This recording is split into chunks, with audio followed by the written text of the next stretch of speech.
Yeah, I don't really do rules on stream. What's up, guys?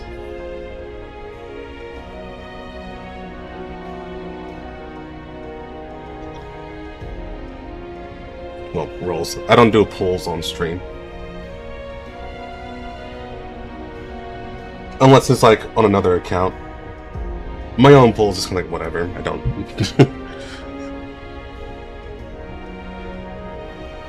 I'm not the hype man when it comes to polling.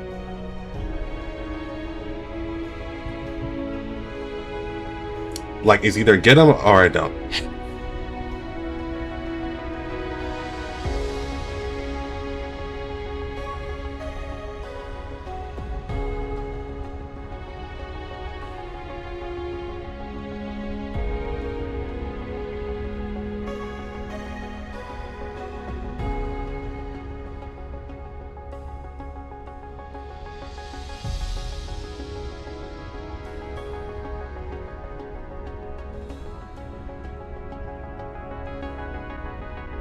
So yeah, start a bit early so that we can chill for a little bit.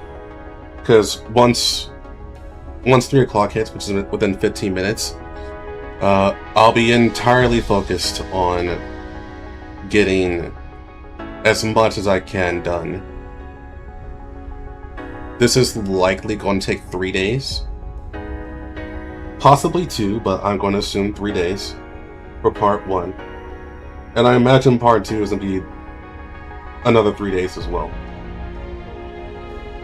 There's also a part 3, but the part 3 doesn't seem to have any combat in it from what I've seen.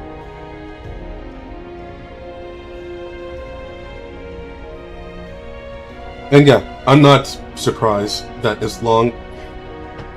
Yu Jong already said that is 3 times the length of Corposant.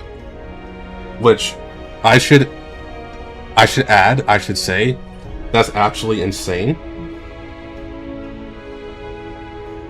It's so insane, in fact, that it makes me worried about the quality of the writing. And if there's going to be like a lot of bloat or not. But we'll have to see.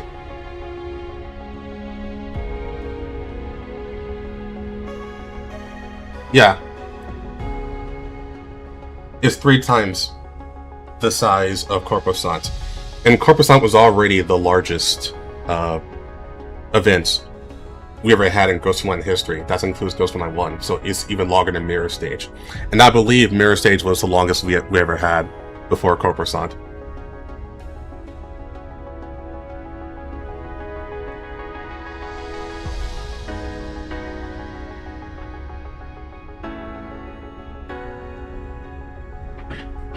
But yeah, it does make me worried, but at the same time, I am not, let's just say that I'm still excited. I'm not that worried.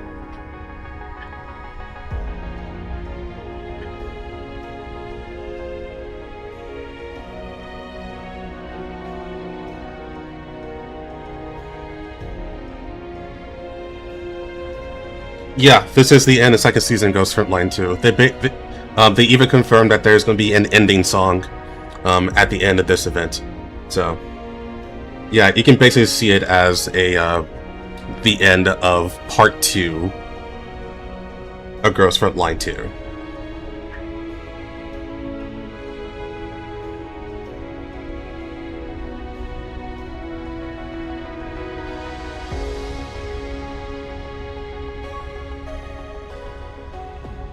But considering how long it's going to be, I am pretty much going to avoid commenting on chat unless you guys make me laugh.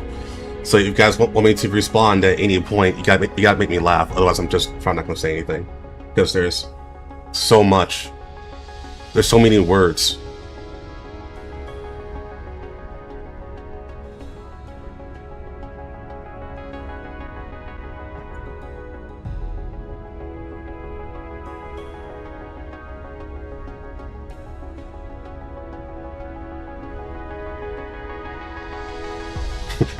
I got all the words, the best words.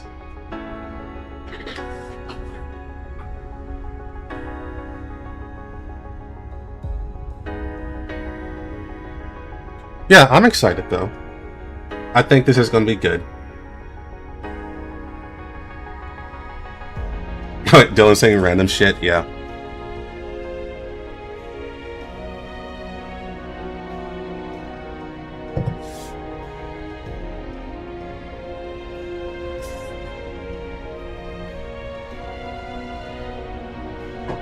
Like, you have like a doll just like ripping someone in half, and Dylan's like, I wish that were me. I'm like, oh my god.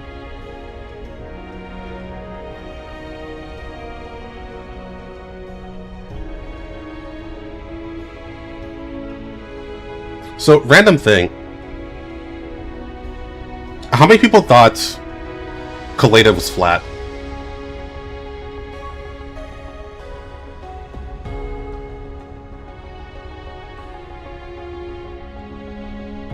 I'm really curious about that.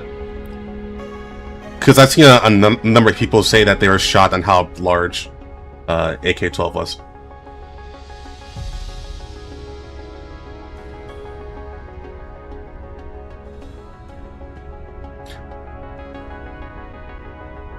Oh, Batsu, I have completely avoided social media ever since the patch came out.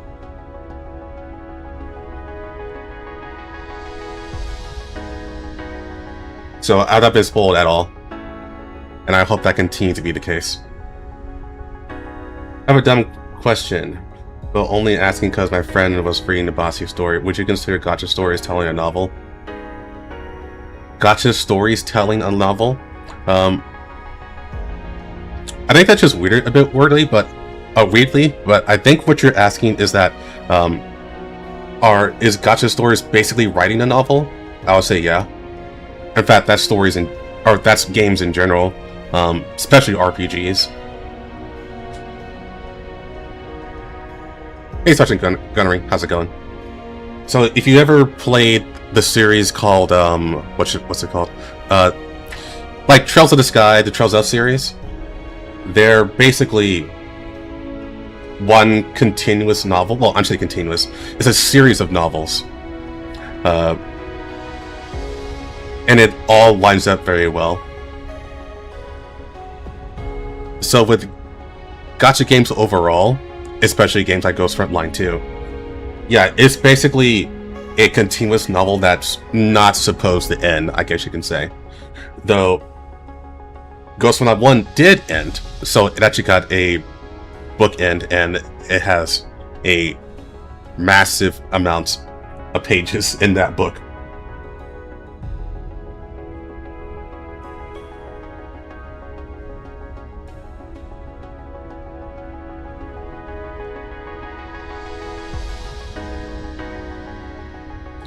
Yeah, the one that I know the most is the Trails of series.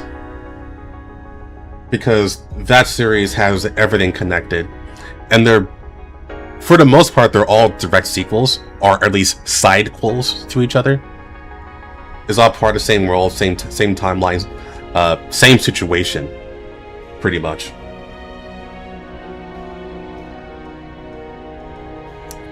I want to say that's the only one of its kind.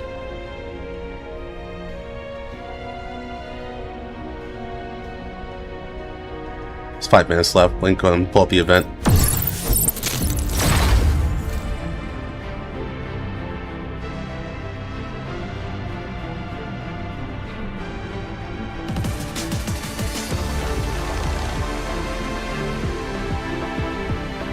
Yeah, it's called still 3 and 4. 4 is basically the finale, so to speak.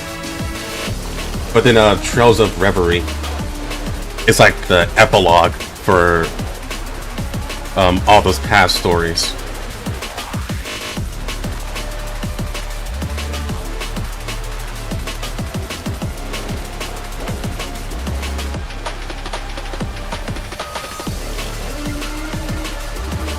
But I would say for the most part, games have pretty much fell into the cinematic universe type of storytelling, where they have their own stories, but they're all connected in some way.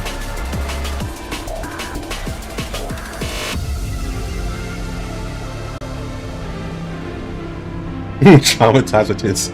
Keith, you're fine, no worries.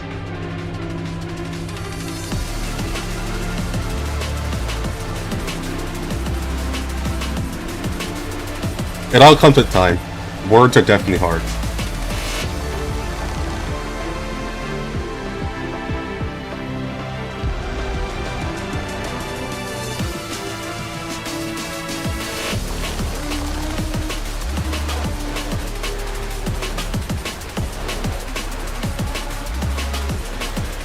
For the most part, Samuel, yeah.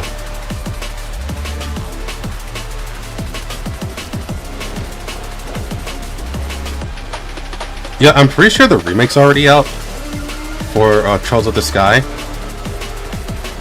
I could not get into the original Trails of the Sky.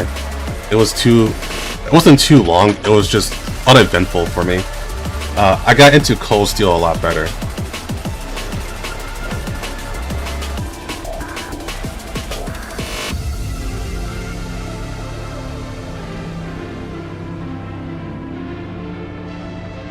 Thanks, Dylan, for resubscribing for another month.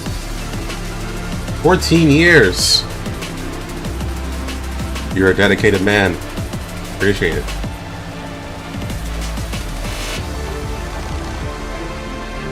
The second chapter is on the way.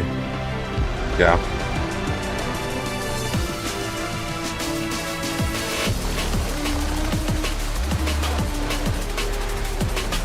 Even though I couldn't get into the very first original Trails game, I would recommend it still to people.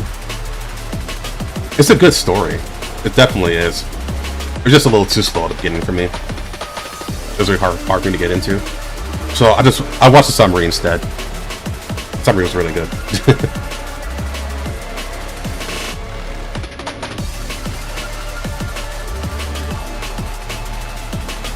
That's an order, dude. Don't worry, I ate.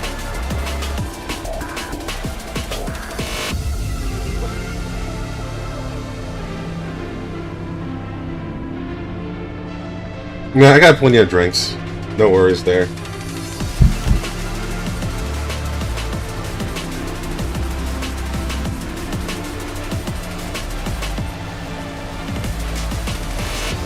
So, alright. I will be heavily focused on doing the story because there's too much shit. I imagine this is going to take 3 days. I will be going probably 5 or 6 hours today, and I imagine that I wouldn't even get halfway with that. Also, they tend to stack up a lot of dialogue towards the end anyways. So there won't be much commentary from me unless I am really shocked, I guess, or something, or I really gotta comment on something that really happened. So the only way you guys will be able to get me to respond to you guys is if you make me laugh, I guess. That's basically it. There's just too much shit. Too much to go through. But I will at least do my best to do what I always do. And is to at least make listening to me entertaining enough.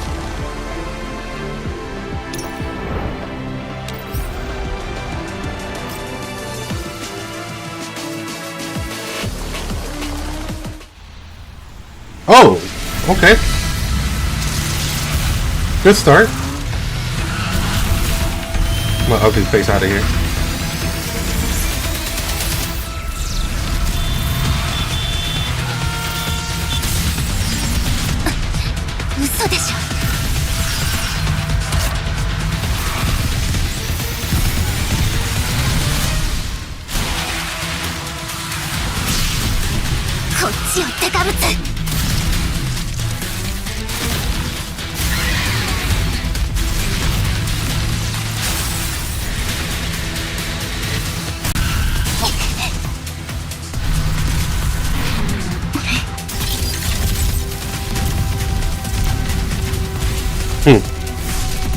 Is this immediate rest?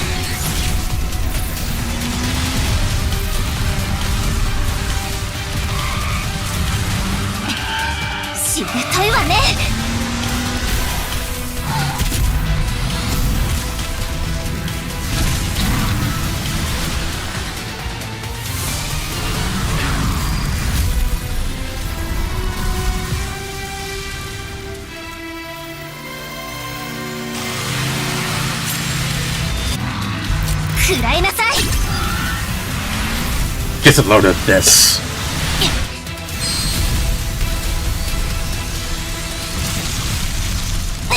So cars don't blow up that hard?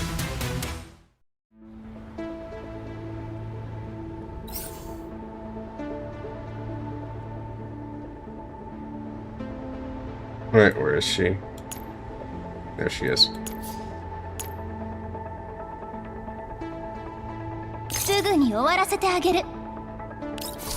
You can at least see her stuff. Maybe, maybe not. Void might actually destroy everything. We'll see.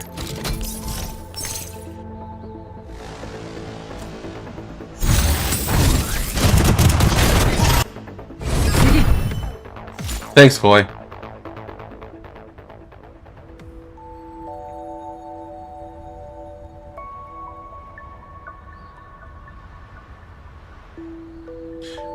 She opened her eyes. The smooth vanity mirror reflected an unfamiliar face. She remained silent, looking at that face, unsure whether it belonged to her. Her frank condition didn't seem to be perfect. Electric current flowed slowly along her neural chains like a tiny river. Her left hand slowly rose, gently caressing one side of her cheek. In the mirror, the woman with a wooden expression made the exact same movement. She did not remember why she was here, and doesn't remember why she doesn't remember. She is me. Who am I?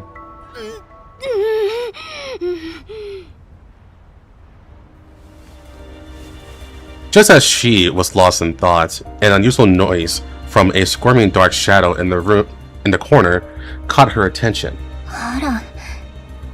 Oh dear. As if only just noticing that there was another person in the dark space, she let out a slightly surprised voice. It wasn't until then that she subconsciously opened her eyes, only to realize a peculiar fact. Up until a moment ago, her eyes were actually still closed. But the face in the mirror was not.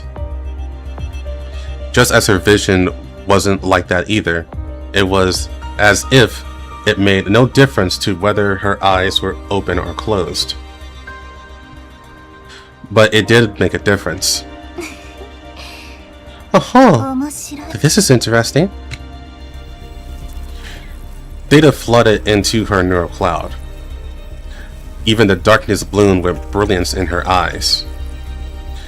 Body temperature, physique, along with that panicked face, a massive amount of information and intelligence had nowhere to hide from her gaze. So, you're the owner of this face, huh? She crouched down and gently stroked that person's cheek, just like she had stroked her own cheek a moment ago.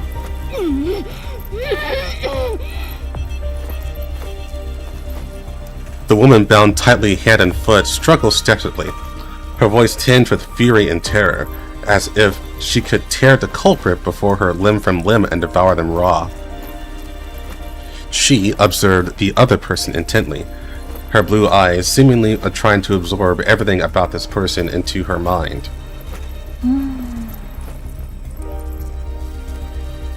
Alright, let her think for a moment about just what kind of situation this actually is.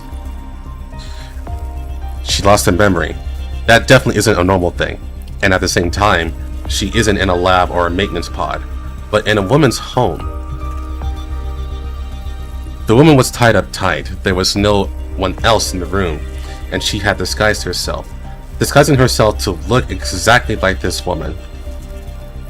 She did this. But why? To stay undercover and hide her identity. Covert operations damage neural clouds and frame. She's fallen into some kind of predicament, most likely losing an electronic warfare battle, and is still being hunted by certain factions. I see. Her voice was extremely gentle, as if comforting a timid pet. Slender knuckles brushed against the woman's smooth skin, slowly moving down to her earlobe.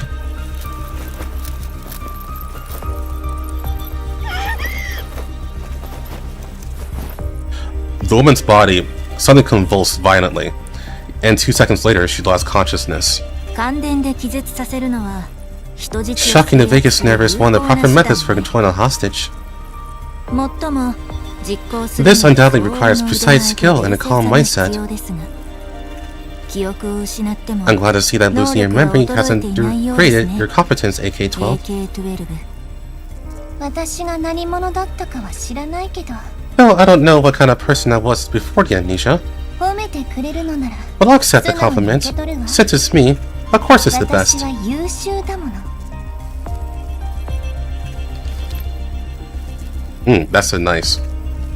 That's nice. While letting out a flirtatious sound, AK-12 pulled out the MP443 at her waist. Before this motion, she didn't actually know she had a gun on her, but the movements was as smooth as flowing water, with almost no hesitation or pause. She pointed the muzzle at the source of the sound and shifted her gaze over at the same time. So, what are you? A ghost? In AK-12's eyes, in the corner of the dimly lit room, a silvery white figure stood there with hands clasped behind her back, appearing relaxed. What surprised AK-12 was that in her eyes, these eyes that took in everything in the room, the information they returned to her was that the figure didn't exist at all. I am data, a system, an emergency mechanism left behind to deal with crises like these. I am known as a backup system, activated only when you are in your most current predicament, responsible for assisting and guiding you to fulfill your duties. At the same time, please allow me to praise your composure in the face of danger. Your deductions just now were essentially entirely correct. Alright. AK-12 returned the pistol to the holster at her waist, stood up, and shrugged. Although this sounds very fake, my intuition tells me it seems to be real. Or perhaps even more reliable than intuition. You really are communicating with me directly through my neural cloud. So, my name's AK-12? Can you explain why my mind is completely blank, Watson?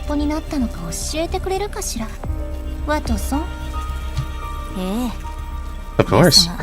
But I must remind you that Watson is not a very appropriate title for me. Because your Watson should be someone else, Miss Holmes. Whatever, let's go with Friday. Ask my question. As you command, Miss Crusoe. To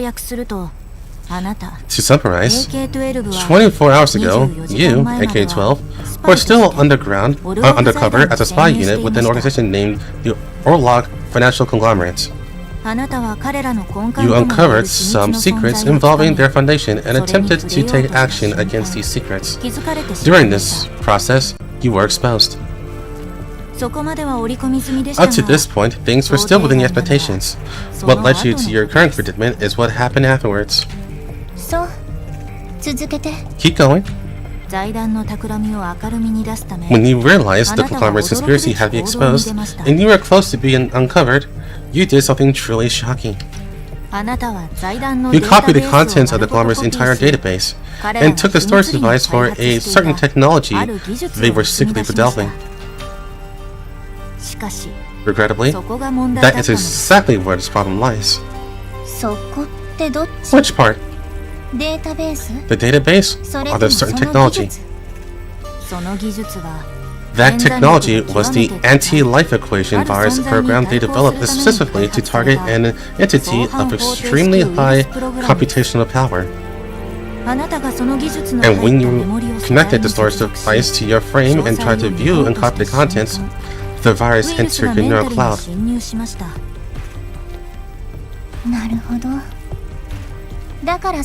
So this is why I haven't been able to use electronic warfare functions? Or even initiate Zener protocol? Since just now?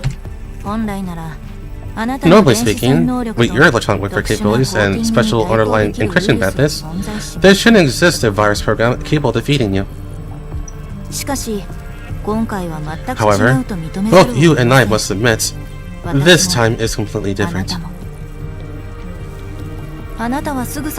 You acutely realize the problem at the first moment and promptly disconnected physically. But the virus that had already entered your frame began to rapidly spread, multiply, and attack, starting to destroy your neural cloud at a terrifying speed. And then, at that moment, I was activated. Friday bowed slightly. I will ensure that you are not broken down by the virus, but while I process the redundant virus data in your neural cloud, you cannot have any further contact with it. During this time, you cannot use electronic warfare, nor can you establish links with other dolls. You don't look like you're asking for my opinion anyways. Do I even have a choice? Unfortunately, no. So I implore you stop trying to crack my encryption. To the you of today, the data I stole away is like a tumor hiding cancer within the human body. Once it is cut open, there's no turning back.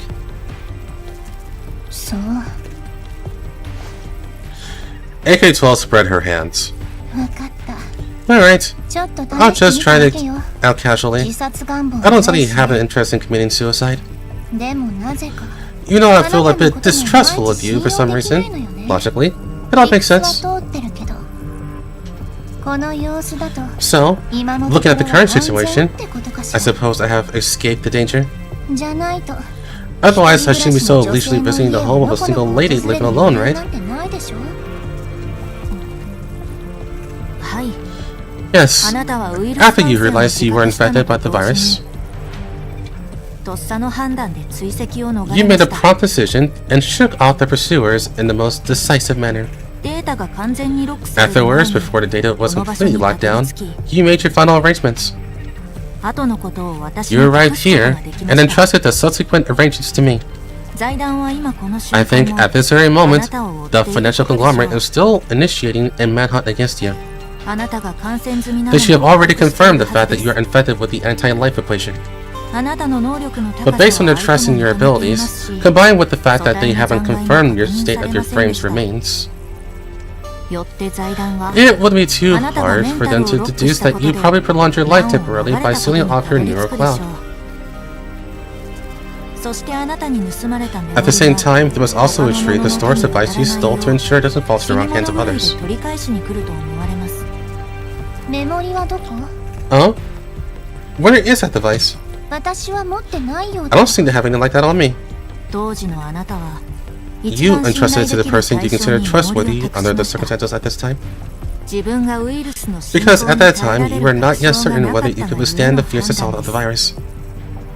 If you ultimately failed to resist and became a set of remains on the side of the road, then the threshold for the conglomerate to retrieve their property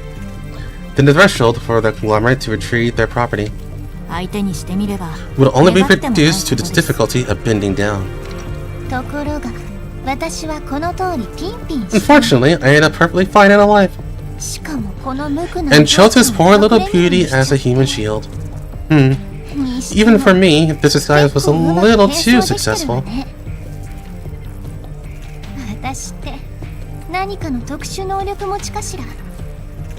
Is this some kind of superpower I have? You possess a frame that is unique in the world, along with this matching functional modules. At first, you realized it could help you conceal your figure. And through 10 years application and development, you've realized the capabilities went far beyond that. That sounds a little more pleasant to hear. AK-12 casually picked up some fruit, placed on the table, and put it in her mouth, letting the sweet apple moisten her somewhat parched throat. She didn't actually need to do this, nor would her throat truly become parched. but she liked his sweet aroma. それで彼女は誰？ 私は何をす So れば who is she? What am I supposed to do next? 彼女を演じ続けてください。 She's the person you need to continue role-playing as. 誰にもバレずに。 For now, you need to remain undercover. あなたはここ。 You cannot leave ニュー here. ベネツィアを You 離 cannot れてはい leave けません New Venice. New Venice. 任務を終えるまでは。 Until your mission is completed. 任務？ My mission? はい。 Yes. This is also the task you entrusted to me before you lost your 私 memory. に託したことでもあります。私は引き続き I will help you ウイルスの eliminate the virus 殲滅に当たり program ます through my computational あ power. なたは You, on コ the ピ other ーした hand, デ need ータ to とウイルス ensure プ that ロ the グラム data の you 入った copied メモリを and the storage 最大 device に奪わ carrying れ the ない virus よう program 注意してくだ are さい not reclaimed by the conglomerate. そうすればあなたの目 Ultimately, 標は達成さ we れ will ます accomplish your goal 敵も痛手を負う and ことに deliver な a るでしょ fatal blow う to your enemies. The silvery white figure revealed a faint smile. 幸運なことにあなたは Fortunately, 一人ではあ you りませ don't ん have to fight alone, AK-12. AK-12 もう孤軍奮闘する必要 You も never ない needed to fight alone. 絶対絶命のその時 At the last moment, when you felt the danger, you sent a message. あなたが Someone, 絶大な信 a 頼を寄せ person you る trust 相手が implicitly, その will receive that メッセー message. ジを受け取ります彼女はあなたの意思を She will understand your meaning 下級的 and, 速 in the やかに fastest, most 駆けつけ effective る way, でしょう hurry over here そしてあなたと共に to face any storm 嵐に together 立 with ち you. 向かうそれはあなたの言う I guess this is the one you talked about, Maya Watson? はい私を信じてください Trust me, AK-12. あなたは今の自分 You より trust her far more than you 彼 trust 女 your のこ present とを self. はるかに信頼していました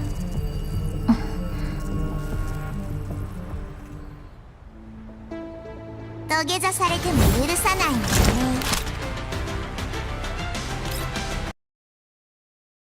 Alrighty.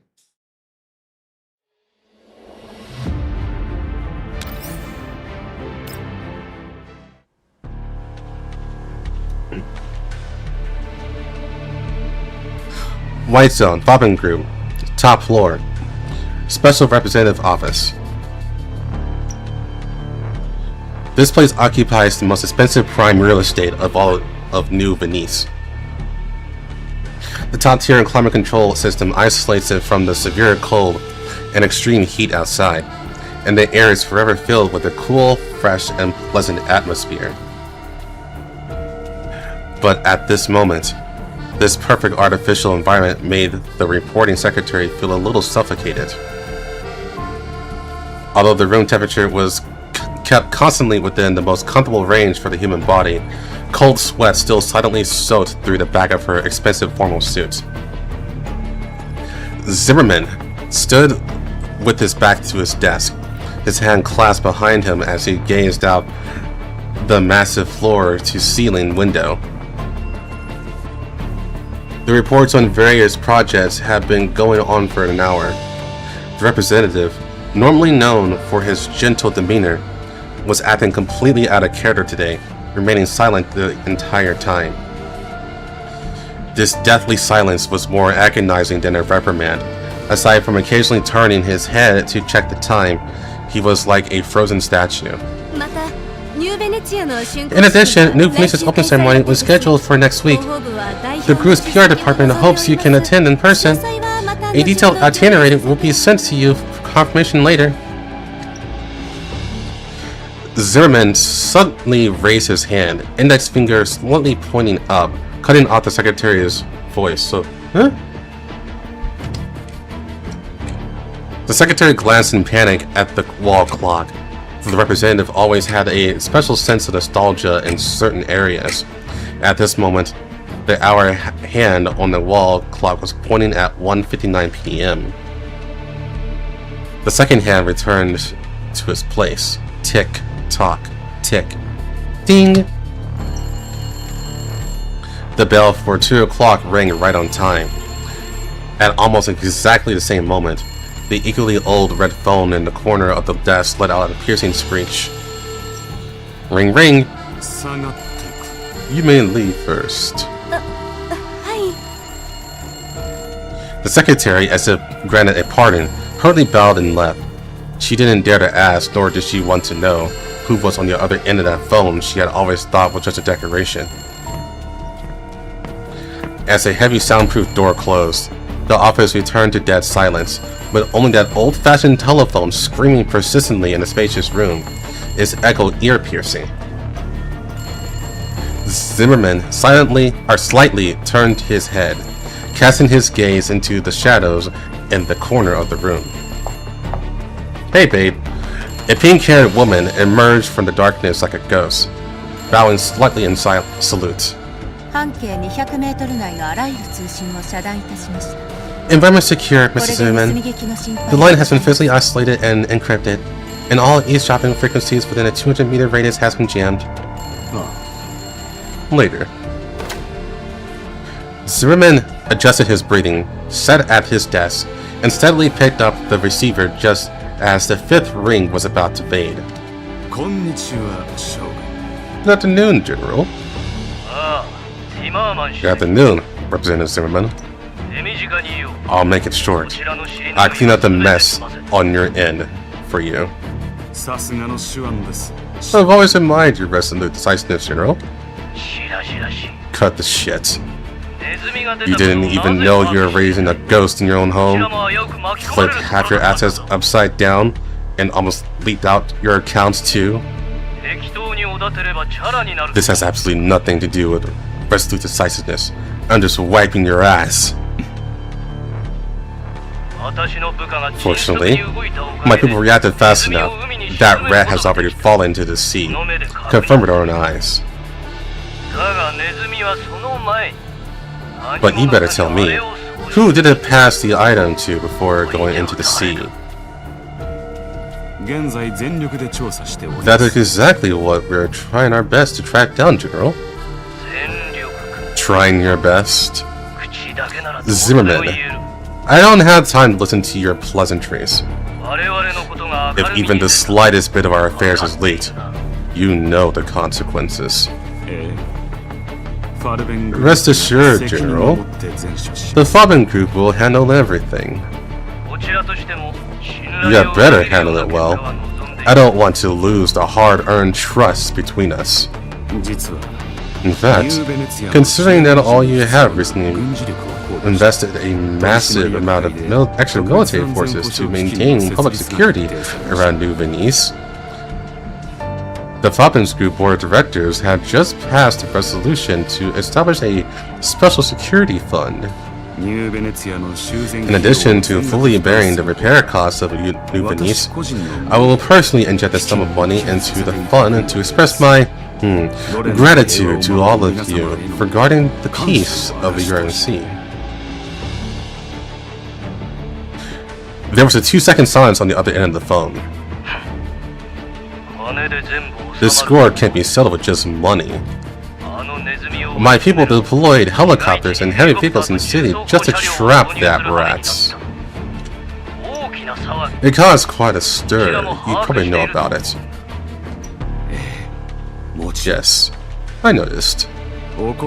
General, with all due respect, using this level of force were pursued inside the city, even triggering New Venice's defense system at one point. This kind of commotion isn't easy to cover up. You had to smooth it out yourself. I don't give a shit. As for the media and reporters, the consortium has a dedicated local legal and public relations department to handle it. We absolutely won't trouble any of you with it. General, you only need to ensure that whatever that rat dug up doesn't leak out to the military. My fence has always been tight. You don't need to worry about that. Don't let this happen again at next time. Goodbye." "Goodbye, General."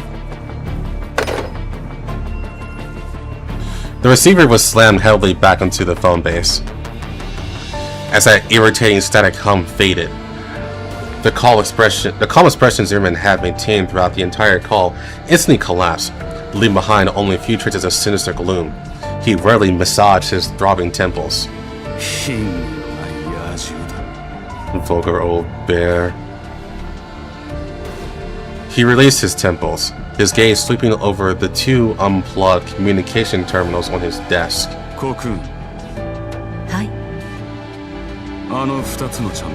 Those two lines, from the incident yesterday until now.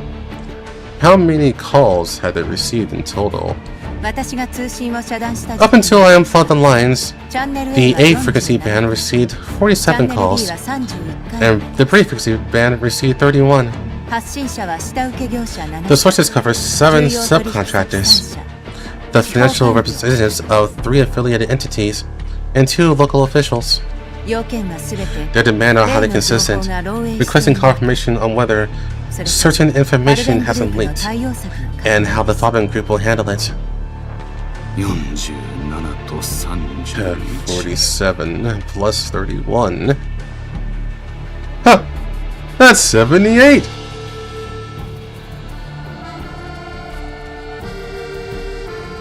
Zimmerman softly repeated the number. 78 phone calls. Did it take you that long to... at that... Zimmerman softly repeated the number, tapping his finger twice on the table. What a headache. But compared to the real problem, these are just minor issues. Your Excellency?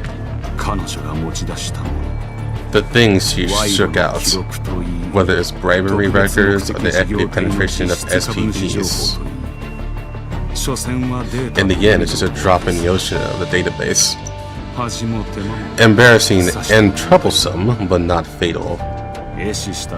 Sacrifice a part of it, stop the bleeding, and these wounds can still be healed.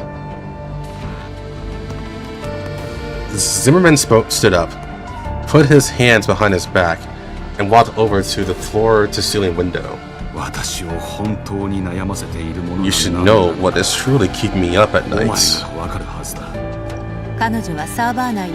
After inspection, we can confirm that what she copied was all the data in our servers. In addition to that, a sample of planets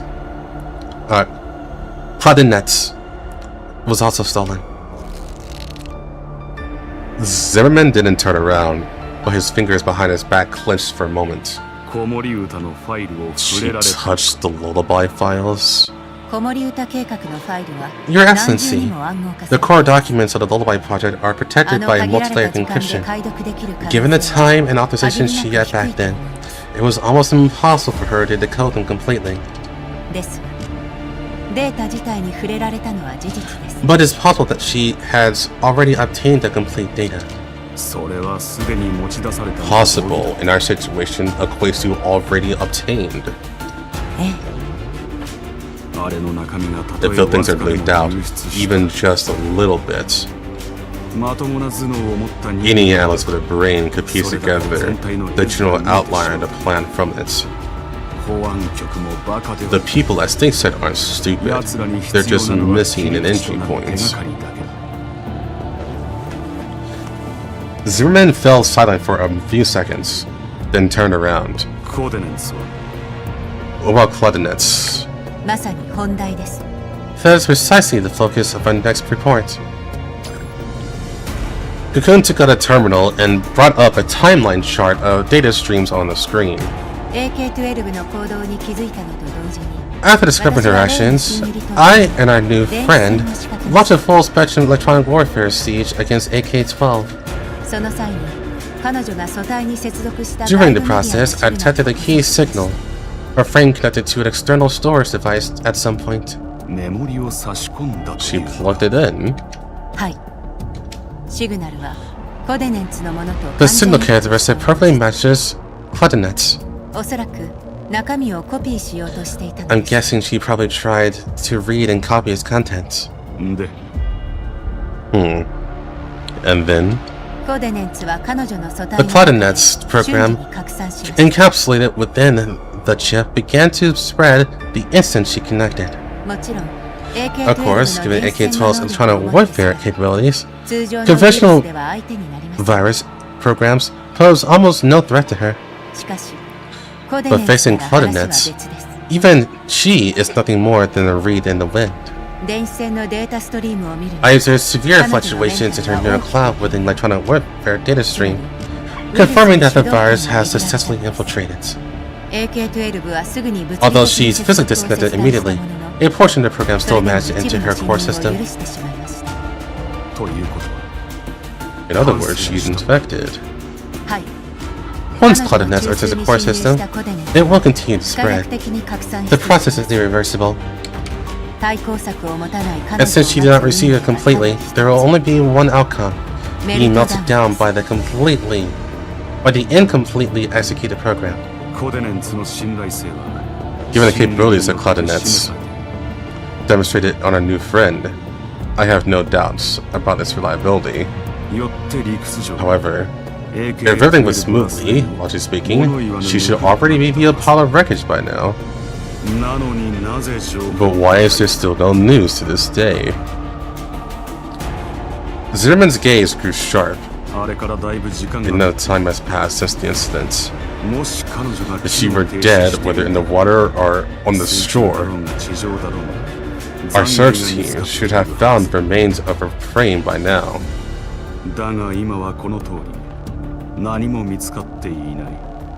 Thanks, Dylan, for the gifted, and congratulations to Kaiser for becoming a member. Hope you enjoy it.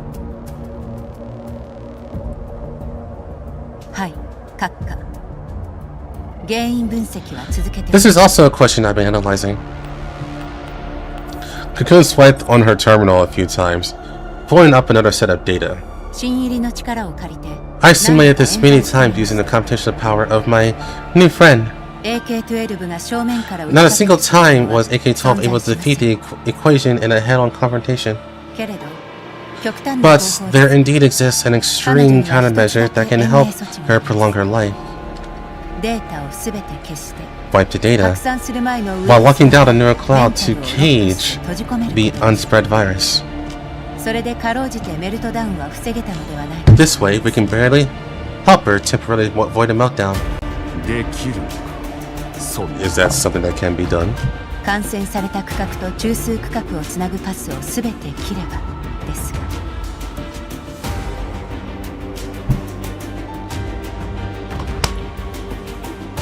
Completely sever all data channels between the infected area and the core area.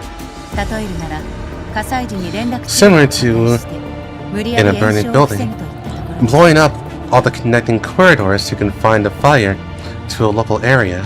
The difference is that, unlike in reality, her doing this won't completely extinguish the flames. The fire is still burning, just slower. The only thing she's buying with this method is time, maybe a few days, maybe a week or two, depending on the precision of our lockdown and the spread speed of the virus. But the final outcome won't change. I knew before that she was a very capable person.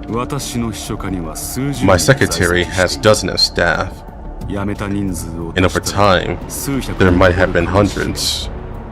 But none of them are as sharp and capable as her, the kind you never have to worry about. Oh? Is this a warning directed at me? The work you need to accomplish goes far beyond a level secretary. Keep talking. You don't need to worry too much. This kind of lockdown comes at a price. To ensure the integrity of the isolation, she had to simultaneously sever all advanced functional modules that relied on the neural core and level 2 operations. This means electronic warfare capabilities as well as the communication modules will be practically useless. While locked down, she can neither initiate nor defend against any form of electronic attack, nor can she establish any communication connection with the outside world. Zimmerman leaned against the edge of the desk, his fingers steepled in front of his chin, lost in thought. Interesting. In other words, as a doll, she's practically deaf and mute right now. That actually puts my mind at ease a little. Regardless of how much intel and data she stole, she is currently incapable of leaking any more information. So the portion she leaked during the window is all of it? From a technical standpoint, yes. Very good. Zimmerman stood up and walked back over to the floor-to-ceiling window. Outside the window was a skyline of the White Zone. In the distance, the tower cranes in the New Venice project flickers with faint reflections in the sunlight. However, the fact that she is still alive continues to unsettle me. Her head contains a complete copy of her database, including the lullabies related files. Her frame might still retain remnants of claudinets, and most importantly, the sample she stole is still out there. Before its official deployment, the data of claudinets must absolutely not fall into the hands of any third party. Find her, Cocoon.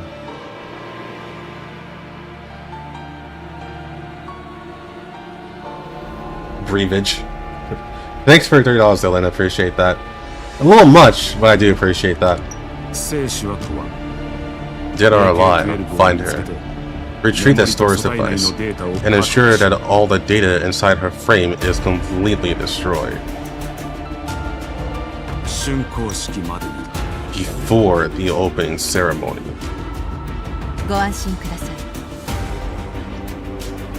Rest assured, Your Excellency. Cocoon reached out to take out her terminal and tapped the screen a few times. A holographic map covering the entirety of New Venice and its surrounding waters floated in midair.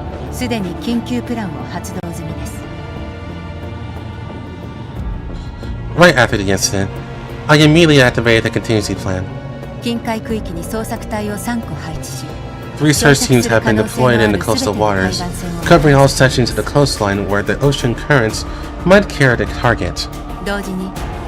At the same time, our new friend has taken over the New Venice surveillance network. No doll signals can escape her capture. Cocoon's finger drew a blockade line on the map, extending all the way from the northern end of New Venice to the old city ruins in the south. Furthermore, I've added concealed identity verification checkpoints at all outbound nodes. New Venice's internal surveillance network has subsequently been fully upgraded. Every main road, every transportation hub, and even the underground maintenance passages are within our field of vision. In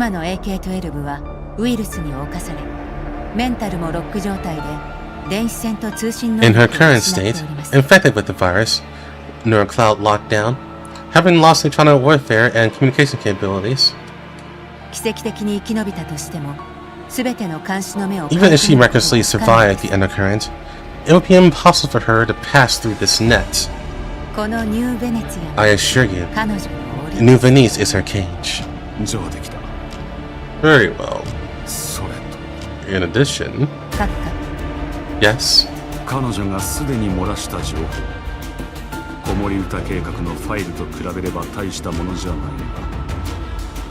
The part of the data she leaked out, although it doesn't involve the core of Lullaby, is enough to make many people restless. 78 phone calls are just the beginning. At least more than 67 phone calls. Give me the list of those 78 phone calls. I need to select who needs to be pacified and who needs to be cut off. From day onwards, some of them will no longer be our friends. You mean to say the wound has already been cut open? We need now to stop the bleeding. Those small fish that cannot withstand investigation, throw them out to feed the sharks and can actually protect the large net underwater. 私が何かしらの形で責任 My responsibility is undeniable. 役員どもが納 If I don't 得し respond appropriately, I fear even the board of directors will question my capabilities. 今は損切り At this point, I have no choice but to do my best to minimize the impact. かしこまりました。もう一つ Also, there's one last thing. Zimmerman's gaze passed through the floor to ceiling windows, lighting on the white skyline of New Venice in the distance. 今や我々全体の The 立場 dirt が it 危 could う tell い spilled 以 has 上 already made us the target of public criticism. 保安局はこの機を State 逃さ Sec won't pass this opportunity. They've been looking for an entry point, and now AK-12 has kicked the door open for them. つまり You mean 奴らはすぐに they 手を出 definitely して won't くる pass は up ず this chance to muscle in our business right under our noses? それも想像以上 It'll の happen 速さ soon. ゼリンスキーは鼻が利く That old vulture Slinsky has always had a sharper nose than anyone. He couldn't possibly not bite at meat delivered right to his mouth. 備えろコ君 Prepare in advance, Cocoon. どこから攻められ No る matter which direction they reach from, I want to make sure every rock they touch is clean underneath. 仰せのままに。 As you wish, sir. 一刻も早く沈静化を図る Sell the storm as quickly as possible. ニューベネツィアの I want New Venice to welcome that day in its most perfect form. はい。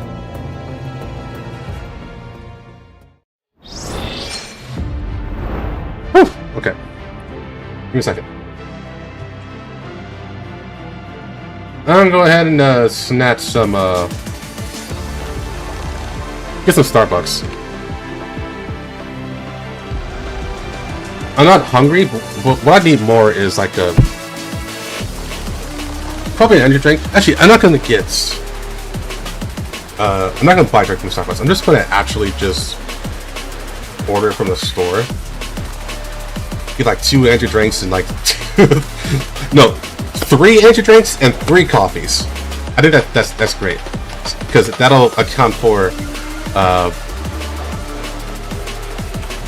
the next 2 days I'm gonna have to stream.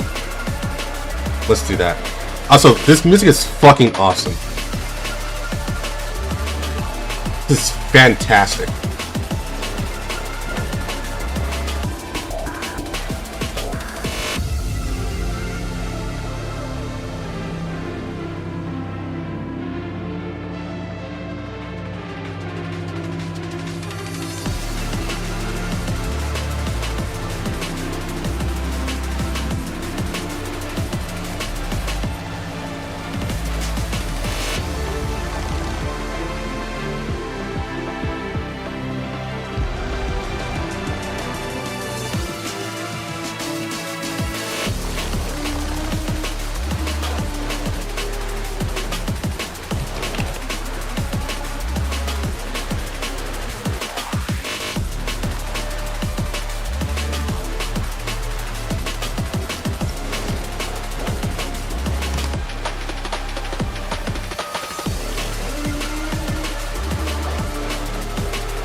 Almost done.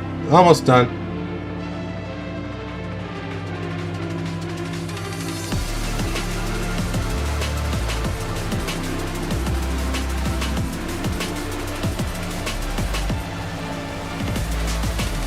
That's good enough. Okay.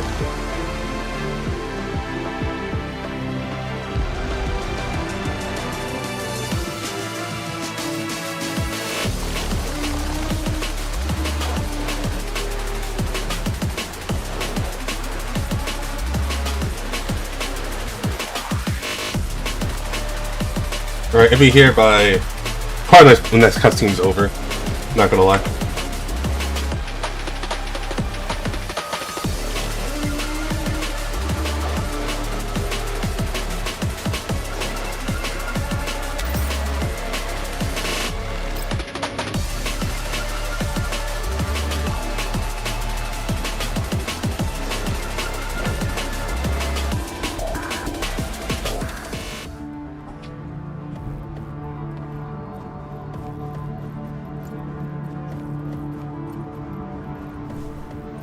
Isn't that too much? I'm not going to drink all of it in one day.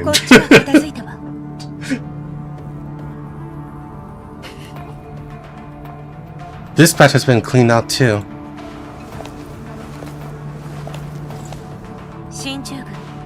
Have the Great Riverway Defense Force gotten a little too lax? It's not a good habit to drop your guard just because we're here.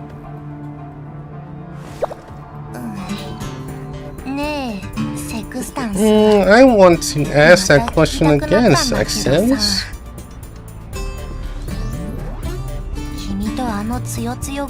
Why are you so different from Super Groza?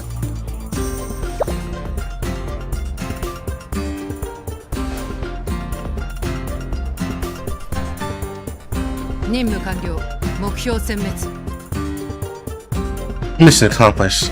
All targets eliminated. Right, next location.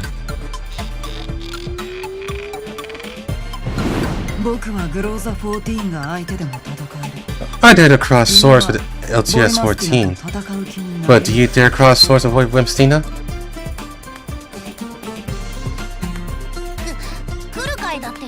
A Kai would dare to as well.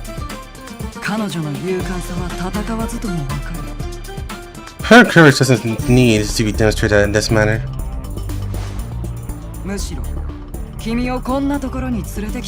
Daring to bring you into the battlefield is enough to prove her fearlessness. If you want to do a stand-up comedy routine, go do it back on the train. The mission isn't over. Move it!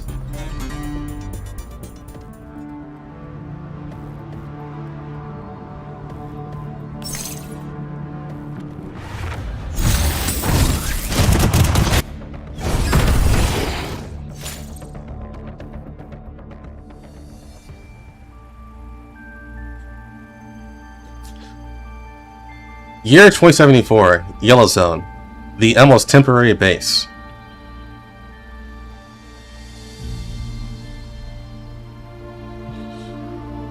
Alright, getting a lot of people saying that the FPS dropped.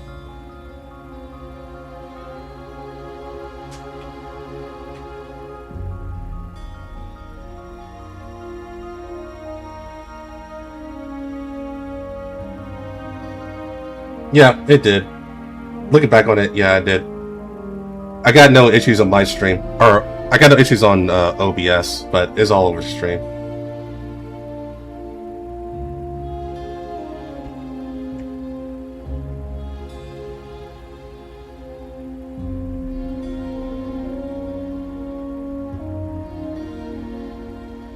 Yeah, this game's not very well optimized for streaming, to be completely honest.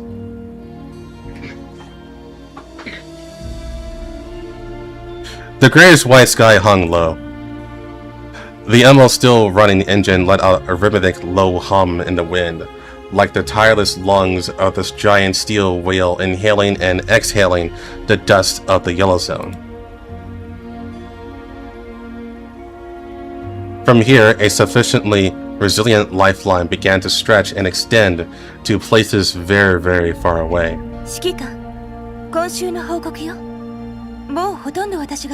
Commander, these are this week's reports. I've already processed and approved most of them, but these still need your personal review.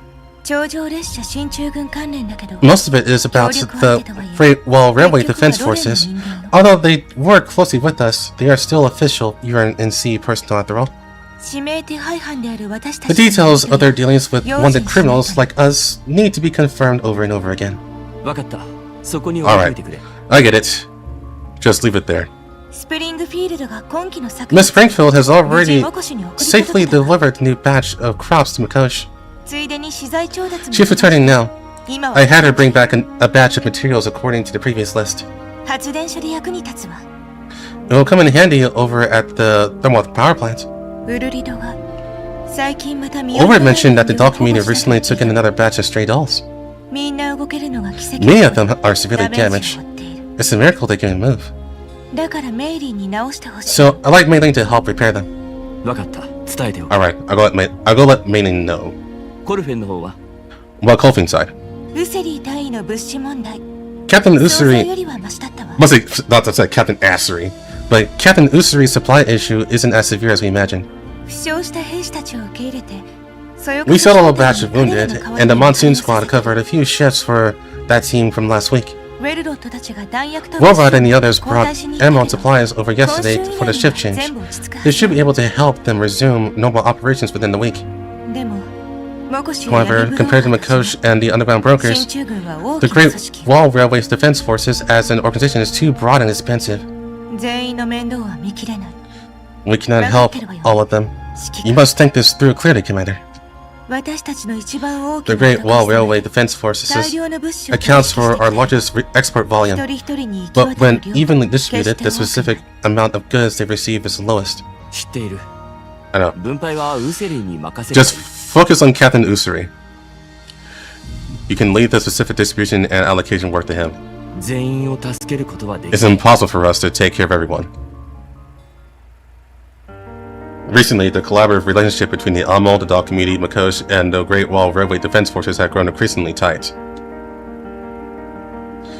I can't say I completely failed to foresee this current situation, but everything still developed much faster than I imagined, to the point that it felt somewhat unreal.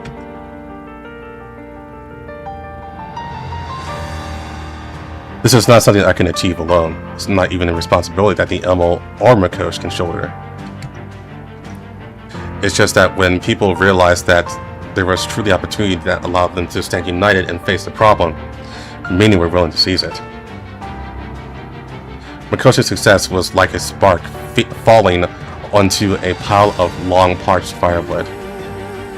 More and more cities have begun to trying to shake off the conglomerate's grip, choosing to take their destinies into their own hands, just like Makosh. This smoothness won't last forever. I am not some kind of leader. I'm not managing or ruling anyone. I am just doing my best to give them some help. But if all problems could really be solved this simply, the world wouldn't still be in this state today. And the conglomerate won't stand idly by forever. Sooner or later, we will face challenges. True challenges. Never ending. The question is, when they will come, and how. Commander, Alva says she has something to report to you. Alva? Grissa's voice interrupted my thoughts. Let her in. Is she alone? Boy Mastina is still in the hangar. There have been no reports of the Phi going out during this time. They've been on the vehicle all along. Although the Phi had essentially made the MO their fixed base and basically follows my directions and commands, there are many times when they still leave temporarily due to other arrangements. Sometimes she tells me about their plans, and sometimes she doesn't. I trust Alva. She can judge what I need to know, what I don't need to know, and cleverly hint at things some people think I shouldn't know. You heading out? It's just me this time, and I might be gone for quite a long while. If there are any emergency, you can contact me through Boy Mastina. Even though everything seemed perfectly ordinary, I still noticed that something felt different this time. Did something happen?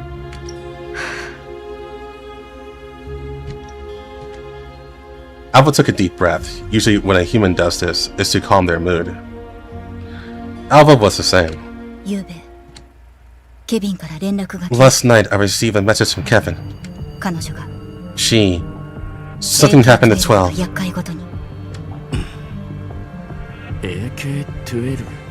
12?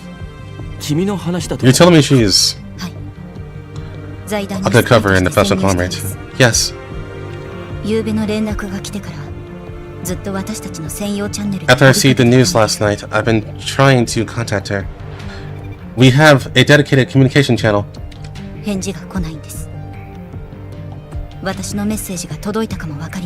But she won't reply. I can't even be sure she received my messages.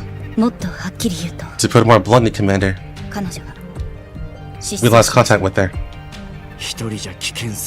You can't go alone. You need support. This is a situation that requires much thought to understand its urgency.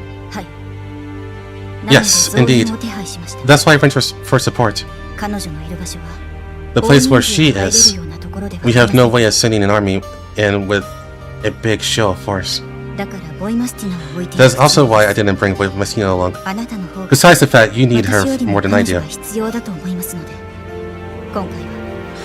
So this time, I'll be cooperating with professionals.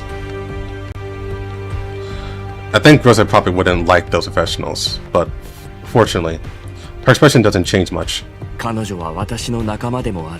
She's my friend too, and since she's in trouble, you can't ask me to stay out of it when I already know about it. I'm not asking you to stay out of it, Commander. It's just that right now, you have more important things to do. If it weren't for such an unexpected situation, even I shouldn't be leaving you this time. She pauses. You know 12 as well as I do. She would never carelessly put herself in danger. I'm sure she must have discovered something, which is why she took such high-risk action. If this matter is related to the conglomerate, it is highly likely that it will be beneficial to you in what happens next. Therefore, you should ensure that when I bring 12 and information she obtained back, you are equally prepared to face the challenges.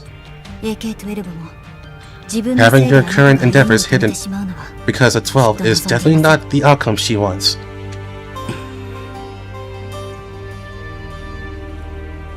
With things having reached such this point, it seems I no longer had any way to refute Alva. The most critical point was that I believed her. I believed that the defiant captain standing before me right now truly possessed the capability to resolve the issue. At least give me a promise. I've never interfered with your operation before, but this time, I want regular contact. If the situation gets out of control, you must tell me immediately. I will. Commander, I don't want you to worry. But I won't lie to you either. Whether you end up needing it or not, I will prepare a backup plan for you. Having not seen 12 for so long, I'm also starting to miss those jokes of hers to catch people off guard. Come back together. I will have a welcome party prepared. And we'll have rough sex in the shower, what?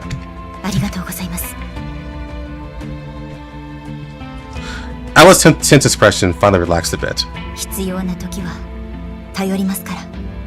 I will rely on you when I truly need to. I hope you won't be too strict when judging whether you need me or not. I smiled. Go on. Let them know who you are.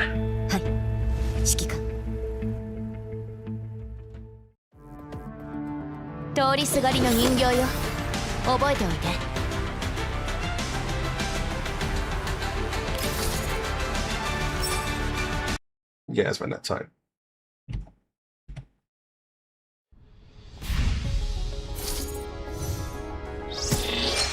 Thanks, game. Yeah, I'll grab this too real quick. Alright.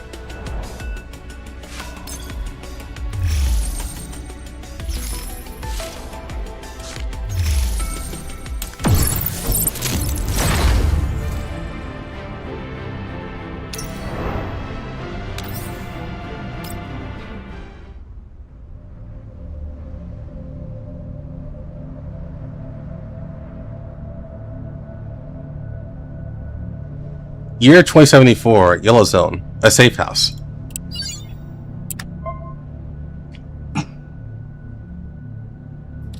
The white light from the communicator illuminates Alpha's heavy expression. Thick curtains block the glass that has been yellowed by the sandstorms.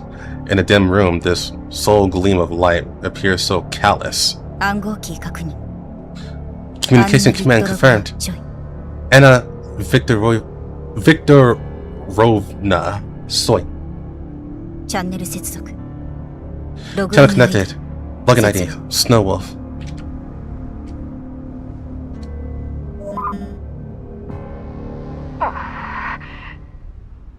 こちらチャトラ猫 This is Orange Cats. Do you copy? え I copy. このチャンネルの暗号化は The encryption for this channel was done by 12 herself. 施したものなので So there's no need to worry about コード being ネームを eavesdropped 使わ on. なくても大丈夫 You で know す how to use your code name, Miss カリ Killing. ナさん I could hear that her voice trembled slightly when she referred to herself by her code name. Clearly, this was another one of Kevin's little pranks. 後で J さんと話してきます How to discover Jay later. お久しぶりですアルバさん最後に Long time no see, お Alva. 話ししたのもだいぶ昔で It した feels like it's been ages since we've spoken directly like this. そうですねケビンから聞きましたが I heard from あな Kevin たが来て that から the organization has だい been ぶスムーズに running much more smoothly since you さすが arrived. です I suppose I shouldn't expect anything less from you. 管理局で働いた経験の Not to mention I've worked with Napa for so long. グリフィン基準でもあなた方はだいぶずさんでしたよ Even judged solely by Griffin and Crooker standards, you guys are just way too amateurs. ネイレもケビンも運営は得意分野ではない After all, Neil and Kevin aren't good operations. The only thing keeping us going this day is our shared goal. 保安局直轄の組織と思いましたが I originally thought you 単 were なる協力関係 an organization under the direct jurisdiction of StateSect. I didn't expect it to be just a pure cooperative relationship. でもその方がいろいろやりやすそうでは But this is fine too. We can have more room to maneuver. I'm getting sidetracked. There'll be plenty of time to catch up later. まずは現状を共有します I'll first sync up with you on the situation we have on hand.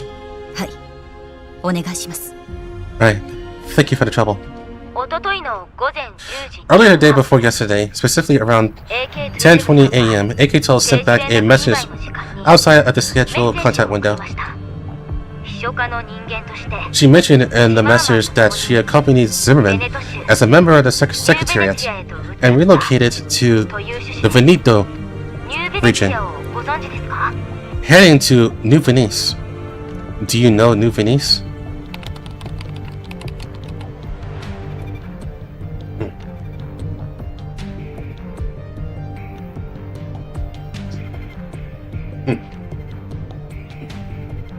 Alpha extended her auxiliary finger and tapped on the keyboard next to her. 開拓合意の一環である海 New 洋浄化 Venice, 事業の使用 the に対 pilot し site for the marine purification project under the Pioneer Agreement. アドリア海沿岸に出来上がったこの町を A new Venice established on 地 the 中海の浄化が行われる予定 Adriatic coast. In the future, this city will serve as the primary fulcrum to gradually complete the purification project of the Mediterranean Sea. 地中海のあるべき姿を取り戻すため Restoring the Mediterranean to the proper appearance. 紺碧の海原 The black tide turns, the blue sea returns. 広報はもう少し頑張った方が良さそうですね That's replaced the propaganda department with one that's more persuasive. 概要としてはそんなところ But that's roughly it. I've also come across some related content before. 何年も続いた大 This 型 is a massive project that has lasted for many 財 years, 団の力も and there have indeed been rumors recently that it's finally coming to an end, because the conglomerate has also put a lot of effort into it. だから So there's nothing surprised by Zimmerman going as a representative as a problem group. 問題は But the problem is, AK-12 said she discovered that Zimmerman seemed to be plotting some conspiracy and is connected to the commander. 詳細は Hold on, let me lower this a little bit. Yeah, that's better. What conspiracy? 今でもわかりません As of this message, AK-12 hasn't found the specific details yet. おそらく彼女は I'm guessing she might have eavesdropped on some incomplete fragments, or found some disposed documents. Anyway, she said she'd find a way to get more detailed intelligence and evidence. The problem lies right here. Clean aside. Last night we received a second message sent back by AK-12. She told us that she has stolen the conglomerate's database. Okay, the conglomerate's database, as well as a software program that they were secretly developing. That was supposed to be good news, but after that we lost contact with her. Kevin has been trying to establish contact with her using the emergency channel, but has had no success whatsoever. It's essentially confirmed that we lost contact with her. If what she said is true, the conglomerate absolutely won't just sit and wait for their doom. Yeah. So this morning we received inside intelligence. Last night, an intense firefight and car chase occurred in New Venice urban area. Okay, so that was not in medias res. That actually happened. So we just straight up attacked, like, AK told us should have fought a dragon.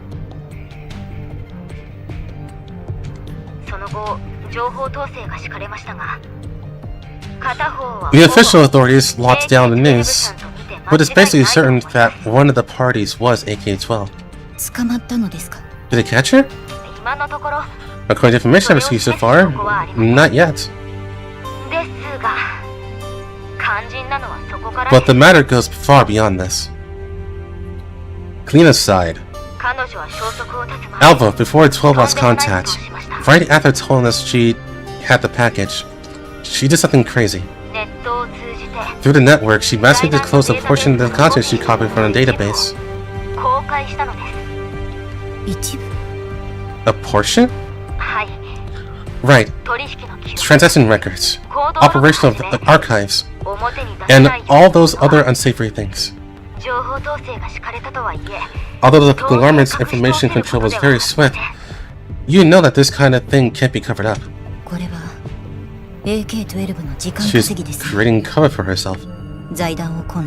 These troubles are enough to disrupt the conglomerate's operations, or at least cause a certain amount of interference. This way, her chances of escaping would be higher. I was thinking the same thing. Thanks to all throughout of cover, quite a broad range. Just from what I know, there are records of financial transactions between the conglomerate and the military, several affiliated companies hidden beneath the surface, and even some things involving the New Venice construction project itself. Once this information is leaked, it won't just affect the conglomerate. They will definitely have to expend considerable effort to put out the fire. Alva fell silent for a few seconds. She didn't know whether to worry about 12's safety or admire her abilities first. In the end, she said nothing.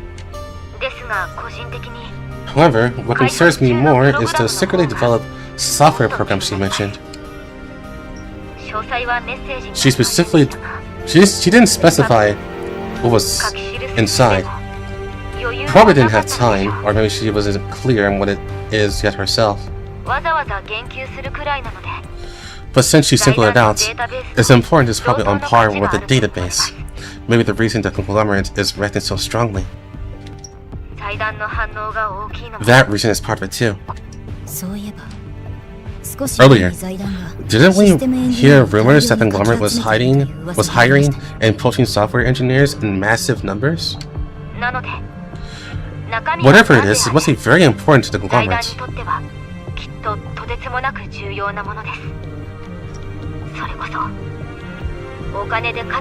The value of this thing probably cannot be measured in money.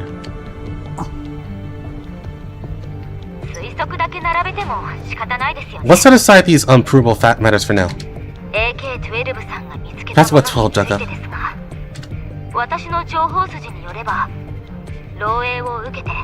My sources tell me that due to the leak of that data, UNC high-risk attitude towards the conglomerate seems to have subtly shifted over the last few days. Changing? Zelensky got a hold of their leverage this time, finding legitimate reason to investigate them. Just like how Nampa launched an operation against the Gerard group in the League before. However, you can tell that Seth Fabin is still far from being backed to a corner. Their influence is far greater than Gerard's, so much so that StateSec still can't launch an operation against them publicly. And as a substitute, not long ago, the Audit Bureau issued an expedited special audit notice. The Audit Bureau? Zelensky wants to audit the accounts of the New Venice purification project? Anyone can guess that's not it. Auditing the accounts probably doesn't mean much to them. I'm guessing that this itself is just a smokescreen. But as for exactly how they'll do it, that's beyond my knowledge. The development of events isn't something that can be swayed by Mr. Zelensky's will alone. New Venice involves too many people, too many things. The military, the purification project, the conglomerates, and the giants glaring covetously from the shadows behind them.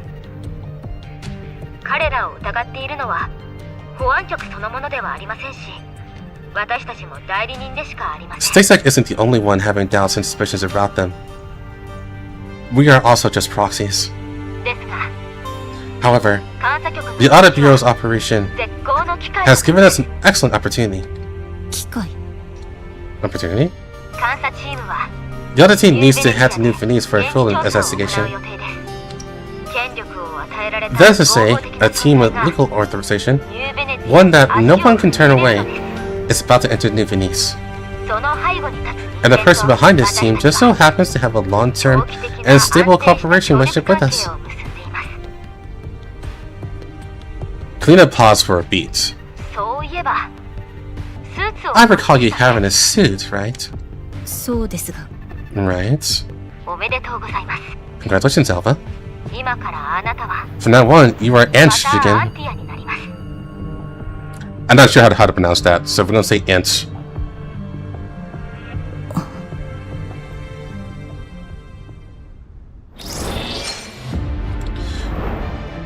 Be right back. Going to get my fuel.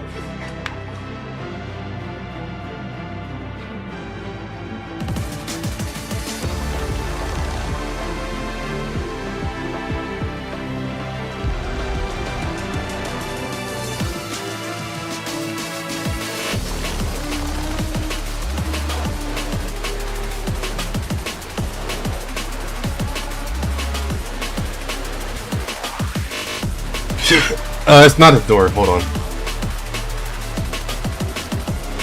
It's been long enough. Oh, that's what's happening. Okay. They decided to make another stop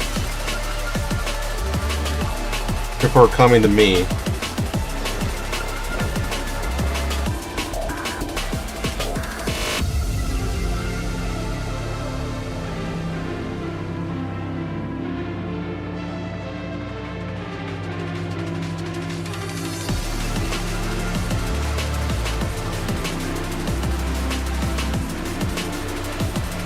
You better hurry up.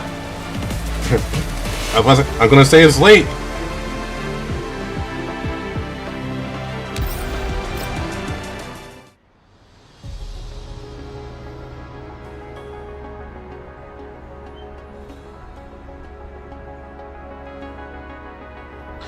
Inside New Venice City, a commercial street currently undergoing maintenance. The giant screen overhead tirelessly scrolls through promotional videos, forcefully occupying the vision of all passing pedestrians. The video has no celebrity endorsements, only dazzling live action footage of New Venice City, and two logos constantly flashing in the corner of the video. One is the URNC government logo, representing absolute power, and the other is the giant that as long as you are in the URNC, you are destined to be unable to escape its commercial gravity. Seth Fabin. Within the borders of the URNC, the former represents the strongest public credibility among the people, while the latter represents the deadliest temptation in the world, money. The black tide turns back, the blue sea returns. This is New Venice, humanity's future Eden on the sea. Here you will bid a complete farewell to annoying radiation and pollution, and you will enjoy a top-tier living treatment. Welcome home. Welcome to your stay at New Venice. Although there are still days left before the official opening, some citizens have moved in early. After all, no matter what kind of promotional material, it cannot compare to the feeling brought by a personal experience. At the same time, dust-covered urban engineering teams are shuttling through the glamorous streets, carrying out emergency repairs on the road surfaces damaged not long ago due to a firefight between unknown persons. A group of workers carrying heavy equipment passed by the screen. They were the third support team newly dispatched from the outer districts. At the end of the line, a slightly younger worker carrying a level.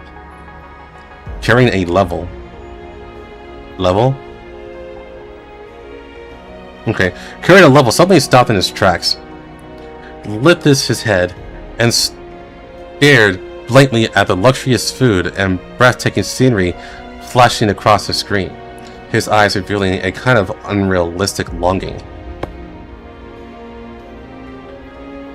A heavy wrap on his hard hat let out a crisp sound. What are you spacing out for? Hurry up and get moving. Be careful with the equipment in your hands and surrounding buildings. If you break anything, selling you wouldn't even cover the cost. Boss, do you think we'll ever get a chance to move into New Venice and live here? Huh? Did your brain get clogged with peanut butter when you eat breakfast? Should I buy you a steak for lunch to nourish your brain? The foreman grumpily knocked the boy's hard hat. The boy hastily freed a hand to straighten the hat, afraid it would fall off. That steakhouse in the corner does smell amazing, but it's too expensive. Nonsense! Open your eyes and look! Where are we? This is the White Zone. Do you understand? White Zone! No matter how good our promotion videos sound, they're only meant for the lords up in the clouds to see. The only reason we can come in to work this time is thanks to those lords throwing big money around for their vanity projects. Why do you think they're paying us several times our usual wage for this rush project? Instead we'll finish the work and get the hell out quickly. Repeat silently in your heart to me. Be obedient, do the work, and leave when it's done. But if I keep working hard to save up the money... Work hard? In this damn world, do you think you can live in the White Zone just by relying on brute strength? Here, look over there. The young worker looked in the direction that the foreman pointed with his lips. Wait, he pointed with his lips? Okay. In the shadow of the construction site, and not far away, an old industrial robot silently hoists two pipes that even a strong man would find hard to move, and walks steadily past the intersection. How are you gonna try harder? Compare it to your stamina to that lump of iron. Or see who cares less about their life? What a damn era. Even a scrap-ready old-fashioned robot has an official position. The most infuriating part is that he's a legal employee, wearing a badge, drawing the same salary as us, yet never needed the rest.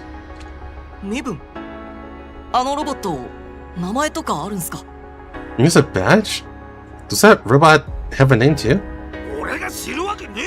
How would I know that Iron Lump's name? Oh wait, hold on, let me think. Oh, I remember now.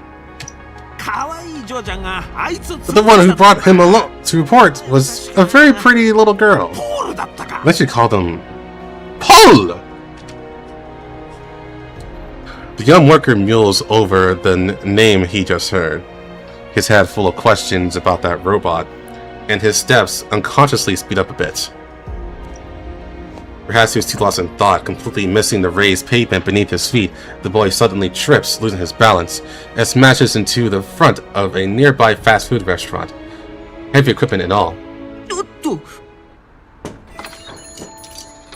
Just a moment before the young worker is about to hit the ground, the glass door of the fast food restaurant is pushed open.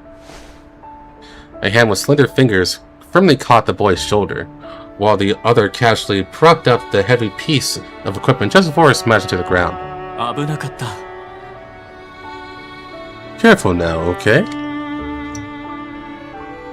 Without the expected sharp pain of smashing his head open, the young worker gasps heavily, still reeling from the shock.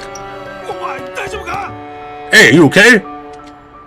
The foreman ran over exasperately, patted the boy down to check him over, and after confirming he wasn't missing an arm or a leg, gave him a harsh rap on the head with his knuckles.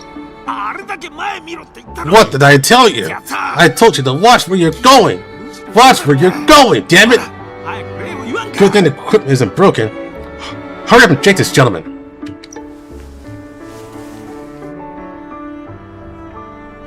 The young worker aggrievedly straightened his hard hat, and only then looked up to clearly see the person who had just saved him. It was a handsome and elegant young man. He had slightly long hair and wore an impeccably tailored pure white suit, looking entirely out of place in this area. A gentle, friendly half-smile played at the corners of this man's mouth.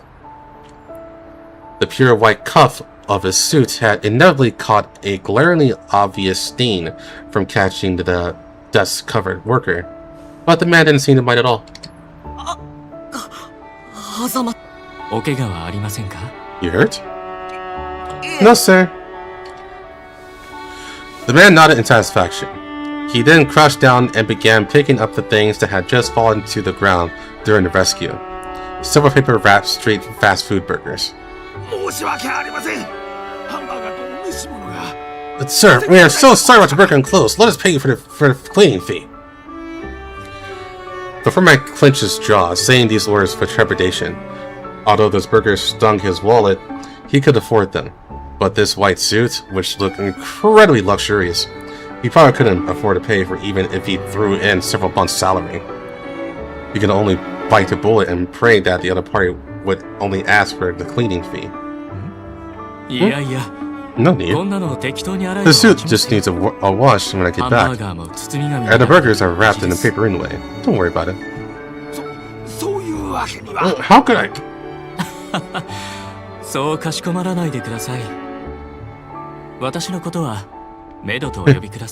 Don't be nervous. And that's no need to call me sir. Just call me Meta? Is it Meta? Or Meaty? Or Meta? Or Mead? Not sure, actually. Loving D-Space. Yeah, that was something today. Metal. It's metal! It's definitely not that. It's probably Meta. The foreman showed no mercy, delivering another rap on the head.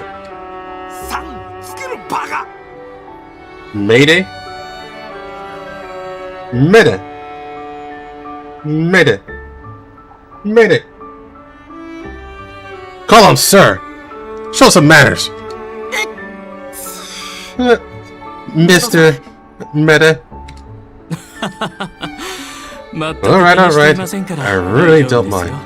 Are you two from the construction team sent to support New Venice? Yes, we were reassigned to support the new work in Venice. Meta carelessly passed the dust off the burger wrapper. He casually pulls out a cheap plastic chair at the entrance of the fast food restaurant, places the picked up burger on the table, slowly tears off the wrapping paper and takes a bite. Also, he's either secretly evil or he's going to die. Although he shows eating the roughest street fast food, the man's straight back and elegant dining posture all manifest his excellent background and upbringing. Oh, so you're fellow workers. Then we are friends. I also started on construction sites, so I completely understand how hard you two work.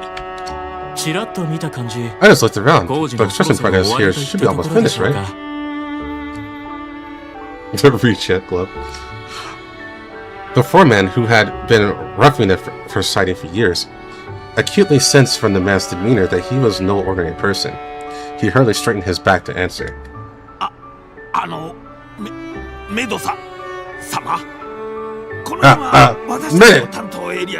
Sir, this is the block we're in charge of repairing. You see, is there a problem? A problem? No, not at all.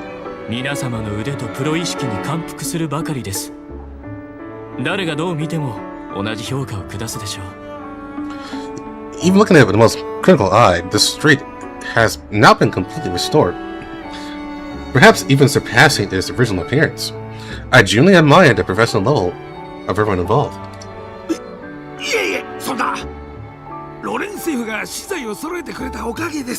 Ah, you flatter us. It's also thanks to the high quality materials and equipment distributed by the UNC government. We just put in the elbow grease. Mede shook his head gently, seemingly unsatisfied with this overly humble answer. Just as he was about to continue speaking, he saw the young worker standing beside him, looking up. Although it fell on the ground, the inside is perfectly intact. Do you want one? Mede smiled and reached out with a well-packaged burger. The young worker swallowed hard, hesitating whether to reach out and take it. The foreman was startled and hastily pushed the boy's head down, bowing repeatedly to Mede and apologizing. I'm so sorry! I'm so sorry, Lord Mede! The child ignorant and offended you while you were eating. It's alright, it's alright. Don't be so nervous. Just call him Mr. Mede like he does. Let me think. I did indeed work on a construction site once, but back then I joined the team as a designer. A designer? Then can I be a designer too? Mede smiled and crouched down, his line of sight level with a scrawny boy. He extended a clean hand and, with a motion as gentle as an indulgent older brother, helped the boy straighten his skewed, hard hat. Of course. When I was your age, my father always taught me, you must think about what kind of person you want to become. You see, just like this city of New Venice. Initially, it only existed in dry taxi ports. Later, it became complex engineering blueprints. And finally, it became the city we live in now. Just then, a low engine roar suddenly came from the end of the street, interrupting their conversation. A completely pitch black luxury sedan, flanked by two escort off-road vehicles, ruthlessly cut through the crowded fleet of engineering vehicles. The car windows were tightly closed, and the one-way bulletproof glass reflected nothing of the interior. Only the UNC flag on the front fluttered in the dusty air, appearing out of place. The convoy came to a steady stop in the center of the construction site. What a grand car! Don't stare! That's your UNC government car! The heavy rear door was pushed open. A woman dressed in an exquisite professional secretary outfit and wearing gold-rimmed glasses stepped out.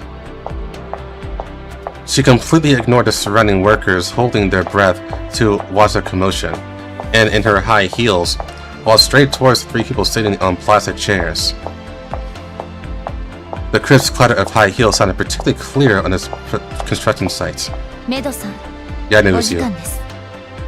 Mr. Meta, it's time to go. The cold female's voice penetrated the bustling scene at just the right volume. Hearing this voice, Meta paused his action of holding the burger and sighed helplessly. アガサ、 Oh, Agatha, you're here. 少し目を離した隙に Only 消え left た for a と思 little った while to handle some こ security んなところ handovers. で一人 And you ハン eat バ a ーガー burger で all す by yourself in a place like this. 大げさですよ。 Relax, このニューベネツ Agatha. ィアで This す is ら New 危険だ Venice. というのなら If I'm not safe even here, then 安全な場所は presumably the only safe places in the entire NC are the underground shelters, right? それに一人ではありません。 Besides, how am I alone? Don't I have nearly two...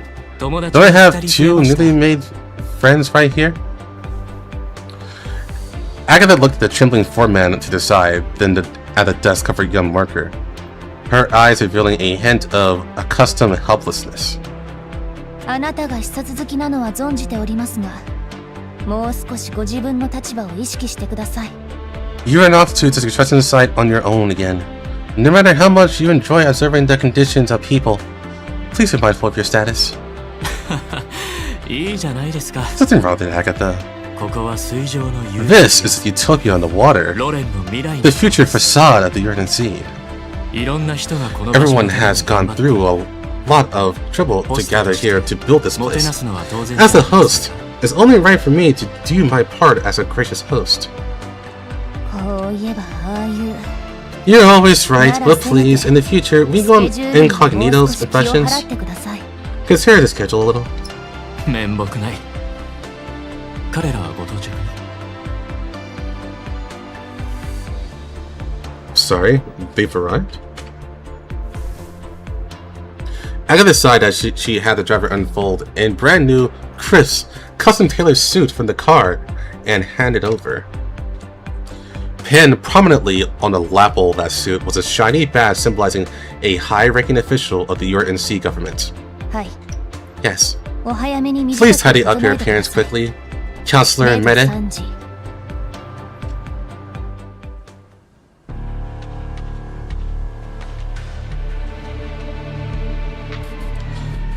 New Venice City, UNC office.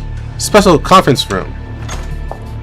The heavy mahogany doors were pushed open, and Mede, who had changed into the new suit and restored his meticulous image, strode in, followed close by Agatha clutching her documents. On one side of the conference room sat a beautiful pink-haired woman. Although her attire was somewhat daring, it suited her perfectly. Seeing the two enter, the pink-haired woman stood up with standard movements and bowed elegantly in greeting. はじめまして。 Good afternoon, sir, miss. 私はセスト&ファルベングループ。 I'm the special representative secretary of Sex Faben. You all may call me Cocoon. あなたが I presume this must be the rumored Counselor Mede. お会いできて光栄です、ごくん。 Hey, looking sharp, dude. I gotta admit, that is a way better outfit than what you had on before. Mr. Coon, a pleasure to meet you. ファルベンには優秀で見目麗しい人 Along が heard お it ら said れると聞い Faben てい has ま an した exceptionally capable and incredibly beautiful chief secretary. Meeting you today, I see you more than live up to your reputation. 恐縮です。 You flatter me. あなたとツィマーマン主席への Please ご挨 forgive 拶 my を failure to 私は formally welcome you and 申 Mrs. し訳あり Zerman. ません。短い間ですが、ニューベネツィアで I の hope Miss Cocoon and Mrs. Zerman will be able to feel the goodwill of New Venice during your brief stay. The lad's odd. He must be from lads. ところで、主席の姿が見当たりませんが、何か However, I don't seem to see Chief Zerman. Is there some urgent matter holding back our honorable chief? ご心配をおかけしております。 I appreciate your concern, Counselor. チマーマンは私と共に伺う予定 Mr. Zerman originally came with 先 me, ほど軍の代表 but just now が received ニューベネツ news ィアに of 到着い the たしました military representatives arriving in New Venice. 昔馴染みゆえそちらへ伺 Because って it お is り an ま old す friend, he hasn't seen in a long time. Mr. Zerman had to prioritize receiving them. Therefore, he specifically asked me to come first and apologize to you. そうでしたか。残念です。 That's so. What a pity. 主席には I originally had some asked one to ask Chief Zimmerman about in person. お仕事の話でしたら If it's regarding work matters, I can pass it on for you. 完全に仕事というわけ It's not entirely about work. Meta smiled remained on his lips, but as he said this, his gaze slowly shifted away from Cocoon's face and fell onto the standby holocover terminal in a corner of the conference room. あなたもご存知かと思います Miss Cocoon, I think you also know recently some rumors about the Faben group have been spreading rapidly within New Venice. 噂 Rumors? Cocoon nodded slightly. どういったものでしょう Not Cocoon, but Medit nodded slightly. Make sure that was right. Oh, okay. Rumors? Cocoon nodded slightly. What kind of rumors are you referring to? ニューベネチアの竣工式を控えている New Venice is about to welcome its grand opening ceremony. There are all kinds of voices, and it's truly difficult to screen them one by one. すみません。もう少し I apologize. I'm afraid my method of questioning was not straightforward enough, これでは誤解を生みかねません。 causing you to have some misunderstanding. Medit stopped looking at the terminal, withdrew his gaze, and met Cocoon's eyes directly. It smiled in advantage, but his gaze became sharper. Like a sword wrapped in flowers, the petal remained, but the sharp edge had been revealed. 数日前、オングループ Several のデ days ータベ ago, ースに Group's internal database was invaded. ニューベネツィアにまつわ A る large amount of 金の financial 企業 transactions, 情報 records involving New 果ては軍 Venice's との非公 construction, 開の取引 associated 記録が entity 漏洩の危機 information, にさらされ and several undisclosed transaction files of the military were stolen and leaked. 私の情報では From what I understand, the Faben group had to urgently block multiple communication lines and cut off contact with some partners because of this. ニューベネツィアに関わるものである A significant portion of this content directly involves operation of the New Venice project, and any issues involving New Venice happen to fall within my purview. The conference room fell into silence. Cocoon maintained her head tilted posture, her facial expression unchanging, neither surprised nor denying. さすが参事耳が You 入 are って well informed. ですが However, with all due 失礼なが respect, らそれらすべて what you speak of is 根の merely 葉もない rumors. 噂でございます根も葉もないと Rumors? ええ Of course. ファルベングループの責 Not to 任 mention は that Seth Faben's internal security affairs will be handled by the conglomerate itself. たとえそれが事実だとして Even if the situation you described really did happen, it would still fall under the conglomerate's classified purview and is not within a New Venice counselor's right to know. その非公開の As with so-called non-public transaction archives. Cocoon chuckled slightly as if soothing a child whose words hold no malice. 弊グループが関与している取引は Seth Faben's commercial cooperation with all parties is a noble business activity that has gone through legal approval. 詳細に関しては機密に触れます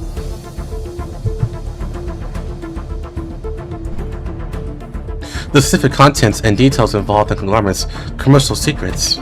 もしご心配でしたら If Counselor Mede has any doubts about this, you can always submit an inquiry to the group through official channels, provided you have the appropriate clearance, of course. 結局のところ After all, Cocoon stood up. She was significantly shorter than Mede, but she didn't mind. Rather, she always deliberately maintained a posture of looking up at him. She was very good at making people feel they were being respected. And once she stood up, that layer of respect faded away like a sheer gauze. Even though there was still a disparity between them, that atmosphere had abruptly vanished. ニューベネツィアプロジェクトの最高責 The 任者 supreme person in charge of the New Venice project is His Excellency, the Minister of the Purification Project Department. メド参事もこの町の Although Councilor Mede has poured much effort into New 部 Venice, 長の方が立場は with the administrative structure, you are merely one of the counselors under His Excellency, the Minister's command. regarding the details of the cooperation between the group and the Department of Purification Engineering, including the use and flows of funds. The right to know and supervise these matters belong to the Minister himself. If you wish to question the Fobbins Group's operational procedures and other actions of Venice's project, Cocoon leaned forward slightly, resting her folded hands on the table. This movement made her have to look up at the other person even more. But unlike before, she now seems to be the one looking down from a position of power. Her lips still carried a smile, but a spine-chilling gentleness surfaced in those pink eyes. Perhaps you should first go and ask the minister. Does he also share your concerns? Medit fell silent, but his smile never vanished. Not a single crack appeared in that handsome, nearly perfect face. He stood there, quietly like an impeccable statue, bearing the other party's scrutiny. It makes sense. Things like rumors mostly can't withstand scrutiny. Since you aren't clear on it, I won't waste our time on baseless matters anymore. Cocoon smiled faintly, maintaining that flawless demeanor of hers. However, there is one other thing. Purely out of personal curiosity, I'd like to ask you about something. Please go ahead, Counselor. I've noticed that recently in New Venice, and not just New Venice, and the green and white zones, many tech companies have experienced rather unusual talent mobility. Medit's tone is very casual, as if chatting about a trivial topic not worth mentioning. From what I understand, over the past few weeks, the Fobbin Group was aggressively headhunted over 100 senior software engineers and cryptography experts, with salaries far above market rates. Several of them even jumped ship directly from research institutions under the UNC's government. The construction of New Venice has already entered its final stages, and infrastructure projects are nearing completion. Logically speaking, there shouldn't be much need for a larger-scale introduction of software talent at this juncture. So I'm a bit curious. Why has the Fobbin Group suddenly taken such a strong interest in this field? Chancellor Medit is observing the trends of the talent market quite carefully. However, as one of the UNC's larger commercial entities, it's completely normal for Fobbin to reserve talent across various fields. Specific equipment plans in a certain direction are a business strategy of the group's Human Resources Department. So please forgive me for being unable to disclose that details here. Of course. Business strategy, I imagine. Medit nodded, his tone remaining impeccably mild. However, Ms. Kun, I'm afraid I had to offer a reminder. If a mere counselor like me can notice these trends, then those with a much keener sense of smell than me have probably already noticed. I heard, probably just yesterday, the UNC Journal Audit Office, and according to Order Number 74, issued an urgent special audit notice to the New Venice construction project and the Fobbin Group. The cool smile didn't waver in the slightest. The audit squad dispatched by a certain authority is on its way to New Venice. And Medit tilted his head slightly, revealing a gentle smile. Their audit authority is such that I'm afraid that not only I, as a counselor, but even the minister himself has no right to interfere. Whether it's Chief Zimmerman, the minister, or you yourself, Mr. Kun, all are obligated to fully cooperate. The conglomerate has not received any notice from the Audit Bureau yet. 遅かれ早かれですよ。 I believe you will. 彼らが At the very least, 到着する前 formal に documentation will definitely be delivered to your desk before they arrive.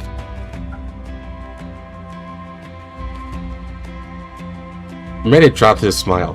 ファルベングループと事業部の I 同 hope 僚 all our colleagues from Site Fob and 監 the 査に Infiltrating 向け Project て will be 準備を ready 進められ for てい the るといい audit. のですが、ニューベネツィアに後ろめたい事情 There が are no あります corners in New Venice that cannot be inspected.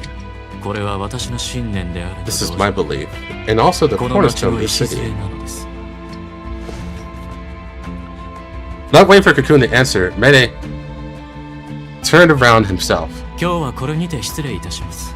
Listen to today's speeding here, Miss Cocoon. チマーマン主席に Please pass my regard to Chief Zimmerman and every 先ほ single どの question 質 I 問 just を asked. 含めて He turned and walked towards the door, with Agatha following closely behind him. As he passed through the floor-to-ceiling windows on the conference room, the sunlight of New Venice poured in from the outside, guiding his silhouette with a white glowing edge. The door closed. The sound of footsteps gradually faded away.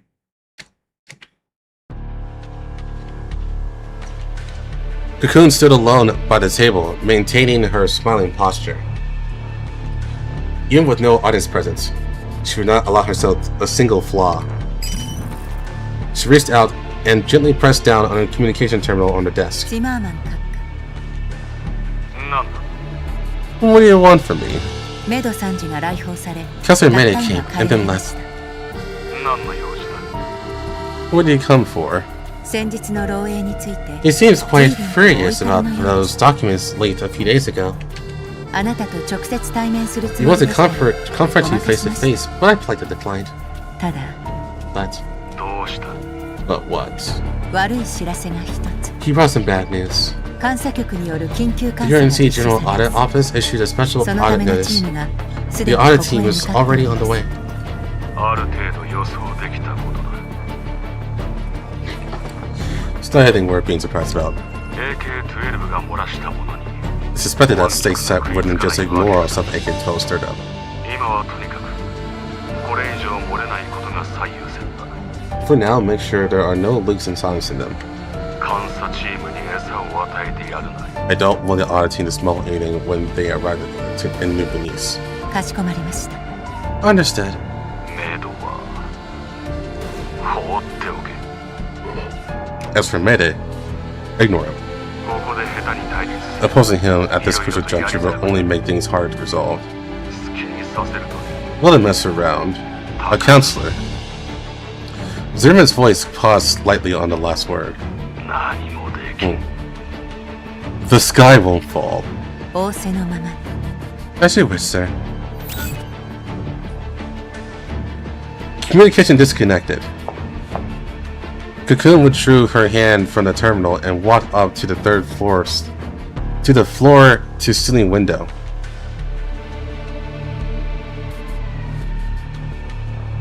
Outside the window, a full view of New Venice was completely visible under the afternoon sun. White buildings, azure sea, and a glowing purification towers in the distance. When Medic Quinn was standing in front of this window earlier, you probably saw the exact same view. But Cocoon knew that what she and the young man saw were completely different things. 何もできない Can cause any real trouble? She softly repeated Zimmerman's words. The smile at the corners of her mouth remained, but the light in her eyes grew a bit deeper. そうだといいわね Let's hope so.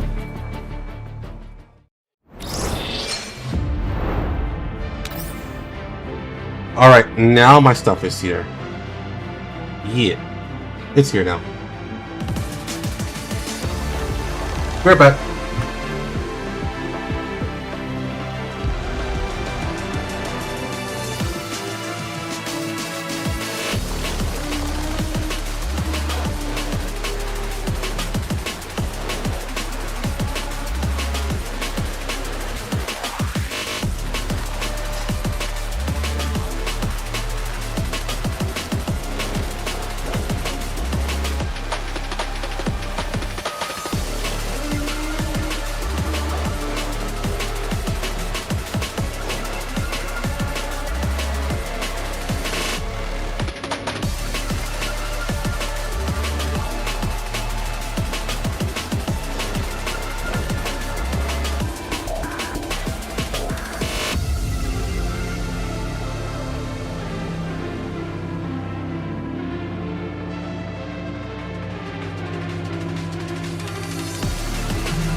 Okay. We did it, Reddit. We got our fuel.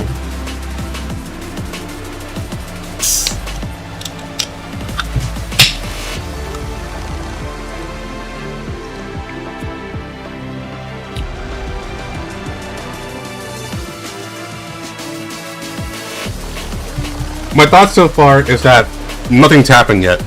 So can't say I'm particularly excited yet. I mean, we know that AK-12 is in a predicament, but that's about it.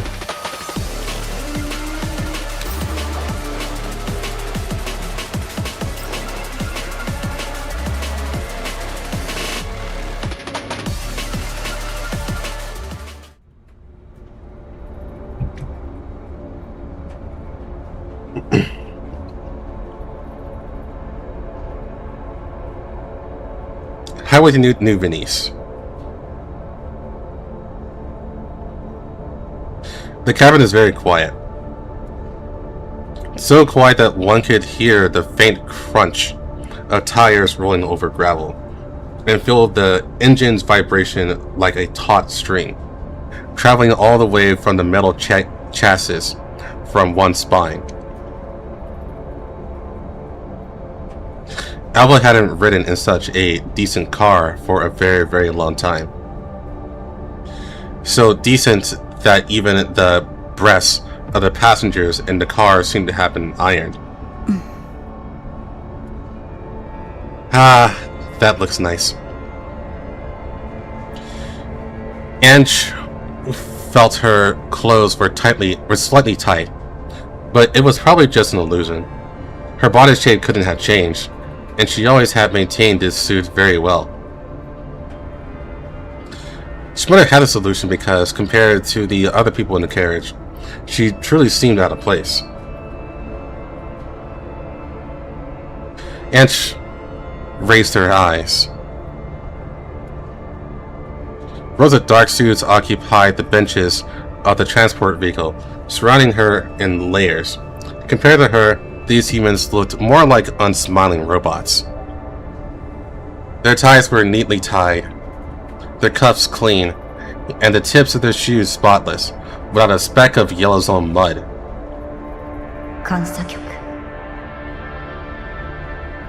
The Audit Bureau.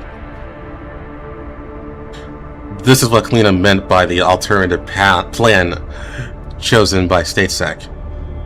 A department responsible for auditing and investigating accounts and conducting economic supervision, a group of people that exists in every era, just under different names.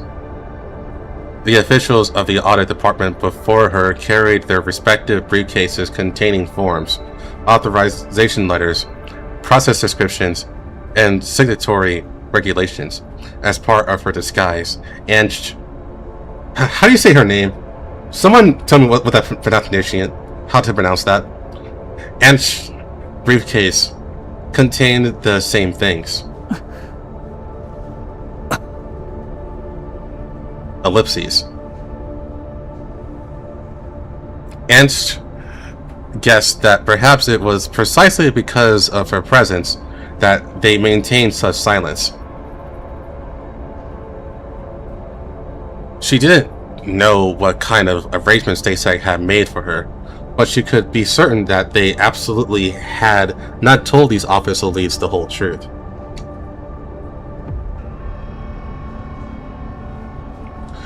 They even avoided resting their gazes on her for too long. In their eyes, an armed tactical doll who joined the team midway was probably nothing short of a walking jinx. It's normal for them to feel afraid that details they shouldn't record will leave traces in their minds and bring disaster upon them. Did Ange also execute missions like this in the past? She turned her head to look out the car window, trying not to let her gaze put more pressure on these innocent people. Anja? Okay. Thanks, Batsu. The wind in the yellow zone scraped against the glass like sandpaper, pulling away the scenery along the way layer by layer, revealing the truest nature inside this onion of the contaminated zone. New Venice. The key pivot of the UNT Ocean Purification Project. The Adriatic Coast, humanity's future maritime Eden. According to the materials Anja read, that's gonna take a minute to get used to. It was assigned at least 2 responsibilities: settling the residents from the yellow zone and green zone gathered from the old city of Venice, and undertaking the operation of the purification node for the Adriatic Sea. But their car had been driving for about 3 hours since the last transfer. As far as Anja's eyes can see, scattered settlements appeared from time to time by the roadside. Those settlements were even more desolate than the ones she used to see.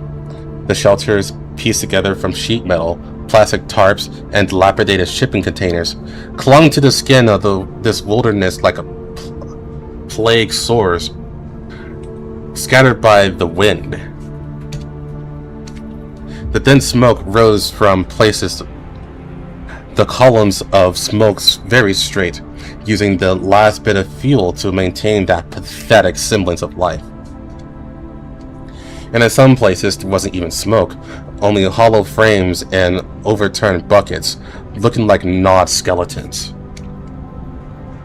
Further away, beyond the reach of human sight, several half-collapsed building frames slanted against the horizon. The walls were covered in faded graffiti, a mix of prayers and curses. According to the map displayed on the tablet, this place isn't too far from New Venice. Less than 100 kilometers. But within this range of less than 100 kilometers, there are still people struggling to survive like weeds. There are still people planting a few scrawny crops by the ruins, praying for them to grow strong in winds filled with collapsed radiation deadly enough to kill them. There are still people hiding their children behind sheets of iron, daring only to expose their eyes as they watch the convoy pass by from a distance.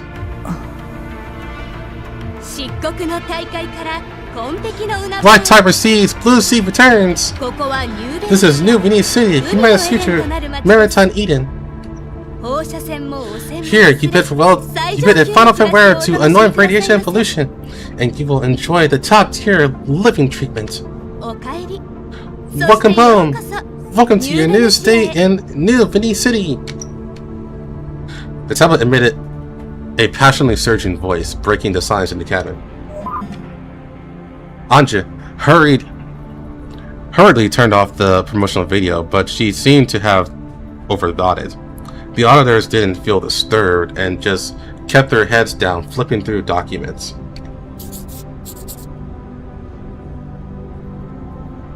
The tips of their pens paused slightly, then continued to swipe downward. Anja didn't understand why no one mentioned those scattered settlements by the roadside, or these scenes of purgatory that were surprisingly close to that Eden on the sea. Such confusion only lasted for a few short seconds before she figured out the reason behind it.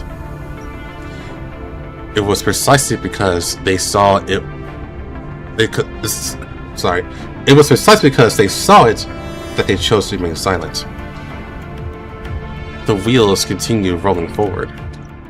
The biting wind continues to blow. The low hum of the engine acts as a monotonous lullaby. Until a violent tremor violently tore apart the balance of the carriage. The metal hull let out a muffled crash like a giant beast's ribs being struck by a heavy hammer. The documents and briefcases resting on knees were suddenly flung off by inertia, falling and scattering all over the floor. The seatbelts did their job. Everyone, including Anja, was finally thrown forward by the impact and then jerked back into their seats. Someone let out a brief gasp, then immediately swallowed the sound back into their throat, as if afraid of biting their tongue. What the? Hold up.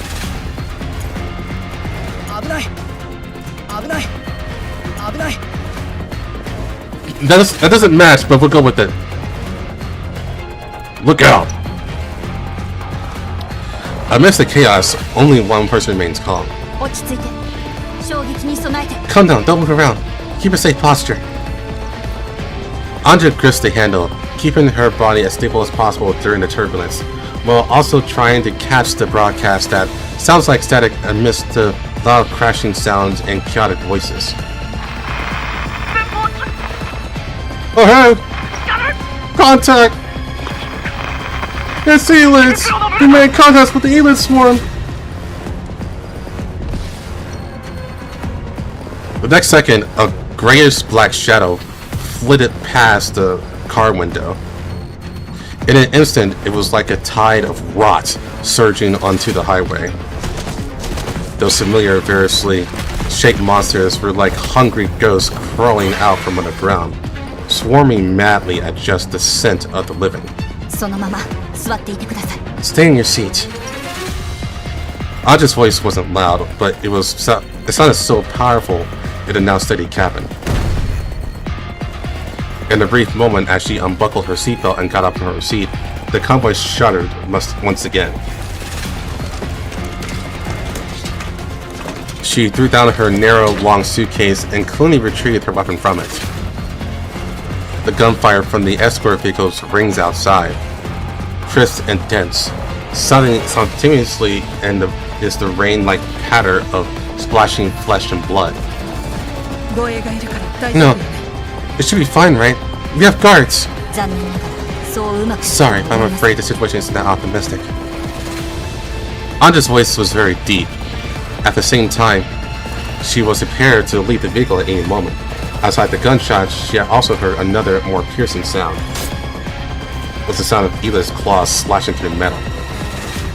The gunshots gradually weakened and eventually died out completely. Realizing what had happened, someone began to tremblingly reach for their waist. Apart from their IDs and seals, these humans also carried their own sense of security. In the train car, Anja wasn't the only one carrying a weapon. However, Anja knew very well that this was meaningless. Stay here. If I don't come back, save the bullets for yourselves. Her cold voice dropped, and Anja kicked open the car door. The world outside the car was filled with dust and roars. She came here with an even more important mission. But saving the lives in front of her is the most important mission.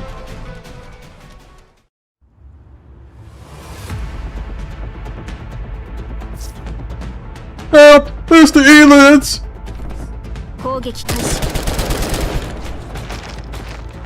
Damn, her ass feels quite nice in this one. Stay here, don't run around.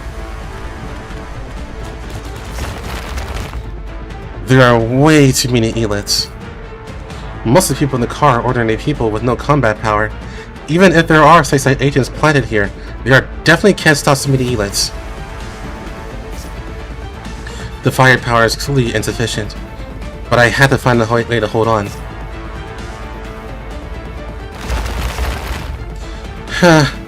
If only Flormastine was here.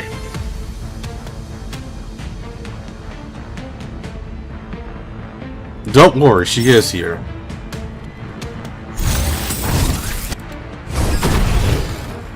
Thanks, boy.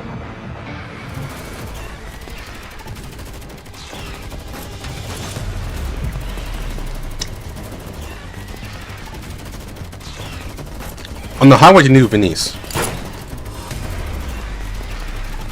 gunfire tore through the sandstorm, only to be swept back into the air by an even larger and stronger wind. The roars of the ELID linked together into a stinking river, constantly overflowing from the ruins on both sides of the highway, rising higher and higher, almost drowning out the engine sounds of the convoy. Kyro coolant isn't enough to freeze this many ELIDs. Even if it were effective, at this distance she also has to consider the possibility of catching a human passengers in the crossfire. These ELIDs, it's as if they have had a clear target, searching straight towards the convoy. Is something attracting them? It doesn't take much time to reach this conclusion. The crux of this problem is, what does this mean? Was it a deliberate attack targeting them, or... Not far away, the sound of gunfire could still be heard intermittently, but it was quickly swallowed by the roars of the ELIDs. Someone in the cabin tried to draw a gun and fight back, as if trying to grasp onto a bit of a tangible feeling that they were still alive. Such a cheap, tangible feeling holds no meaning whatsoever. As long as those escort vehicles all fail, even if Anja was strong, she could only protect herself, and the convoy being overwhelmed would only be a matter of time. She knew this would be the outcome from the beginning, but she still fought with all her might, just to stall these ELIDs for even one more second.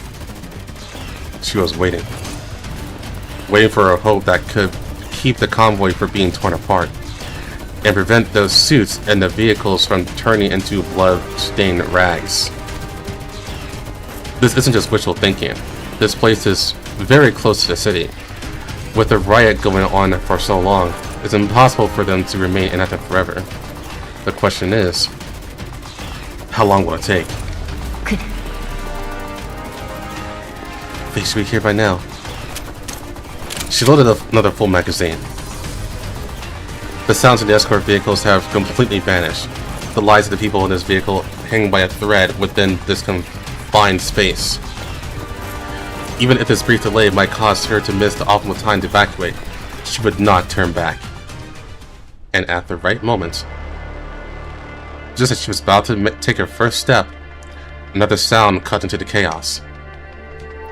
It wasn't the scattered burst of fire from the cars, nor was it the dying struggles of the already extinguished escort vehicles. It was a neat, ruthless, and standard rhythm of firepower.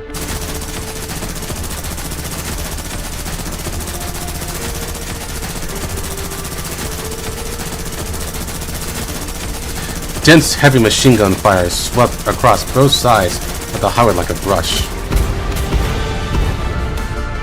This was followed by the muffled thuds of grenades. The blast wave kicked up dust, flipping over the entire patch of ELIDs along with their roars. Finally, arriving late to the horizon ahead of the convoy, a dark torrent of steel moved steadily forward. It was an armored convoy mixed with heavy mechs. The military? No, that formation.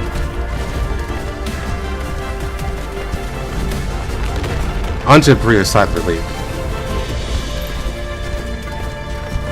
She slightly lowered the muzzle of her freshly reloaded gun, her gaze sweeping over the forest flags, designations, and old-style coatings on the vehicle bodies. A long-lost, reticent sense of familiarity slowly surfaced from the depths of her memory. That one was one of the most difficult battles since the Five was born. The Great Wall Railway Defense Forces. The firepower of the Great Wall Railway Defense Forces convoy continued to push forward. Under the crushing might of the regular army, the ELIDs fell, scattered, and retreated in swaths like scorched weeds. Anja only needed to stop the scattered stragglers to keep them from harboring the VIP of the type of vehicles. In just a few minutes, the highway revealed its grayish-white bones again. After clearing the path, the flagship armored vehicle from that force drove out of the formation, slowly coming to a stop after approaching the convoy. and a soldier stepped down from the vehicle. Damn, man, they couldn't even give you eyes? Alright. They gave you a scar, though. 2 scars, actually. Convoy ahead. State your affiliation. Repeat. State your affiliation. He did not approach immediately. Instead, he began to interrogate through the megaphone, his voice cold and precise, reflecting the habits of an old-era soldier. If Anja guess wasn't wrong, his behavior right now was practically a textbook example of why the Great Wall Railway Defense Forces remain so unpopular to this day. The auditors in the carriage finally snapped out of their gaze and began organizing their scattered documents and ID badges. Someone pushed open the car door, trying hard to make themselves look like what they should like.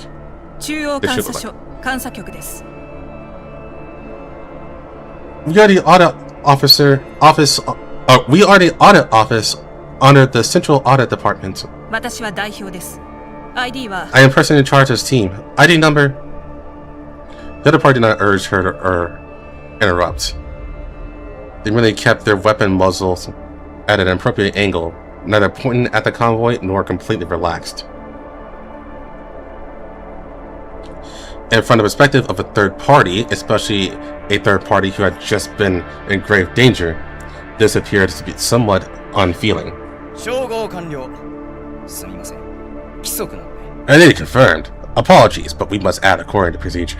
We're at a garrison force from the nearest Great Wall Railway outpost, or to conduct routine training exercises and patrols in this area. During training, our patrol detachment observed an abnormal cluster of ELID activity in this area and determined that a civilian convoy might have been attacked, so we rushed over to assist. Holy fuck, his voice does not fucking work. Thanks for your support. Your time is impeccable.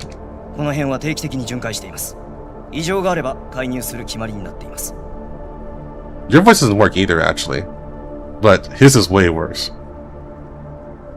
This area falls within our daily routine route. Should we spot abnormal ELID activities, protocol mandates our intervention. However, a storm of this scale today is indeed extraordinary. ELID activity on this highway is usually nowhere as high.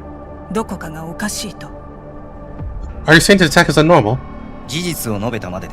I'm simply stating the facts I've observed. As for the cause, that's beyond my scope of judgment. We will provide you an escort until you reach the security checkpoint on the outskirts of New Venice. If any ills appear along the way, we'll handle them. I appreciate that. Other issues can be discussed later. Now, I need you all to follow the procedures before entering New Venice. All actions must be filed on record. Alright, we'll cooperate. The negotiations continued. Anja did not participate.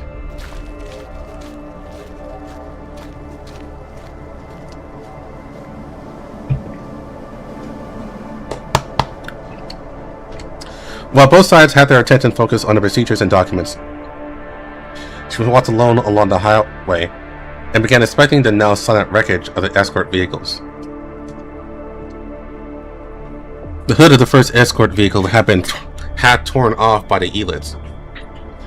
Spent casings were scattered all over the ground, and the whole was covered in claw marks and impact dents. The second vehicle fared slightly better, but the heavy machine gun mount on the roof had been twisted into scrap metal. The ammo box was open and completely empty inside. Anja walked over to the third escort vehicle. This vehicle was overturned on the shoulder of the road, chassis facing the sky, its tires still slowly turning. She stepped forward, her gaze sweeping onto the vehicle, then stopped.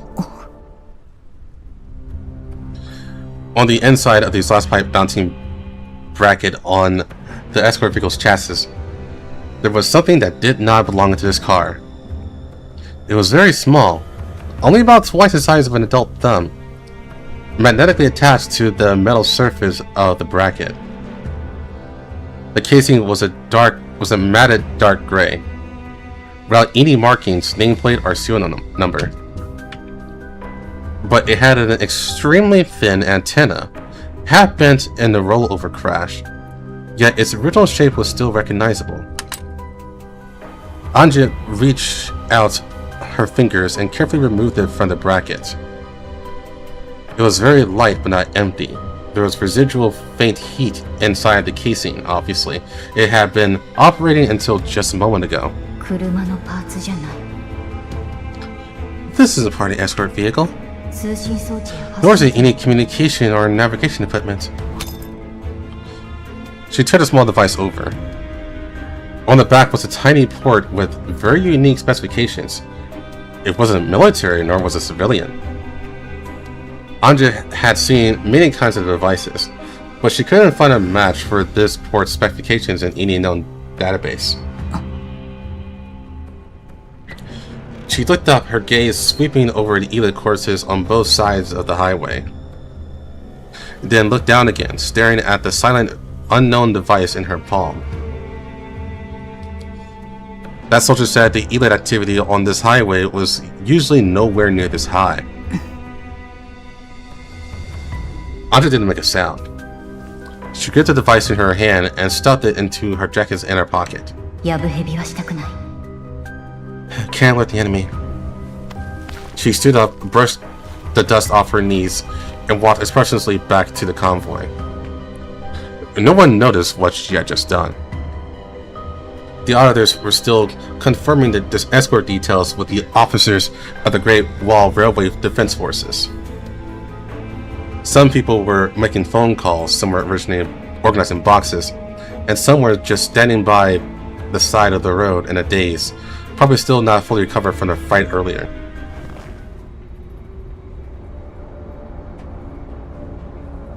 Anja sat back down in her seat in the carriage.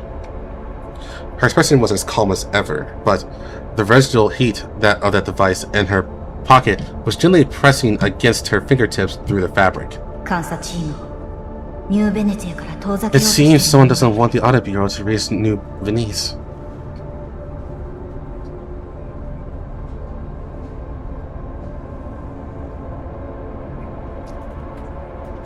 She quietly glanced out the car window.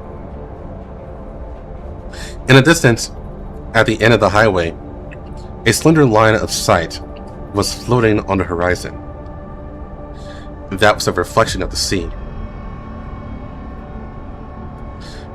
The convoy quickly sets off again. The armored vehicles of the Great Wall Railway Defense Forces push forward at the front, overturning the shadows on the road like a plow. The remaining vehicles of the Audit Office restart and advance under the military escort. The auditors remain silent, but their gaze towards Anja are filled with a bit more warmth. ありがとう。いいえ。 An auditor expressed her gratitude to Anja, and Anja simply shook her head, offering a gentle smile in return. She turned her gaze back out the car window. Those settlements along the way were still there. The ruins were still there. The ELID rampage hadn't yet had time to disturb their borders. The convoy speed increased slightly. After another period of time, Anja quickly caught the scent of the sea breeze wafting from afar. It wasn't the kind of wind carrying rust and ash like in the yellow zones, but a damp, salty, warm breeze. Anja's memories of it were not pleasant, but she recognized it as the scent of the sea. It was also the scent of New Venice. A bright silhouette appeared on the horizon. At first, it was just a glaring reflection of metal. Then the reflections turn into lines, and the lines into structures, and the structures into a massive azure city. Anja realized she had seen it wrong. This was a pure white city, so clean that it didn't look like something grown in the contaminated zone. It was like an exquisite model left behind by some golden age, magnified by some unknown means, and nailed to the surface of the sea. White building complexes floated on the sea, with tracks and bridges connecting the floating islands. The silhouettes of purification towers stood at the four corners of the city. For such a massive city, the numbers seemed somewhat lacking, but it didn't detract from their own towering majesty. It was already afternoon. Sunlight hit those glass and metal surfaces, refracting blinding light as if declaring something to Anja. We're here. Oh my god, this place is practically even more than Moscow. It truly is out to being the newly built place. The Great Wall Railway Defense Forces escort only went as far as the city outskirts. Soon, the convoy passed through the outer checkpoint area. Unlike the desolation along the way, the roads here were as clean as they had just been paved. The lush green belts on the side of the road still bore signs of being pruned. Although there weren't many of them, the pedestrians on the street wore clean clothes and carried shopping bags. Through this car window, Anja could hear them talking about the newly opened restaurants and discounts, and the fashionable shops on the corner.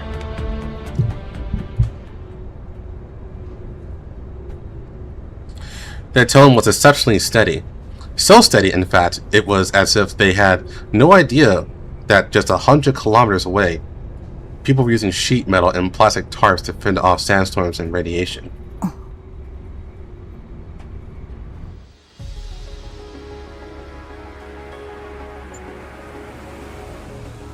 The convoy finally stopped in front of the luxurious hotel. Anja felt as though she had never seen such a magnificent hotel in her entire life. The porch was brightly lit, the glass reflecting the glare of the sea.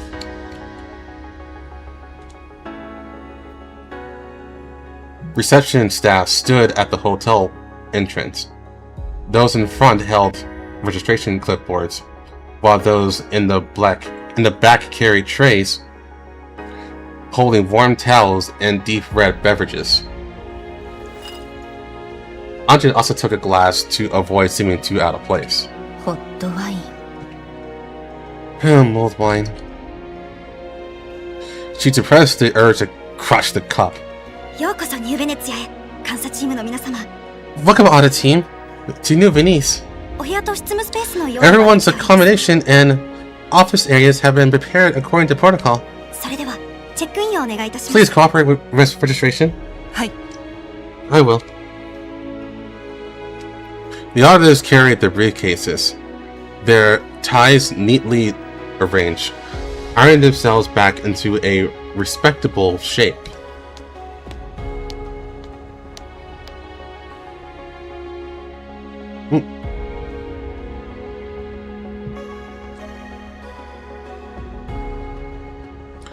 Anja followed at the back of the group and stepped into the bright light of the hotel lobby. Her left hand rested naturally by her side, while her right hand was tucked into her jacket pocket, her fingertips silently stroking the small cold device. AK-12 来たよ。通りすがりの人形よ。覚えておいて。I'm wondering if the branching The side missions have dialogue. Alright, we'll find out after this one. Damn, taco's hot.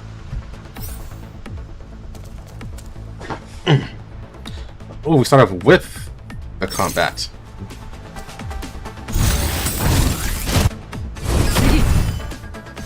Thanks, boy.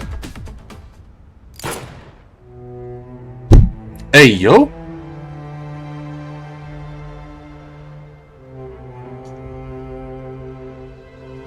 Along with the sound of gunfire, another familiar enemy fell.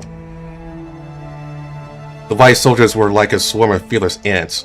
When one fell, multiple successors immediately followed up.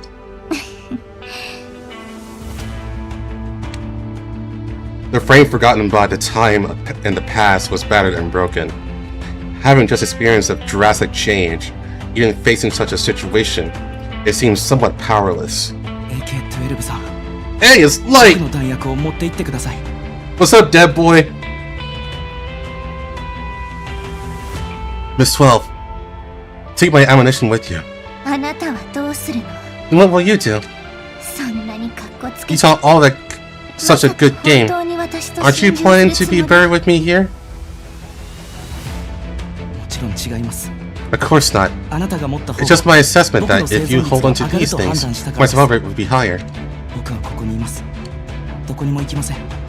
I'll just stay here and not go anywhere. As long as I can hold on to Miss Anja's caves or support her rise, they'll have no reason to keep attacking me. I see. You're quite smart. However, I'm going to leave for a bit. Let's meet in the new world, Miss AK-12. Cut the shit.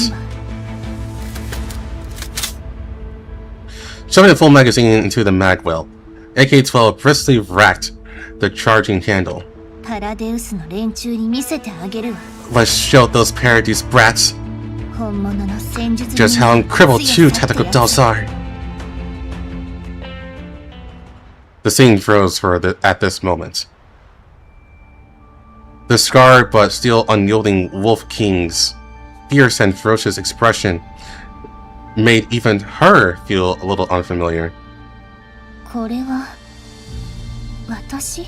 Is that me? Yes. Congratulations! Your memory database is gradually being restored. It seems it won't be long before you can reclaim your true self.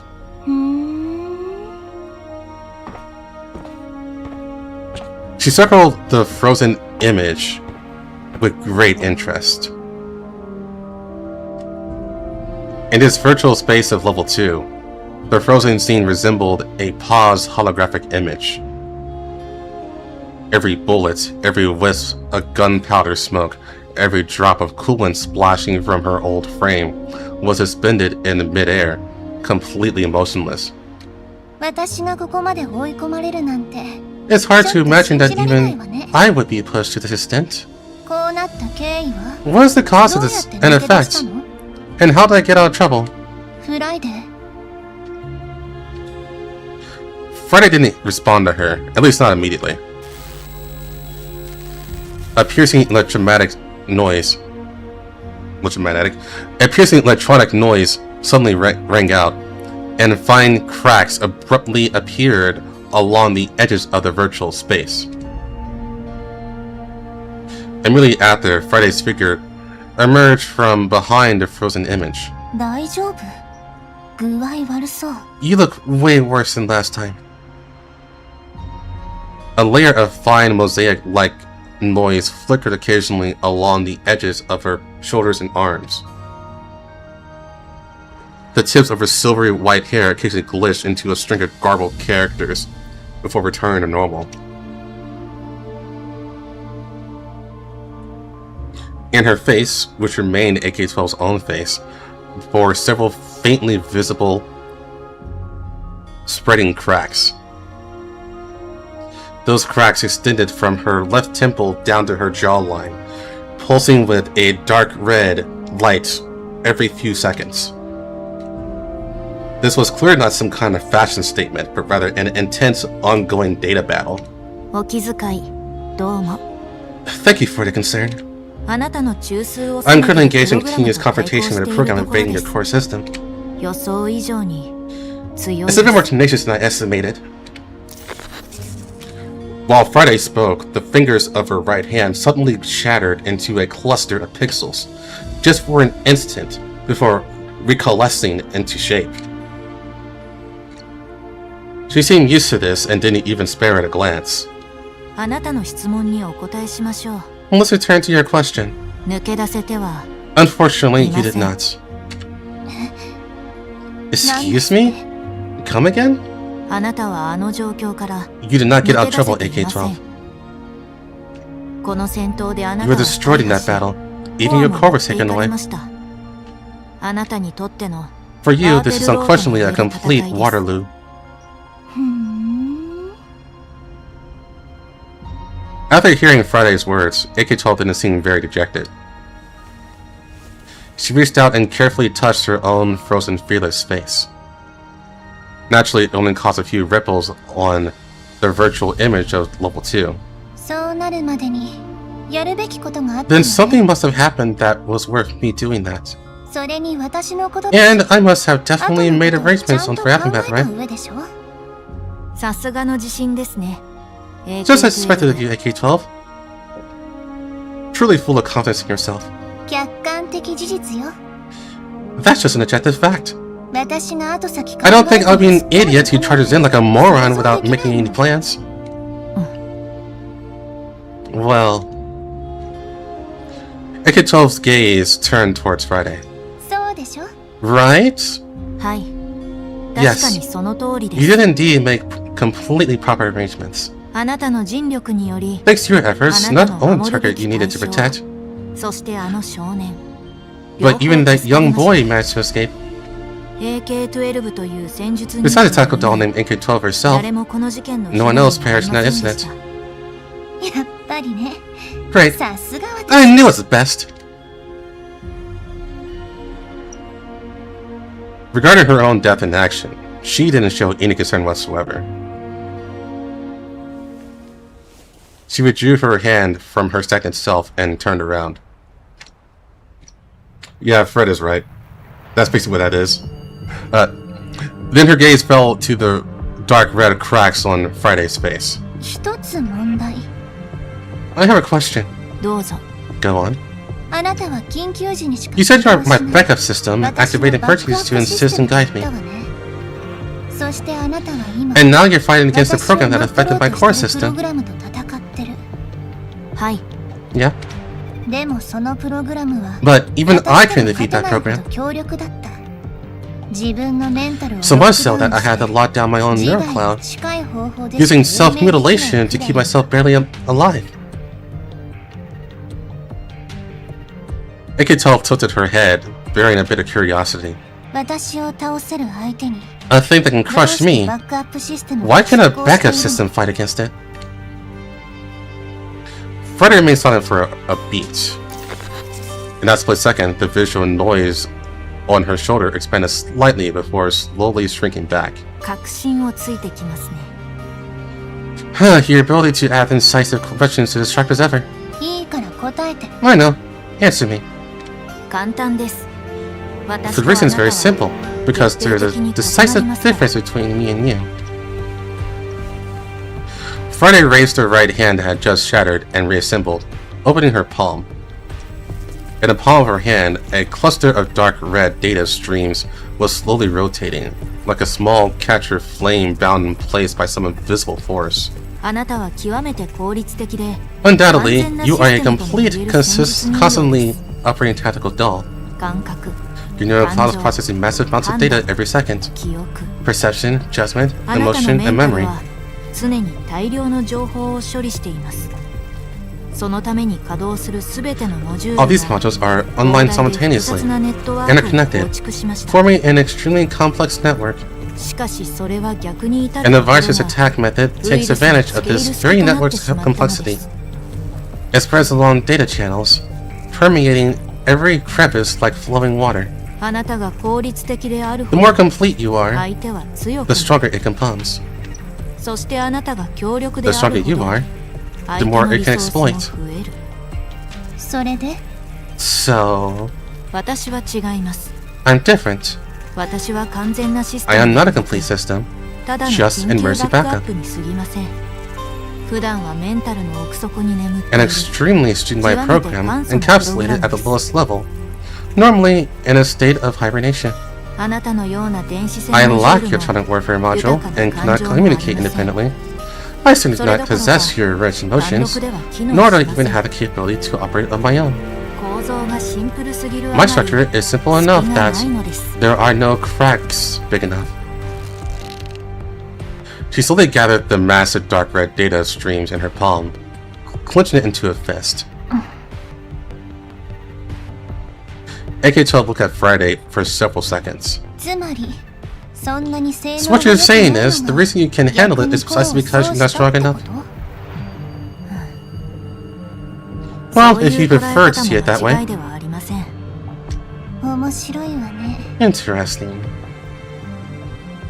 AK-12 didn't press the matter further, though the expression on her face showed she hadn't dropped her suspicions at all. However, now is not a good time to dwell on this question.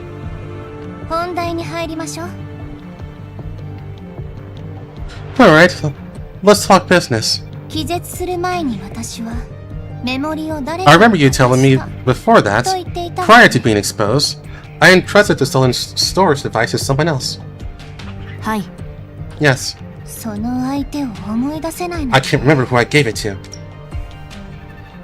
AK-12 tapped her temples with her fingertips, the motion carrying a hint of irritation. I don't remember doing it. Wasn't for you telling me. I probably would have thought I'd lost it myself. Will I remember the number? Your memories are not truly destroyed. As I gradually process and eliminating the virus, they will definitely be restored eventually. Eventually. I don't like that word. I want to know right now. That thing can't just stay in someone else's mind.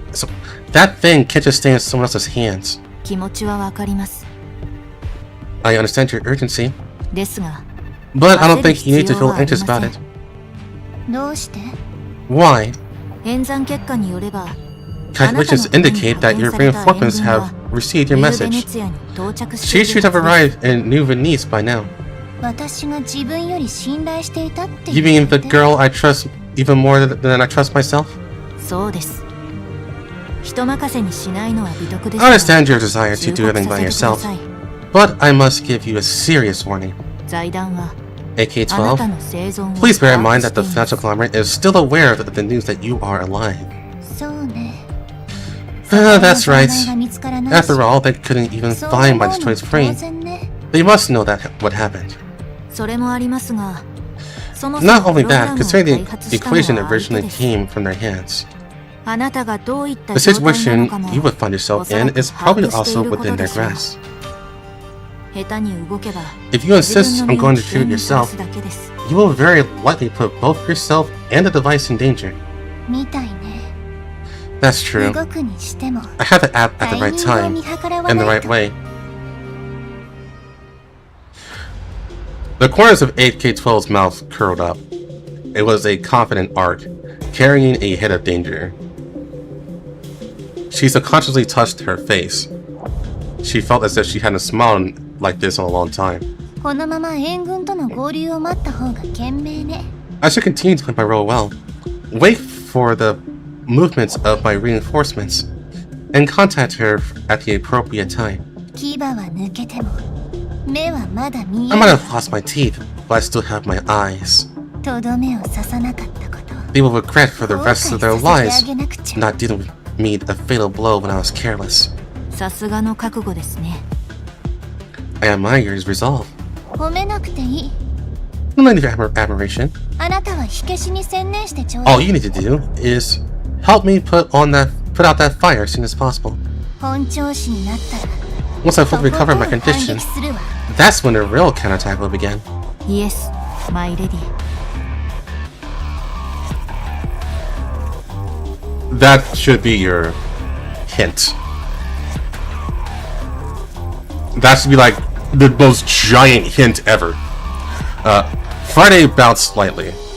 The moment she leaned forward, a small patch of static on her left shoulder exploded outward again, before slowly piecing itself back together.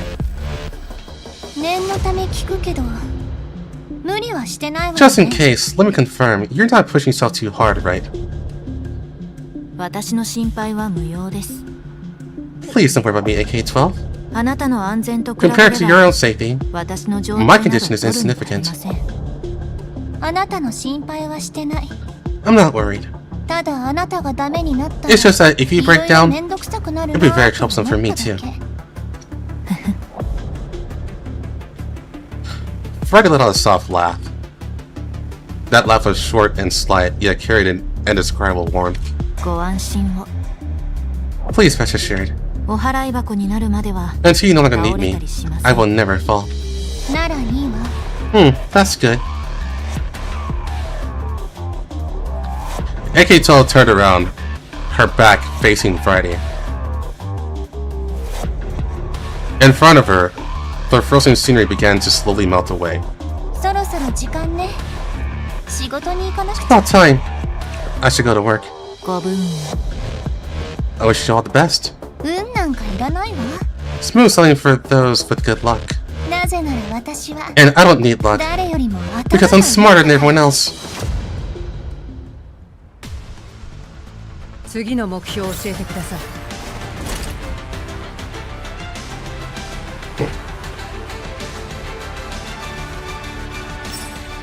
What hints? Let me see if I can find an example. Make this real fast. I'm not sure if I remember when exactly it is said. But I can try to find it really fast.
This might not be the most apt example, but it's good enough.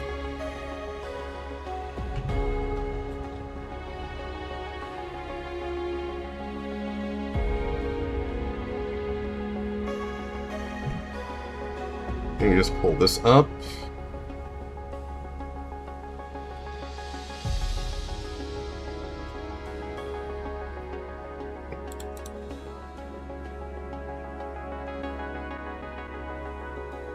And it should come up. Alright, that's a little, I'm gonna scroll up. Oh, yeah. Shaw. Clean up AK-15's body and send her to the workshop. I have something I need to do. Nadia. Yes, my lady. Scroll in some so you can see that.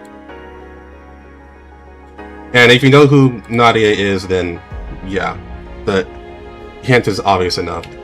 It's like omega obvious.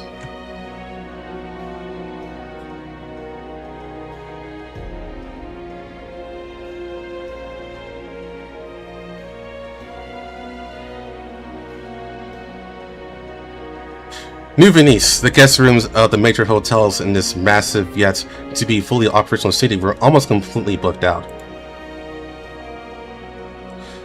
The hotel where the Audit squad was staying was located on the outer ring of New Venice. While not top-tier luxury, it reflected the Purification Project Department ample preparations for the audit in every aspect. The top floor of the hotel had been completely cleared out for the exclusive use of the Audit squad. It was equipped with a conference room capable of holding nearly 100 people and multiple independent suites. Even the elevator leading to the top floor had been set with exclusive permissions, fully ensuring the Audit squad's independence and privacy.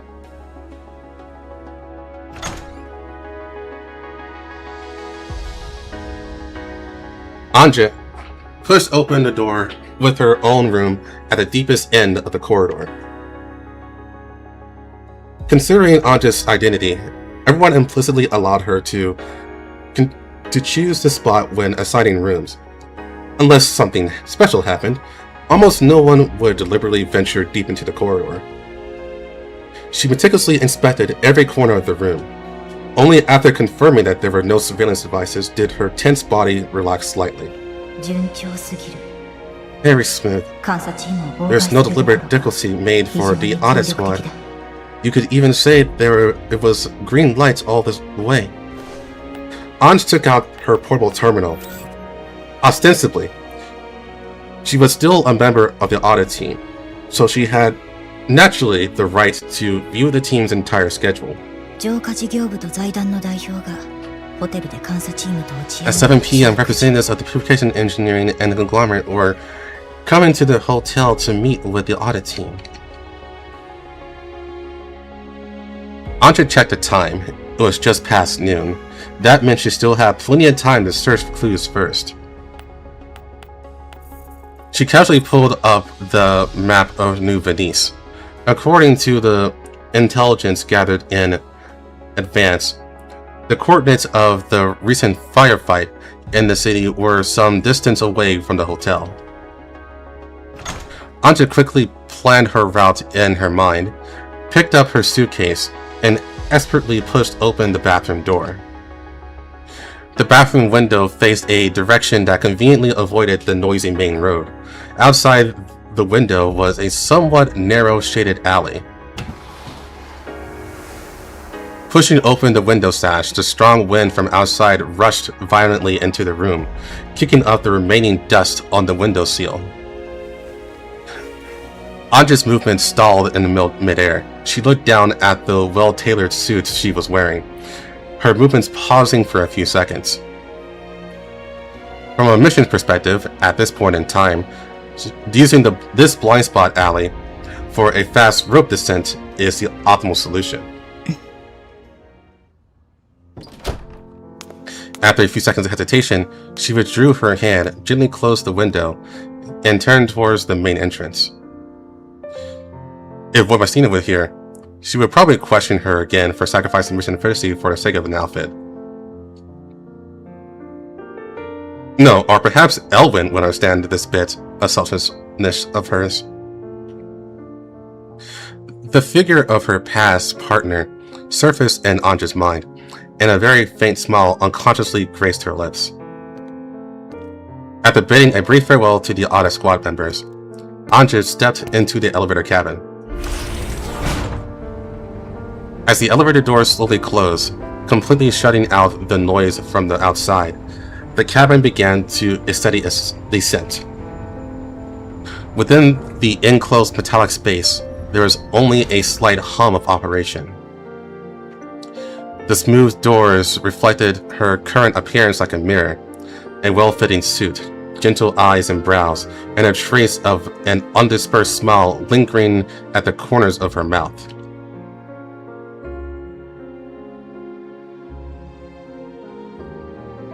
Just like when she had just arrived at that city 10 years ago. 10 years. Anja stared at herself in reflection, raising a hand to gently smooth out an imperceptible wrinkle on her suit collar. The soft smile belonging to Anja in the mirror faded and froze little by little as the floor numbers ticked by. That fleeting warmth and melancholy stirred up by memories was carefully folded and withdrawn, ultimately sealed away in a black box at the deepest part of her neural cloud.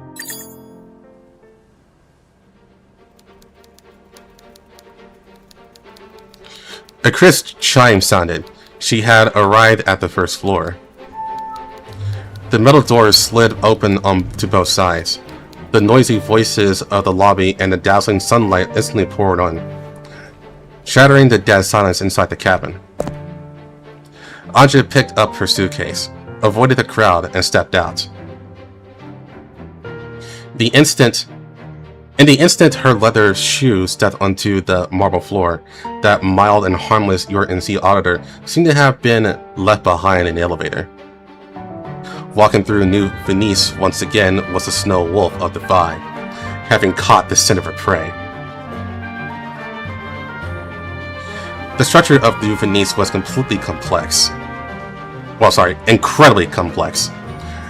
As the core metropolis shouldering the UNC's responsibility of purifying the ocean, its sheer scale of the complexity of its underground pipeline network were far beyond that of an ordinary white zone city. Logically, a target area where an accident had occurred should be heavily cordoned off and airtight by the local security forces by now. However, what caught Anja's eye were only a few ordinary construction teams working intensely.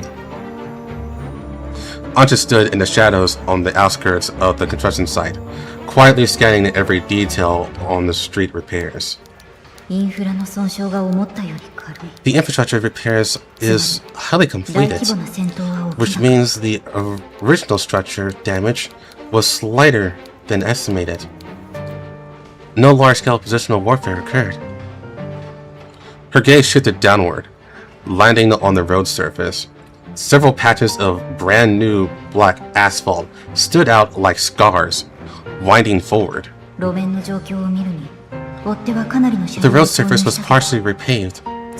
Judging from the transitions between the old and the new sections, the pursuers had deployed quite a few vehicles, but both sides must have maintained a delicate distance during the chase.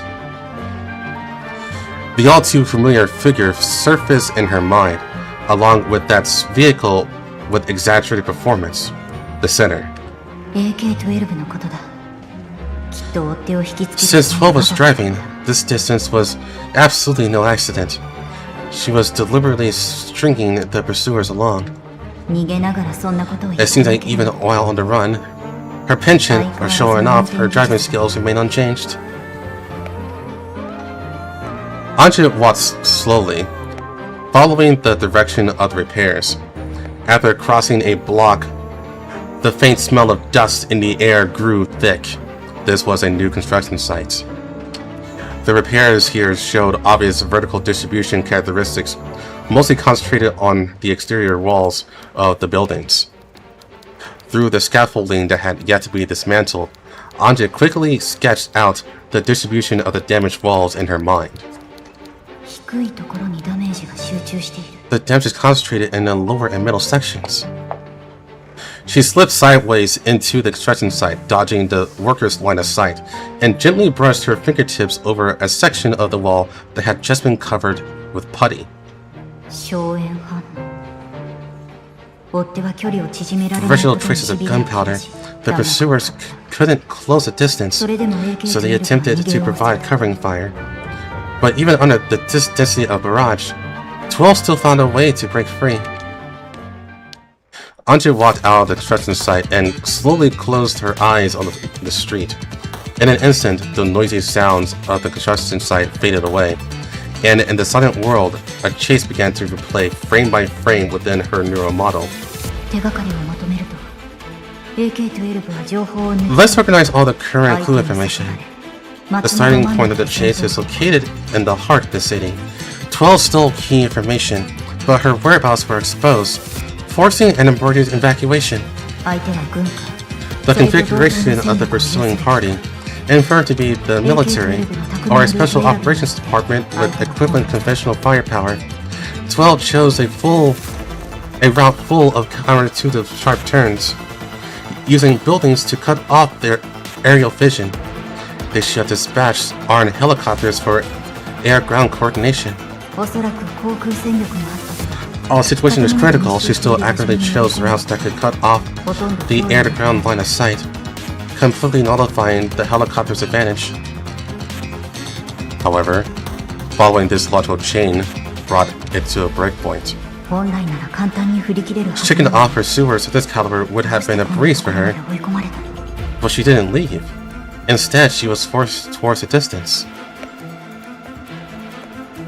Following the map reconstructed in her neural cloud, Anja walked along the path where the chase had taken place. Unbeknownst to her, the civilian buildings around her gradually thinned out. This was the edge of the urban area. Standing tall in front of her were rows of solemn defense systems sentry towers. Further ahead was the dock district, the core heart of the purification project. Something's wrong. Anja's gaze locked onto several obvious damages on the sentry tower's base. The defense system was activated, and it sustained damage, but that kind of damage couldn't have been caused by Tull's firepower. A large amount of building wreckage nearby is cleared out. It wasn't immediately rebuilt like the urban areas. Instead, it's just getting a simple cover-up for the upcoming opening ceremony. Was it because of the defense system? No, before that. What caused the sentry tower to activate? There are two possibilities.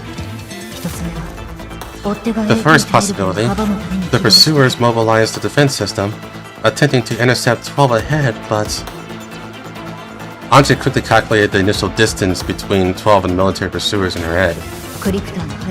Given the mobility and functionality of the center, it would be extremely difficult for the auto-lock system to track her, and it's even questionable if the radar could capture her. If the original pursuers were still behind 12, firing rashly could easily hit friendly forces. Even in a New Venice, mobilizing the defense system to catch a single spy seems like making a mountain out of a molehill.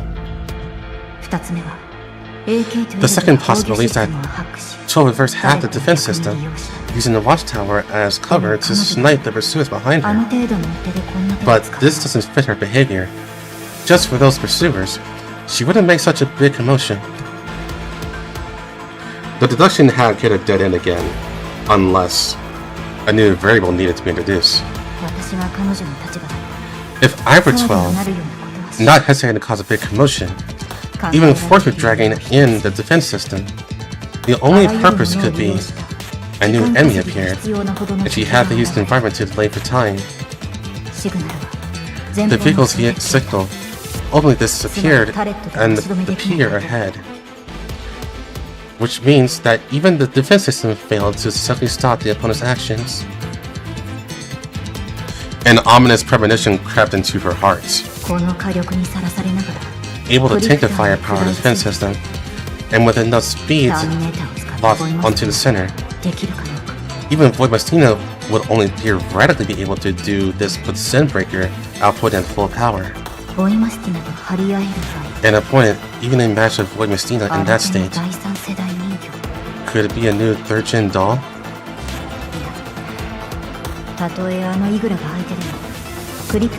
But if it's a 3rd-gen doll fighting solo, even against an opponent of Eagle's caliber, 12, driving the center, shouldn't have been left with no chance to evacuate. After all, Tull's electronic warfare skills are still top-notch. Unless there was more than one enemy deployed midway. There was a heavy unit capable of crushing the defense system, as well as a hacker team that could completely suppress 12's electronic warfare capabilities. The opponent understands 12 even better than imagined. This is an ambush specifically targeting 12's personality and abilities. All the clues pointed to the pier ahead. Anja clenched her suitcase, preparing to bypass the defense system and infiltrate the signal vanishing point. Just then, a nameless killing intent awakened Anja faster than the sea breeze from the pier. From the shadows, a pitch-black figure sprang up, the cold gleam of a dagger aiming straight for her temple. There was no probing. The strike was a lethal blow. However, Anja's reaction was faster. She didn't parry the opponent's thrust. She ducked and leaned forward, dodging the blade as its blade nearly grazed her scalp. Anja didn't tangle with the assassin. Instead, she suddenly raised her suitcase to block her side. Sparks erupted in the distant darkness. The latent bullet slammed viciously against the surface of the alloy case, letting out a teeth-aching metallic boom. So there really was a gunman. External assassination was far too idealized. Missing his strike, the knife-wielding assassin showed no pause or surprise.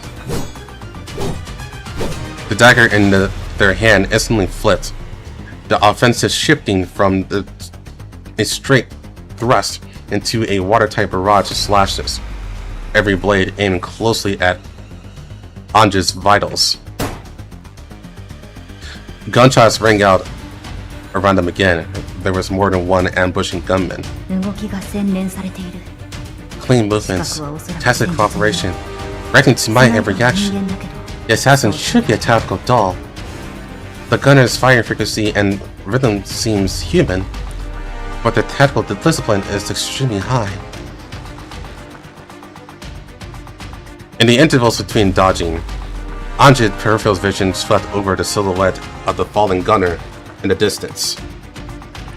He wasn't wearing the kind of off-brand tactical gear common among mercenaries, but rather some kind of standardized equipment that had been stripped of its insignias.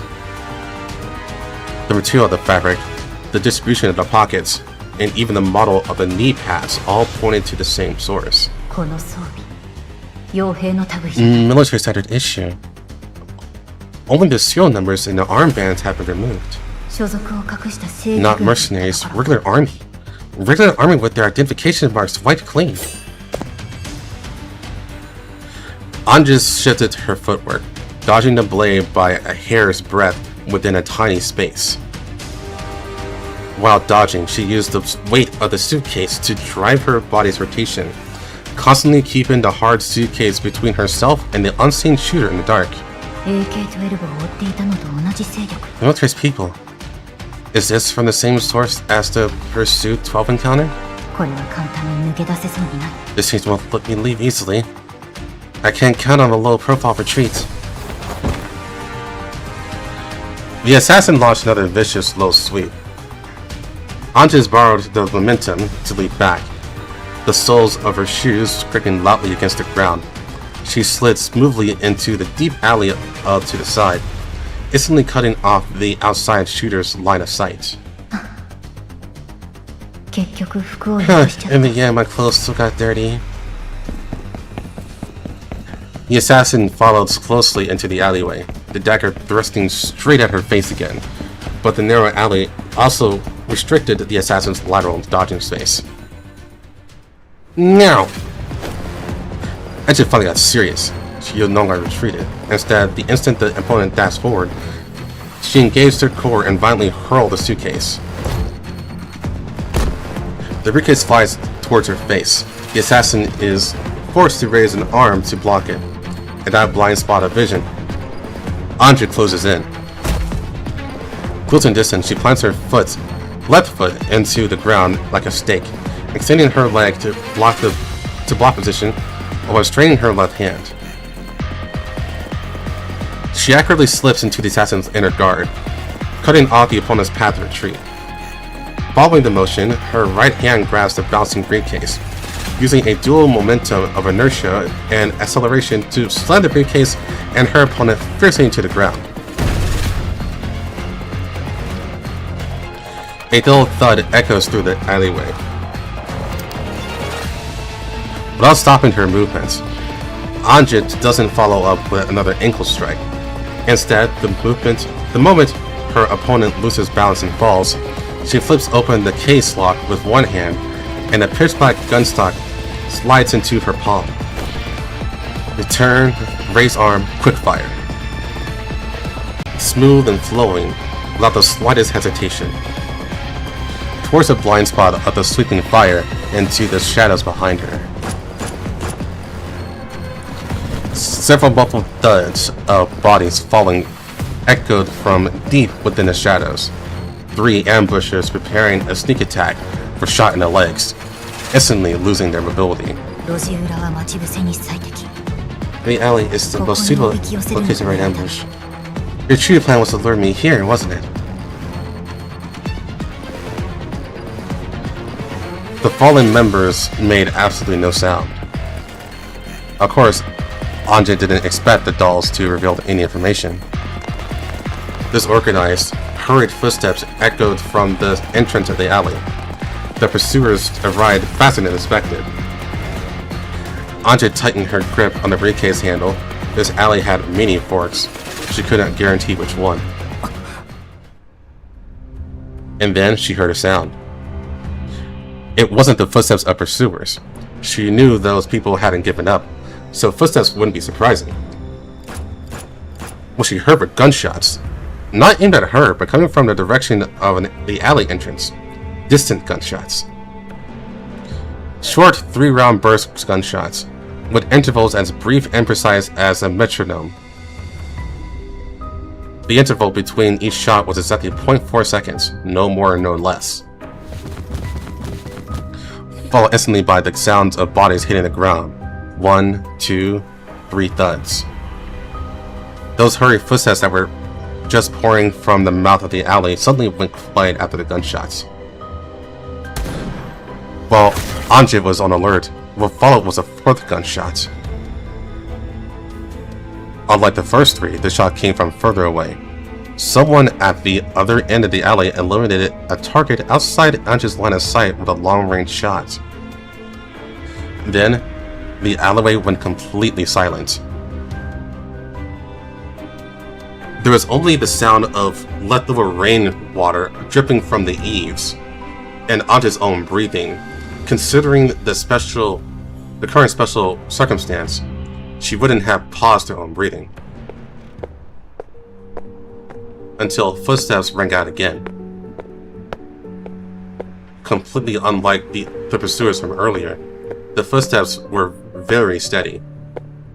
That pace was neither chasing after something, nor fleeing from something. It was merely walking. Calmly and steady, as if the whole world was making way for it. Walking.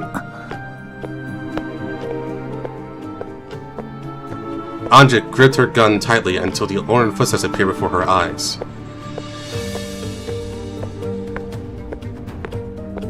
The original daylight from the alley entrance diffused in from behind the newcomer, first outlining her into a slender silhouette, broad shoulders, narrow waist, crisp suit, every line tailored impeccably. And then her hair. Silver hair, reaching down to her waist, against the backlighting. It looked less like hair, more like a bolt of satin unfurled by the wind. Its edges gleamed with a nearly transparent cold light, swaying slightly with her steps. She held the rifle in her hand, the muzzle pointing downwards, the faint residual heat from her previous shot still lingering on the barrel. Her other hand is empty, hanging by her side. Her fingers are long and slender, with distant knuckles, like the hands of a pianist or an executioner. She must have seen me. Must have seen her holding a weapon and on high alert, Anja thought. Anja thought. But she watched as the other person walked into the alleyway without any hesitation. The backlight faded, and Anja finally got a clear look at her face. She has seen many beautiful faces, human and all. Over the past decade, she has seen all sorts of faces. But the face of her did not possess the kind of beauty that elicit gasps of admiration. On the contrary, it left one in silence. It was like the silence of seeing a sky full of stars on a deep winter night for the first time. Not out of shock, but the sudden realization that in the face of such almost unreal radiance, language itself becomes superfluous. Damn, that's Yuri-coded. The silver-haired woman stopped 3 paces away from Anja. ついてきてください、アンティアさん。 Come with me, Anja. あなたは You are... 質問はまた後で。 Now's the time for questions. The two figures plunged headlong into the intricate shadows of New Venice. This guy's familiarity with the city surpassed even the map itself. This led Anja through the crevices between buildings, over damaged fences, and across gutters filled with sewage. The road beneath their feet was broken and intermittent, and some paths were even dead ends in Anja's mind, but this woman ran without hesitation. Amidst the rushing wind, the silver-haired woman occasionally turned her head. Her gaze briefly rested on Anja, as if confirming something. ついてこられますか？ Can you keep up? ええ Yeah, no problem. The moment she received confirmation, the corners of his mouth seemed to lift in an extremely faint arc. In the next second, the figure ahead slithered again. The two figures drew after images in the shadows of New Venice, leaving those pursuers far behind. こいつ地形を知りすぎ This person, she's too familiar with New Venice. A moment later, the sounds of pursuit behind them were completely drowned out by the wind. Actually, halfway through, Anja had already determined that the pursuers had given up. As the surrounding building silhouettes gradually became familiar, Anja realized that the two of them were taking a huge detour to approach the hotel where the audit team was staying. これでもう追っては来ないはずです That's enough. They shouldn't be chasing us anymore. まだ油断しないでください。警戒すべき相手は Don't drop your guard, Anja. It's not those people we need to hide from. The silver-haired woman leaps lightly from the rooftop. With a flash of her silhouette, she slipped into the shadows of the awning of the roadside station. Anja landed closely behind her, the soles of her shoes touching the ground without making a single unnecessary sound. The two stood side by side under the awning. Taking advantage of this brief respite, Anja carefully studied this mystery person. Long silver hair flowing like mercury, and exquisitely near-perfect facial features. Especially those eyes. It was a look Anja was extremely familiar with, yet hadn't seen in a long time. It was the pride and confidence of an apex predator with absolute control of his own power. ところで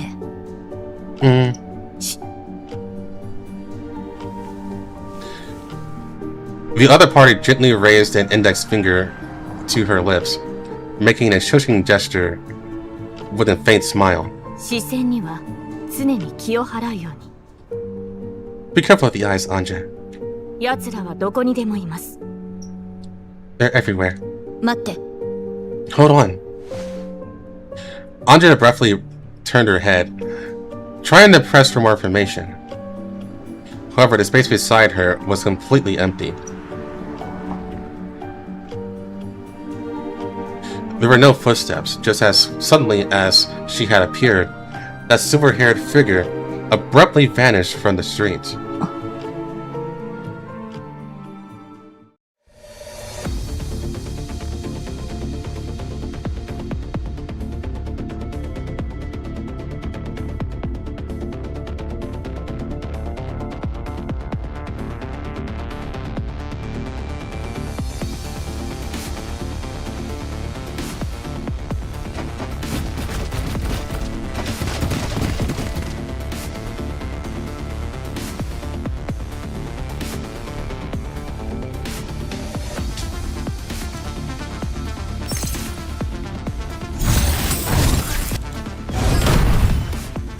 Thanks, boy.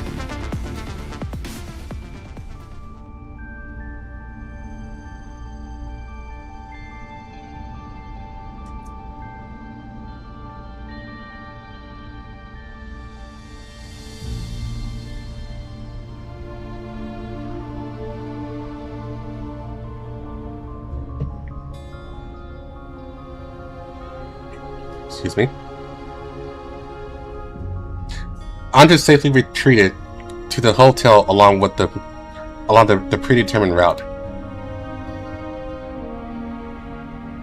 It was still early, giving her enough time to wash the dust off her body and re-iron that formal suit. Standing before the mirror, Anja fastened her collar, but the image of that silver-haired woman kept circling in her mind. That person looks familiar, but...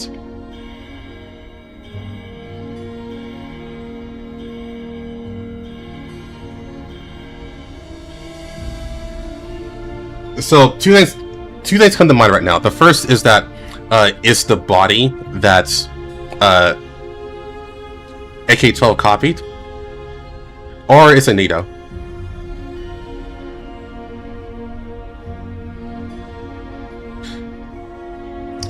The 7 o'clock bell chimed right on time. Alva's terminal popped up a timely scheduled reminder. The disguise of an auditor had to be put back on. Anja temporarily reined in her thoughts. If her idea was correct, that silver-haired woman would definitely seek her out again.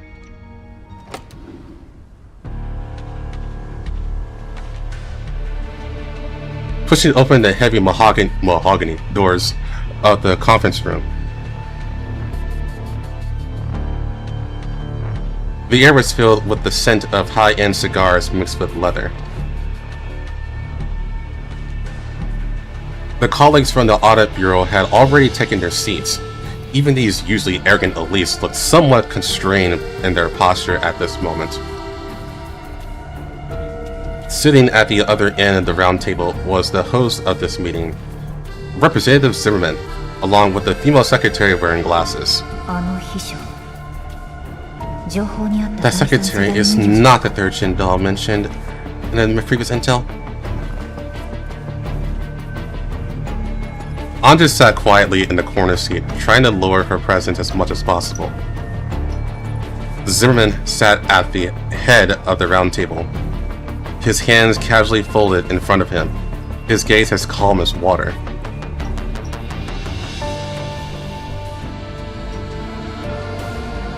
Once everyone was seated, he didn't rush to speak.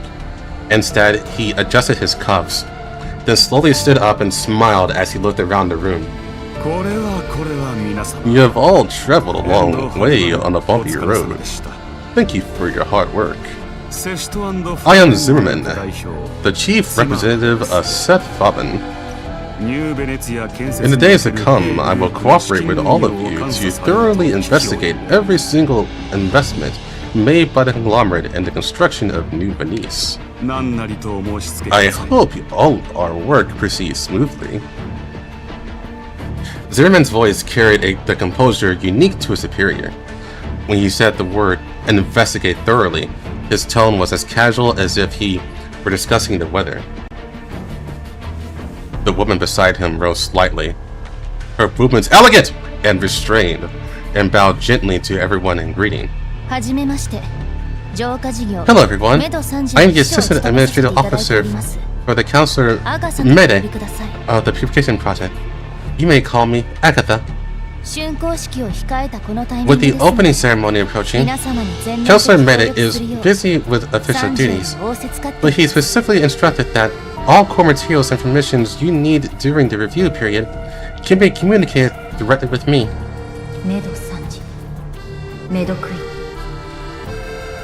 Counselor Medquin, one of the counselors of the URC Purification Project. This person was extremely low-key in his early years, and only gradually stepped into the spotlight when he spearheaded the construction of New Venice. Outstanding political achievements, zero negative news. He is the rising gun leader of the URNC. As for this Agatha, looking at her resume, she was recently promoted by Counselor Mede, so it seems she is quite trusted right now.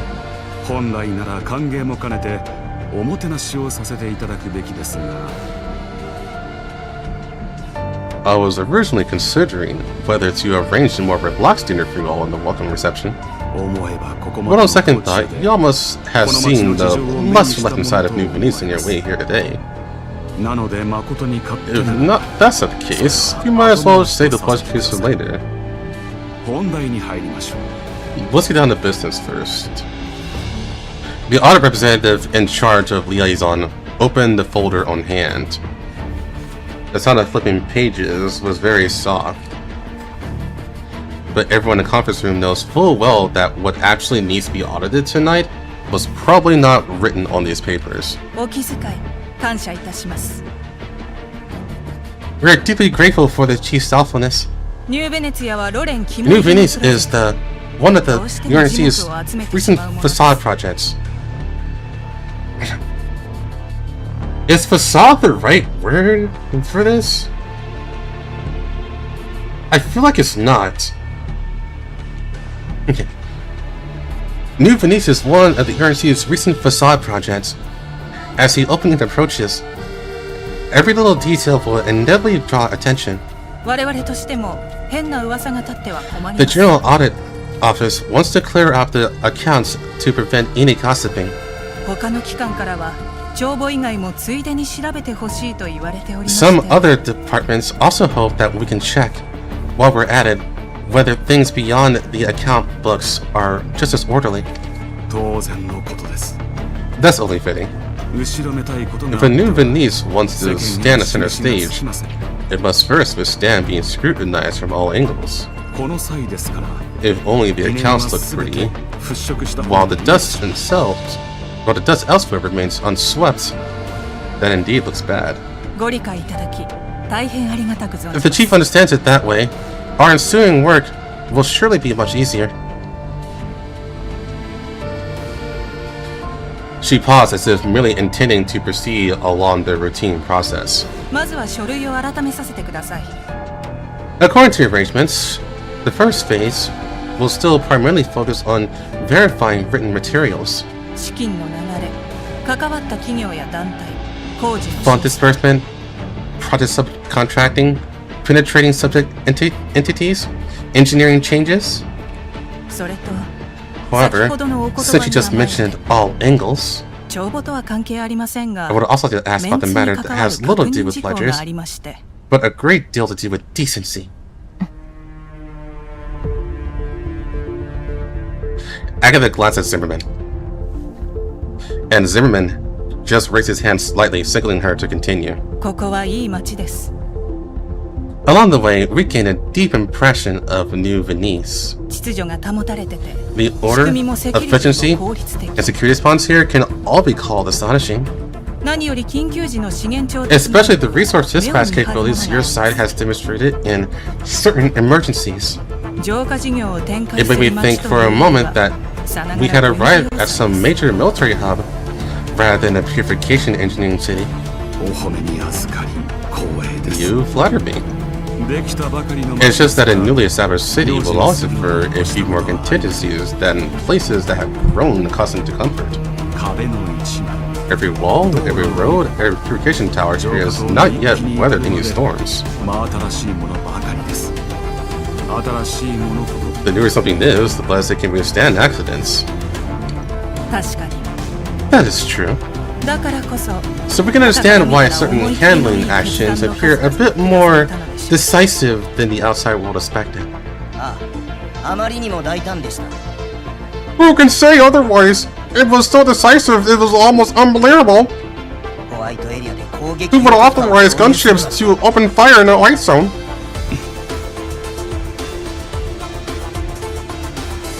Zimmerman looked at the deputy representative. 大耳の速い It seems you all heard quite a few stories along the way. この町は噂が絶えませんからね In a place like New Venice, there's are always plenty of stories to begin with. ものによっては Not to すぐ mention, 新しい噂 some にか stories き消され disappear てしまう so んです fast that it makes people more curious about them than if they were constantly talked about. Anja's eyes lashes flutter slightly.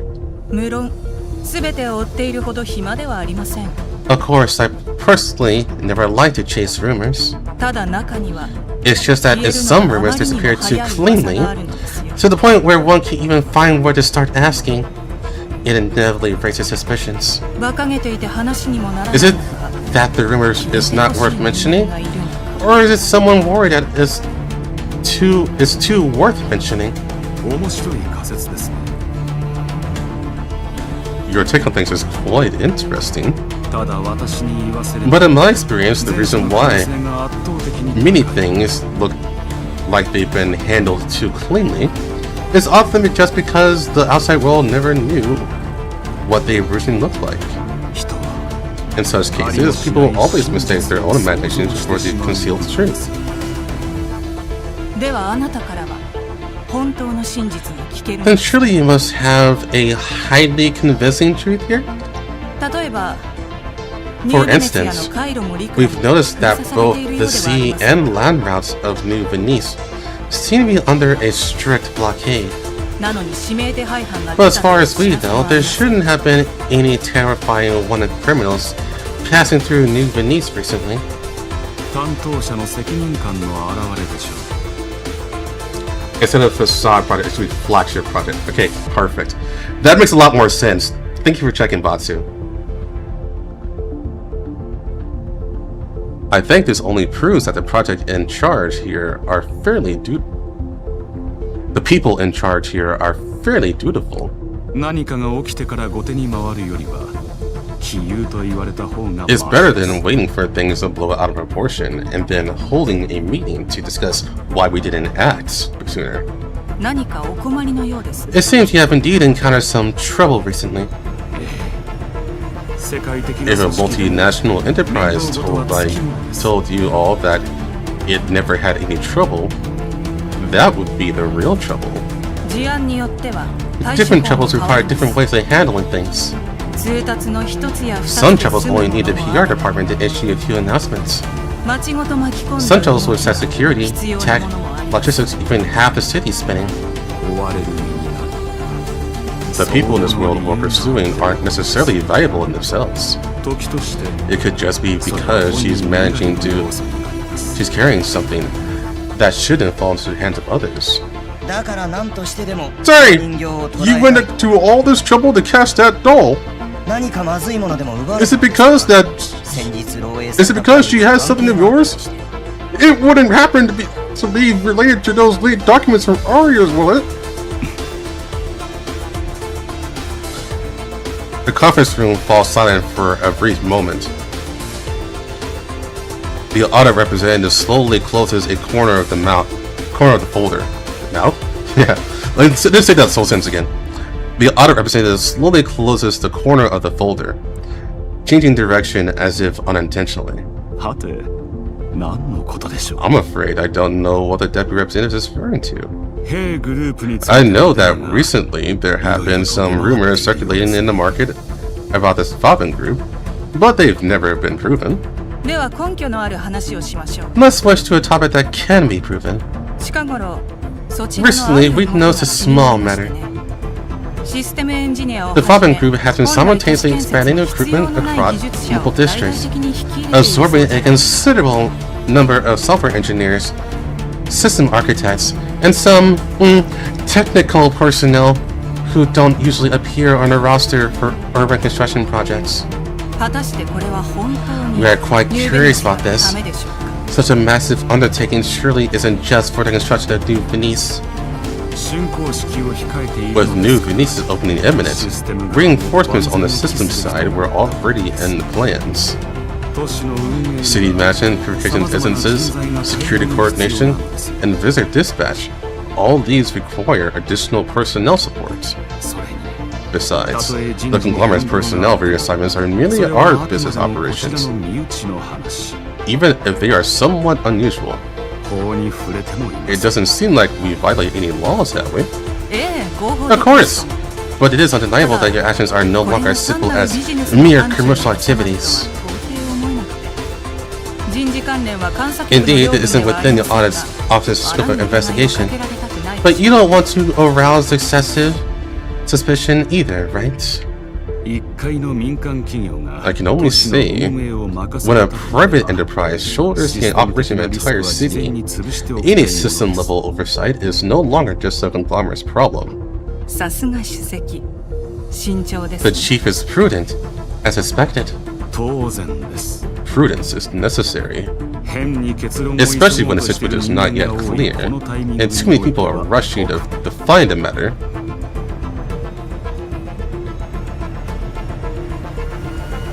The several auditors at the table exchange glances. You misunderstand. You're never in a rush to define things. We're just accustomed to confirming exactly what we're looking at first. I should agree with that. It's just a pity that seeing is one thing, and understanding is quite another. Some things are safer to look at from afar than up close. In that case, let's get back to the process itself. Phase 1 will still proceed as originally planned. Look through the documents, project change records, engineering subcontracts, and key node budgets will be sent to your liaison by tomorrow morning. For Phase 2, we will also need to arrange several on-site visits, including areas around certain security zones, as well as security facilities that have recently undergone additional maintenance and permission adjustments. Of course, we will try our best to avoid unnecessary sensitive areas as to not cause you any trouble. I will assist you in coordinating that route. However, parts involving areas co-managed by the military still need to go through a separate approval process. That's the regulation. I'm afraid I cannot provide any exceptions. Regulations should, of course, be followed. It is precisely because we both respect the rules that our meeting tonight could be so pleasant, isn't it? Naturally. I've always believed that the purpose of a procedure is to allow everyone to fulfill their respective duties with dignity. When Zimmerman said this, a smile that could even be called sincere appeared on his face. Since we pretty much discussed the main business, I don't want to take up any more of your time. There is one small matter left. Go ahead. Before coming here, we all heard that New Venice is an unforgettable city. It's a pity we were so rushed today and ran into so many unexpected events. We didn't even have time to take a good look. If I have a chance later, I'd still like to see the scenery here with my own eyes. It was as if Zimmerman had been waiting for exactly this sentence. He turned his head slightly and looked at Agatha beside him. Miss Agatha, are there any NPCs left in the VIP viewing area for the opening ceremony? Your Excellency, the guest list for this opening ceremony was finalized half a year ago. However, Mr. Meadows specifically reserved some vacant seats in the core area as temporary seats to receive important guests. As it stands, the number is just enough to accommodate all of you. As expected, Counselor Mede. Always plan ahead. Zimmerman looked back at everyone at the round table. The lighting from above cast a perfectly fitting warm hue over the smile on his face. Yet those eyes remained as quiet as deep water. Then please allow me to borrow these flowers to offer to the Buddha and fulfill some duties as a host on behalf of Counselor Mede. I formally invite you all to attend the ribbon cutting ceremony that day as special guest. I hope that amidst your busy work, you will also look up and see the city. Go see the citizens here. Go see how purification engineering is turning an abandoned coast back into a future worth discussing. Once you all truly see these things, perhaps you will understand. Some things deserve to be taken more seriously than rumors, speculation, and unconfirmed anxieties. If subsequent developments go smoothly, we will give this serious consideration. I'm looking forward to it. The sound of chairs moving echoed one after another in the conference room. The auditors also began packing up their documents. No one spoke, neither engaging in small talk nor communication. Anja stood up at a pace neither fast nor slow, so in the middle, happening to be among the last group of people to leave their seats. She gently pushed the chair back onto the table, turned around, and walked towards the door. But just as she was about to step over the threshold, "Excuse me, miss." Anja's footsteps paused for a moment. "I didn't hear you speak at all tonight, which makes me a bit curious. Are you a new member joining the Audit Squad?" Anja turned around. Zimmerman remained seated at the main seat, not getting up. His hands were folded in front of his chin, nodding as if he looked at Anja at the door. The night scenery outside the floor-to-ceiling windows behind the conference room cast his face in half light and half shadow. The illuminated half was smiling, while the darkened half held nothing at all. "Yes, Chief. I am a supplementary member of the task force, Anja. Due to my lack of experience, I'm responsible for auditing and taking notes straight tonight."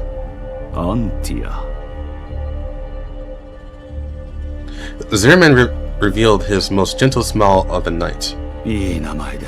"Good name. Welcome to the New Venice, Miss Anja." 私が負けるところなんて想像もできないわよね。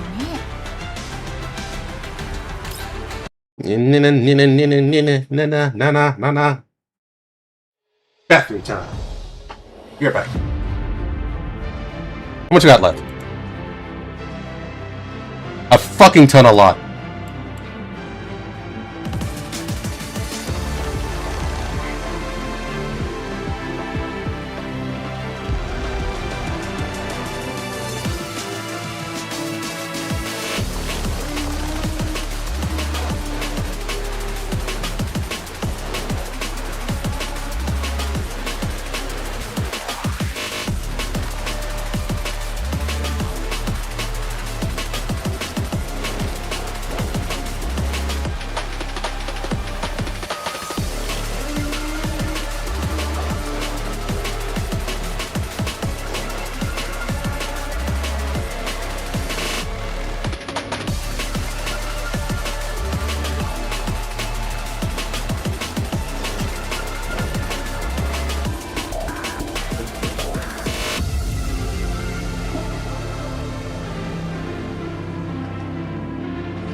Alright, I want to check and see if there's any cutscenes here.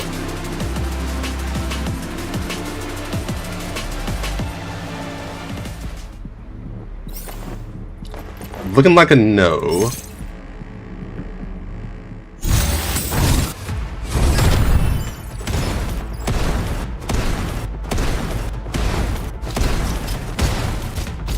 Thanks, boy. 通りすがりの人形よ。覚えておいて。Alright, there's nothing.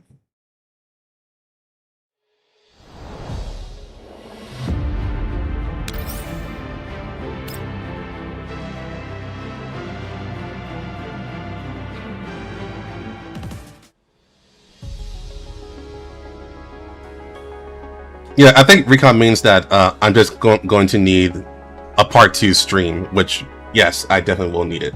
I may even need a part 3 stream.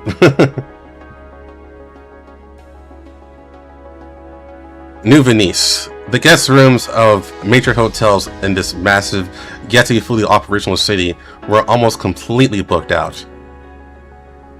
The hotel where the audit squad was staying was located on the outer ring of New Venice.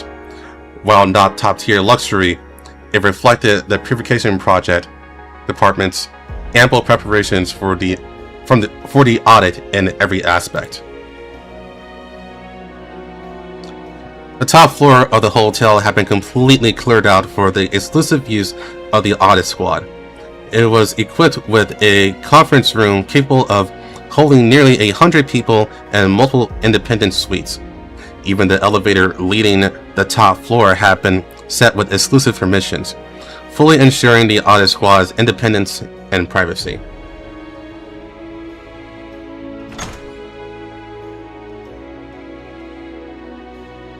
Anja pushed open the door to her own room at the deepest end of the corridor.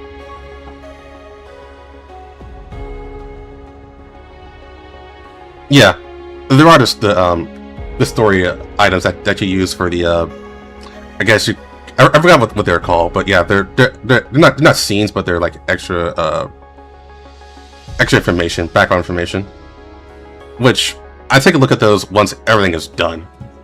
I don't look at them any sooner than that.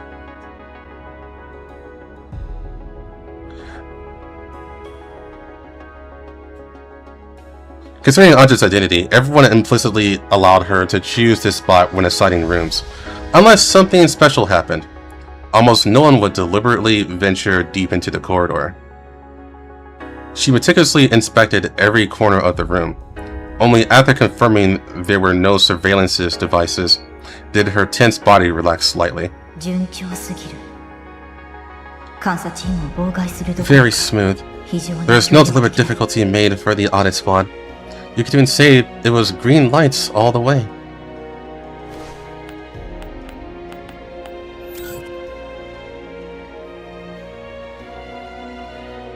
Anja took out her portable terminal. Ostensibly, she was still a member of the audit team, so she naturally had the right to view the team's entire schedule.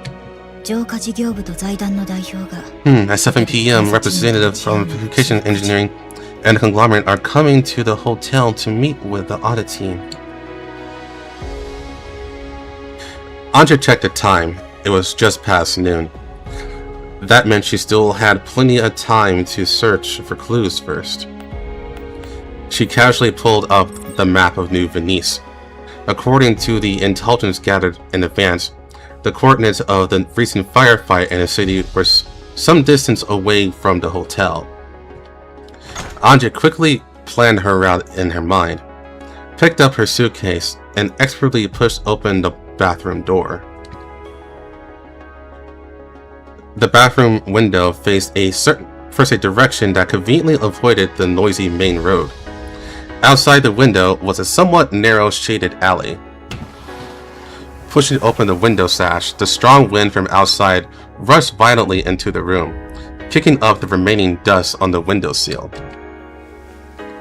Anja's movements stalled in midair. She looked down at the well-tailored suit she was wearing, her movements pausing for a few seconds. From a mission's perspective, at this point in time, using this blind spot alley for a fast rope descent is the optimal solution.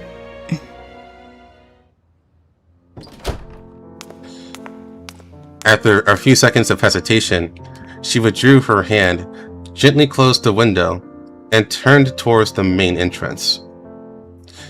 If Wormastina were here, she would probably question her again for sacrificing mission efficiency for the sake of an outfit.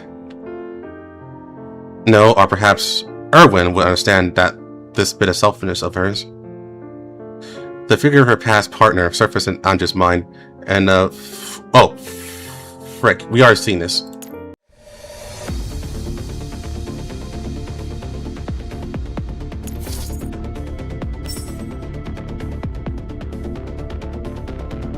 I was like, would we just repeat this?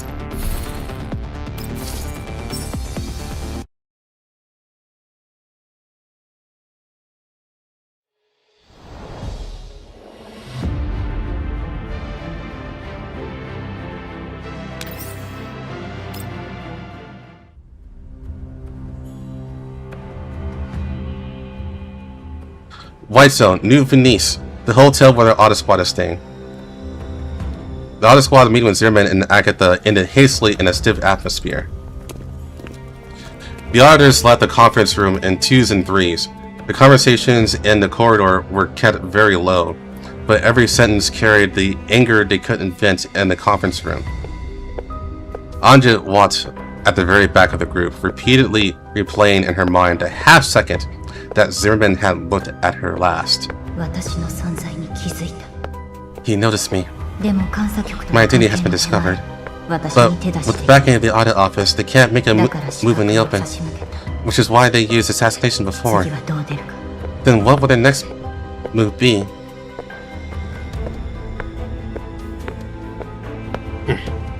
Outside the hotel, the tree-lined path at the edge of the parking lot.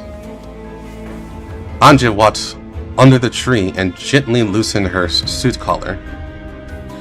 Both the time and space in which she could freely move were being compressed.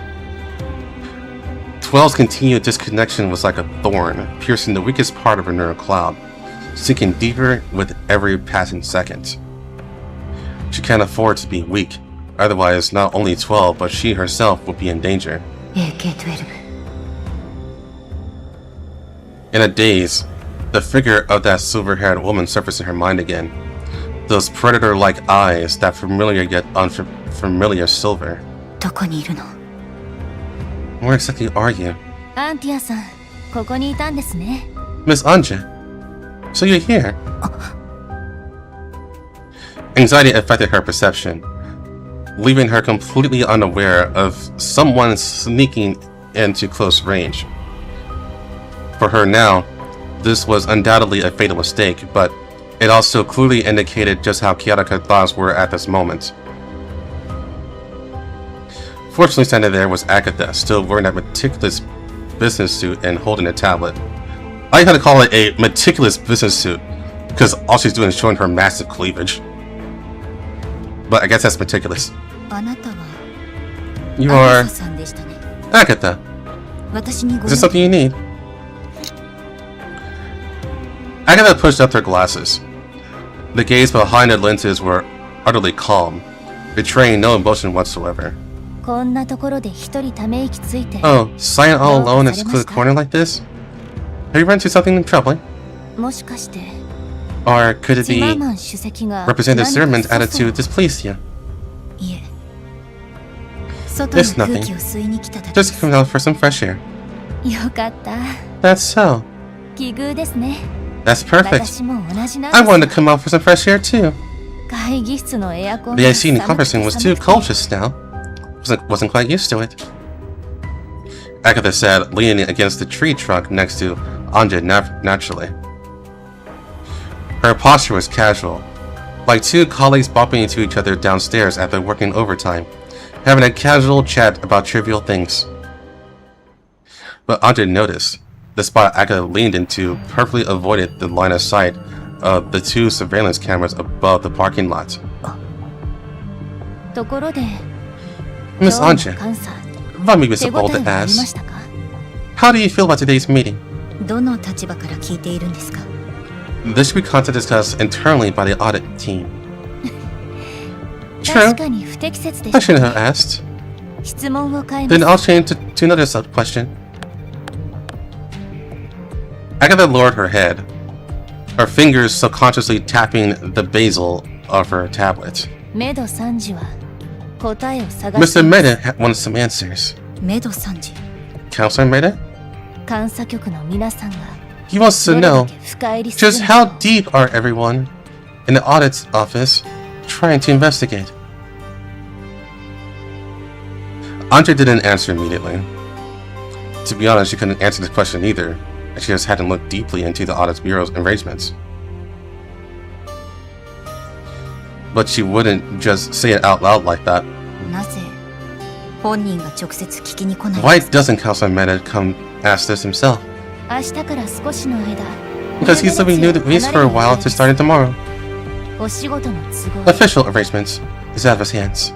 竣工式を控えたこのタイミングに With the opening ceremony お仕事で approaching, すか wouldn't top counselors of New Venice choose to leave at a time like this? 穏やかじゃないですね That sounds rather unusual. メド3時もああ見えて Mr. Meda has his own 悩みの多い人 difficulties. 間なんです After all, too many people 彼の here. やり方は His actions, なか or な after か all, 理解 too さ many れな people くて here. His actions make him look like a traitor. それよりも But that's 疑 not the 問にお point. 答えいただけます The か point is his problem, Miss Anja. Anja was silent for a few seconds. The dapples of light beneath the tree shade gently flickered across her suit. 私に聞くのもどうかと思いますが Actually, 強いて言うなら you shouldn't be asking me this question. But if I must answer, 強いて言うなら that's not what you just said. 役割を全うするまでです We will certainly fulfill our duties. 役割 Fulfilling your duty, huh?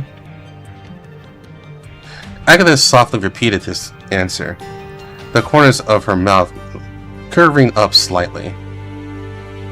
The curve was very shallow. It was hard to tell whether it was a smile or something else. ありがとうございます Understood. しっかりお伝えいたします I will relay this truthfully. Thank you. それからもう一つ Additionally, Meda san- Mr. Meda also asked me to tell you something. 何でしょう What is that? 3時不在の間 He said that ユー during ベ the ツヤに time 関することは he is away, 全て the affair of New 私が Venice お will 預か be りする fully ことになり entrusted to ま me. した浄化事業に関して If Ms. 確認事項 Anja がございま encounters した any matters during work い that つでも require ご連絡く coordination ださい from purification engineering, you can contact me directly. 24時間いつでも My phone is on 24 hours a 夜 day. 中の3時 Doesn't でも matter even if you call me 通信で 3 in き the ます morning. よ随分豪快なんですね That is quite generous. それが彼のやり方です He's always been like that. ただ It's just that. Agatha pushed up her glasses, a hint of seriousness suddenly appearing in her tone. 明確な線引きをする方 He で also has his bottom lines. 竣工式はメド The さ New んに Venice とって opening ceremony 大 is きな意味がありま of す extraordinary significance to Mr. Meda. なので調査の結果が Therefore, 何であろうと no matter what stage your investigation has reached, 大ごとにはするなですか do not let the fire spread into the stage. 察しが良くて Yes. 助かります You are very perceptive, Miss Anja. 考えればわかることです That doesn't require keenness. 3時の秘書が A counselor sends his most trusted secretary to say these 監 things 査 to an 局に auditor この会話を and a 交わした surveillance blind spot. The meaning is それ already 自体 very がメッセ clear. ージです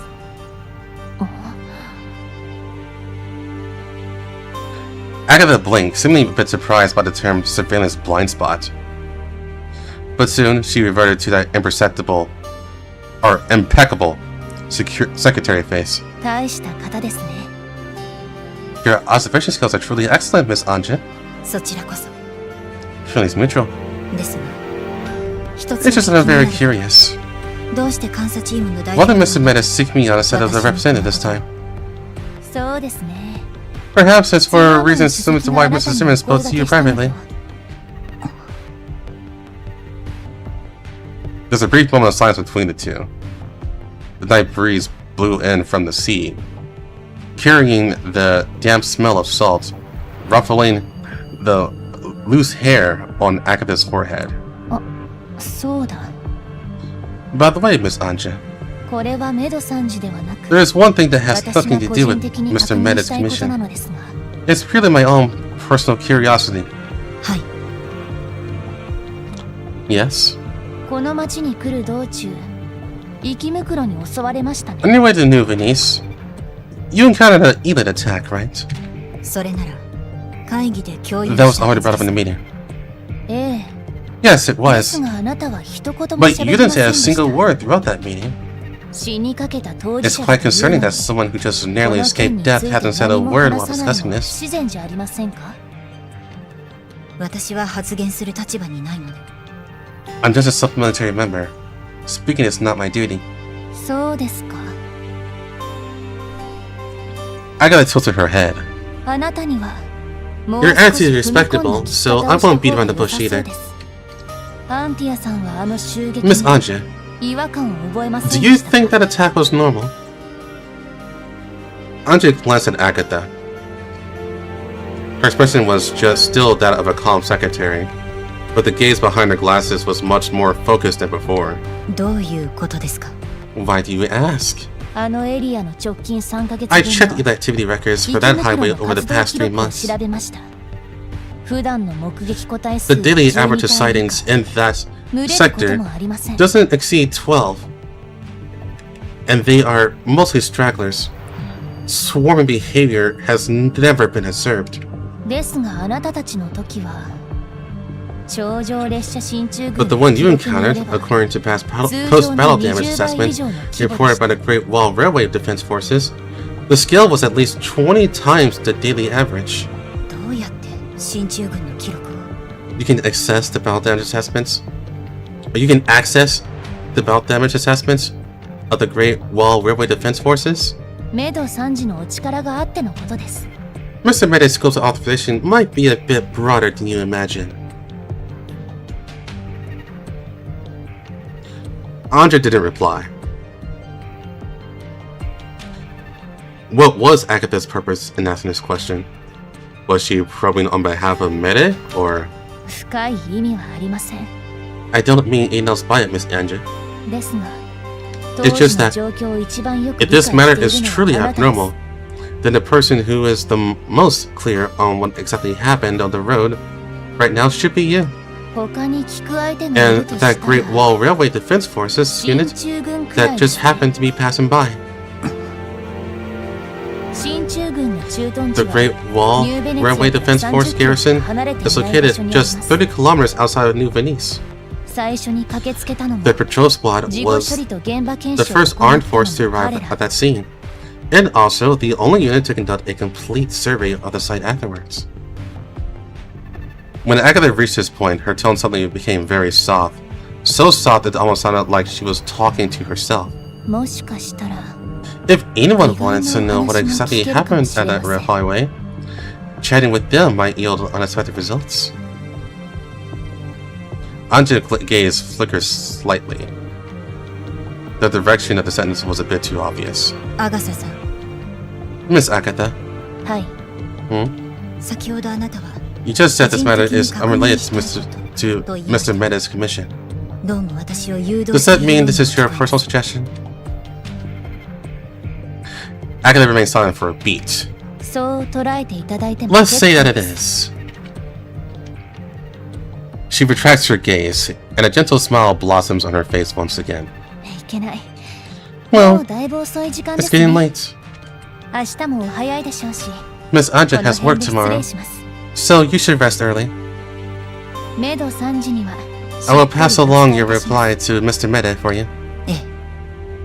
では、おやすみなさい。 Then I'm leaving first. Good night.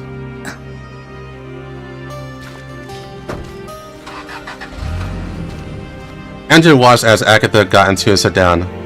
In the parking lot, the engine soon started, and the headlights turned on. The black sedan drove smoothly out of the parking lot, merging into New Venice's nighttime traffic flow. Anja stood in place, her fingers unconsciously clenching the cold little device in her pocket. 頂上列車進駐軍と The Great Wall Railway Defense Forces and Counselor Mede. She shook her head, turned around, and walked towards the side door of the hotel.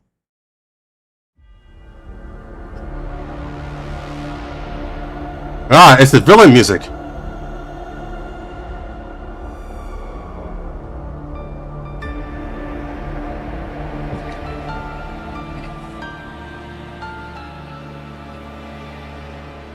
After the meeting with the audit team ended, Zimmerman didn't return to the hotel.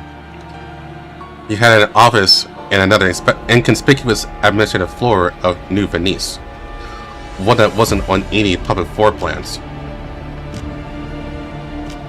The room wasn't large, and the furnishing were so simple that they didn't match his status. A desk, a chair, and a window without curtains.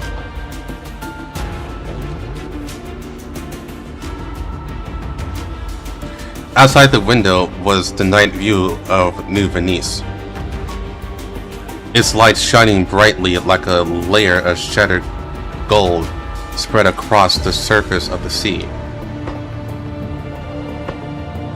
Zimmerman sat at the desk, his fingers tapping rhythmically on the surface. On the terminal in front of him, an encrypted communication channel was waiting to connect.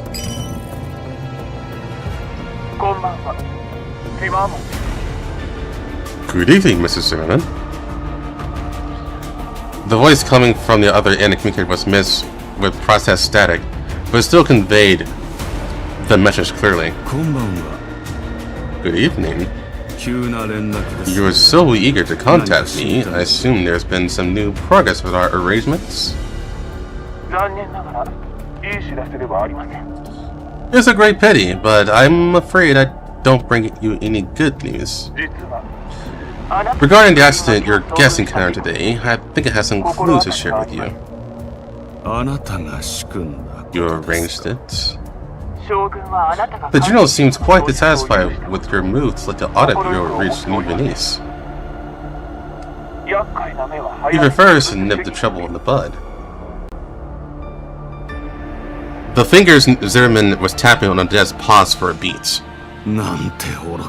God damn it, idiot. The General thinks he can control the situation. He's an ignorant and arrogant madman. He can control anything besides his little slush fund. He thinks these Audit Bureau guys are after him, that StateSec especially sent a squad over just to check who we've been sending money to. Even if that were true, does he really think killing an Audit squad will hush things up? When StateSec reaches his hands over, if he chops off his fingers, will his arm shrink back? Will only reach further. He sat in that position for too long. Even his eyes have been blinded. He's been terrified by the storm stirred up by the Wolf Club and has completely lost his judgment. Afraid someone would grab a hold of evidence of his corruption and drive him from his position. Fortunately, there are still clear-headed people like you who understand the situation. Regrettably, at present, I am unable to turn a deaf ear to the General's orders. However, I did take this opportunity to test our device. I guessed as much when I saw the reports. I must say, doing this is a bit risky. If someone notices any clues... The test itself is also necessary. What were the results? The results were excellent. The ELID response speed to the signal source and the swarm size have both exceeded expectations. Zimmerman was silent for a few seconds. He walked to the window and gently pressed his fingers against the glass. The lights outside reflected in his eyes, looking like a silently burning fire. I will go negotiate with the General. We cannot act recklessly anymore. At least until the day comes, we must pacify him first. I hope for the same. During this time, I still need you to focus more of your attention on the plan. I investigated the backgrounds of this batch of Audit Office members. I can handle the others, but that's all. Those old foxes wouldn't plant her in here for no reason.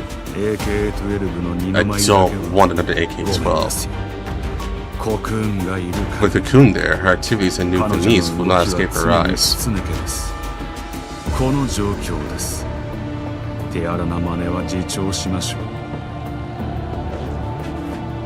So the conglomerate has a device that can train their enemies with ELIDs. Yeah, they're basically side emitters from StarCraft. That's they have something like that in it wasn't Ghost 191, but it was in Reverse Collapse.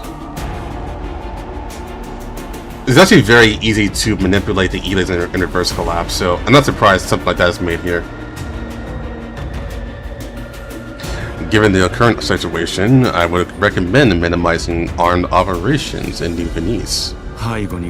Moreover, her identity is backed by the Audit office. Striking rashly could easily leave us open to leverage. Just keep an eye on her for now. If she contacts, what she's investigating, where she goes, and whether she has any dealings with the Great Wall River Defense Forces, I want to know immediately.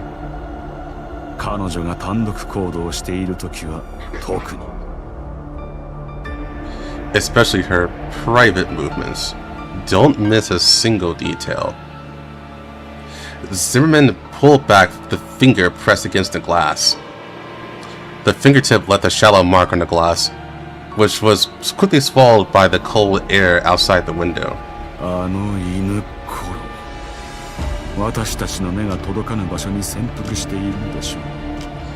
That wolf pup has most likely disguised herself again and is lurking in some place you haven't noticed yet. But as long as she is still in New Venice, she will definitely leave traces. I think we're in agreement. And that storage device, we can't delay any longer. Are you worried it has already fallen into the wrong in the hands of Stink Sect? What I'm worried about isn't already. I'm worried about this unknown situation. We don't know whose hands it fell into, nor to what extent it has been read. As long as it doesn't return to our hands, this worry would never disappear. No matter where AK-12 is hiding right now, no matter whose face she's wearing, we must find her. Understood. Time is on our side at least. Provided we can't make any more mistakes. Zimmerman took one last look at the night view outside the window. The branch is about to break. Cradle falling. Good night, Mr. Zimmerman.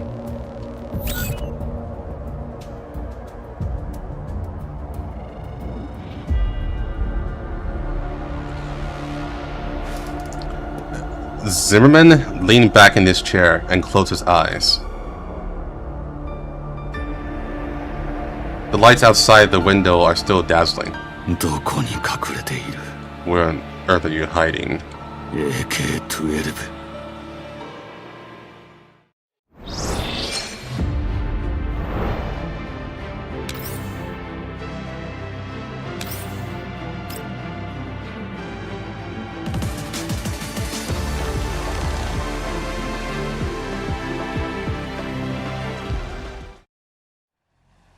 Yeah, they said that AK-12 developed her abilities, and so she can don disguises. A Wish version, Wish.com version of Wesker.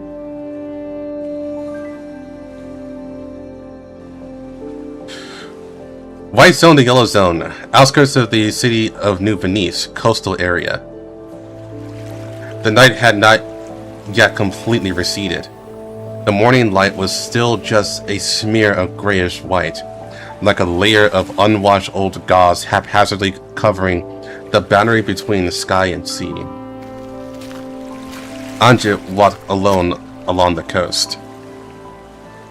She didn't take the main road. Instead, she walked along the outer wall of the purification facility, stepping on the gravel and salt-stained concrete pavement, pushing step by step deeper into the pier area.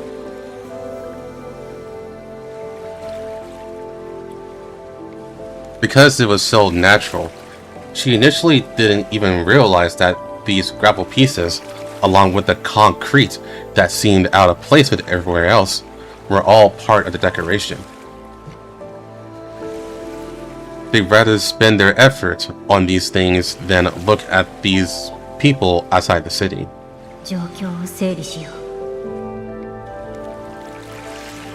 I need to sort out the clues confirmed so far. She laid out all the information investigated yesterday one by one in her mind. The route of the pursuit reconstructed from clues, the activation traces of the defense system, and the large areas of unrepaired building wreckage near the port district. According to her internal intel, 12 eventually fell into the sea, and she is now almost certain of the exact location where 12 went down. But this was already more than a step behind. The conglomerate's people, Zerman and Cocoon, must have already conducted a thorough search back then.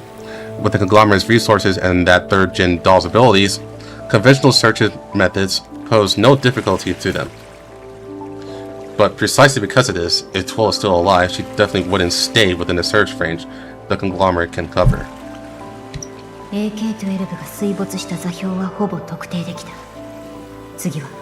The coordinates where 12 fell into the water can now be basically confirmed. Next, Anja pulled out her portable terminal and cross-referenced the site data collected yesterday with the public hydrological data of New Venice. New Venice City is built in the coastal waters of the Adriatic Sea. The city's own purification system is constantly operating, which undoubtedly severely disrupts the hydrological environment of the surrounding sea. This means the direction of the ocean currents is far more complex than in normal waters. The tidal data from the night of the incident, the wind direction was southerly, and the sea surface temperature was abnormally high. This would cause the direction of coastal undercurrents to change. She walked along the edge of the pier, crouching down at several different spots to observe the marks on the water surface and the residual water lines on the embankment. Did 12 crash into the sea alone? Or did she crash while in the center? Based on the impact speed of the center hitting the sea, combined with the direction of the undercurrents at the time, the vehicle would be dragged into the deep sea. But 12 would definitely have ejected before that. And according to the informant's description, it's more likely that the center had already... Anja closes her eyes and quickly constructs a simplified model in her neural cloud. Point of impact in the water, water temperatures, salinity, wind speed, direction of the undercurrent. Seconds later, a blurry but discernible drift trajectory emerged in her mind. There. Anja opened her eyes, casting her gaze towards one side of the coastline. Under the morning light, the pristine white silhouette of New Venice City gradually blurred, where her gaze reached along the extending coast. Only a stretch of gray-yellow barren wasteland remained. That's an area outside New Venice's purification range. It's a contaminated zone. She glanced at the map in her terminal. The area 10 to 15 kilometers south along the coast was almost completely blank on the map. No buildings or facilities were marked, and even the basic topographic data was blurred. If 12 was swept in that direction by the undercurrent, she might encounter things even more dangerous than the conglomerate. Anja put away her terminal, checked her equipment, and turned to walk into the distance. It's very dangerous ahead, and several days has already passed. It's highly likely she won't find anything. But she still has to go. The moment they left the coverage area of New Venice's purification system, the smell of the air took a cliff-like turn, a change Anja was much more familiar with. No longer that artificially blended fresh sea breeze, it was replaced by a heavy dampness carrying a metallic astringency.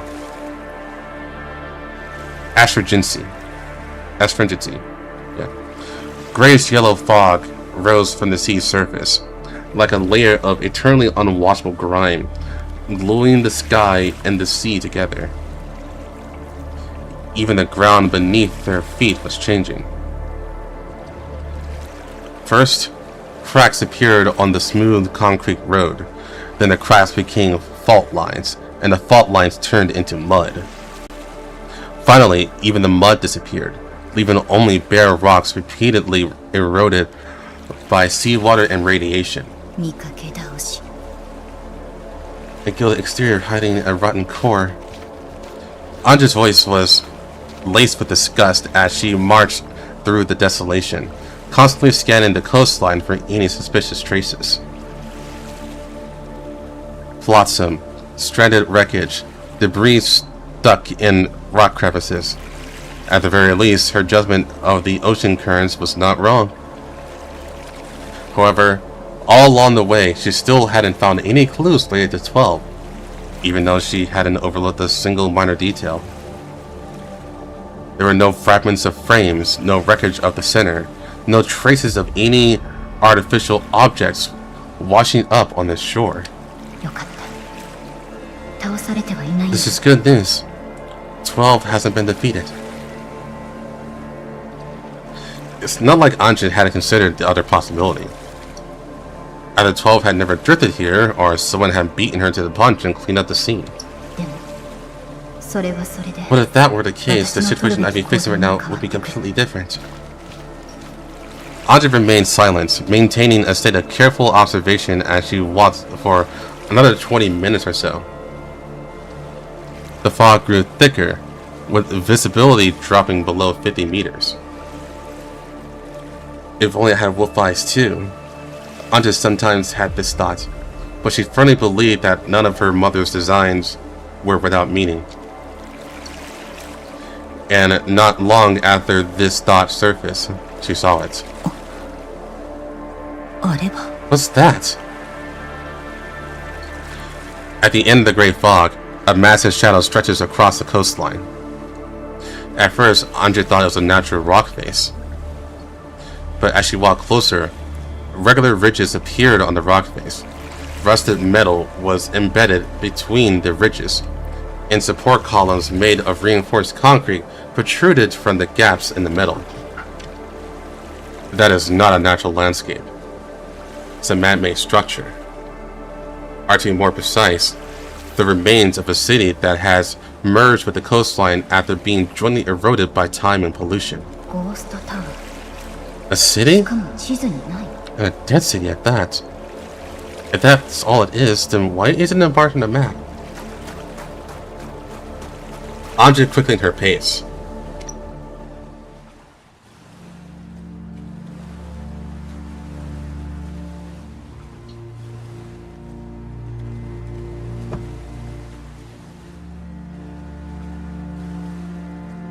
Excuse me. As the distance closed, those vague outlines gradually became clearer. The surviving buildings aren't scattered haphazardly. They show clear signs of planning, the direction of the streets, the spacing of the buildings, and even faded house numbers and road signs still linger on some of the buildings that haven't completely collapsed. But what caught Anja's attention even more were the new things that clearly didn't belong to the original structure. Heavy steel plates were welded to the outer walls of the ruins, forming a crude but solid metal wall. Several turrets were mounted on top of the wall. Some ruined buildings had been hollowed out from the inside and converted into bunker-like structures, with shooting holes facing the sea. On the coastline, rows of anti-landing obstacles reinforced with poured concrete bit into the mud flats, exposed by the receding tide like rows of rotting teeth. Wait, this isn't a city. This is a fortress. A defensive fortress facing the sea, rebuilt from city ruins. Before Anja had time to continue forward, she heard a clamor of footsteps and clashing metal. Two soldiers dressed in old-style military uniforms appeared from behind a cover, their muzzles accurately locking onto Anja's position.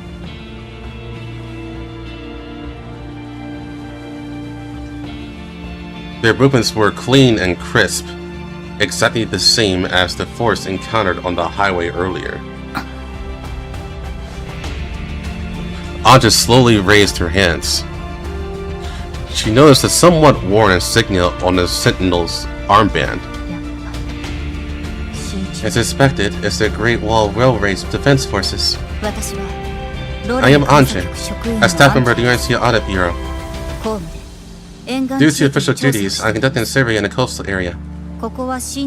Is this the garrison of the Great Wall Railway Defense Force? The two sentries looked at each other in dismay. What did you say your name was? Anja. The sentry looked somewhat incredulous and picked up the radio. She's here. Something completely unexpected by Anja happened. The two sentries lowered their muzzles simultaneously. They decisively turned their barrels towards the ground, dropping all hostility in almost the same instant. The older of the two sentries even slightly straightened his back, giving Anja a somewhat non-standard but very earnest salute with his eyes. Miss Anja, we've been waiting for you. Please, follow me. You're waiting for me? The sentry did not explain. He simply turned sideways and made a please gesture.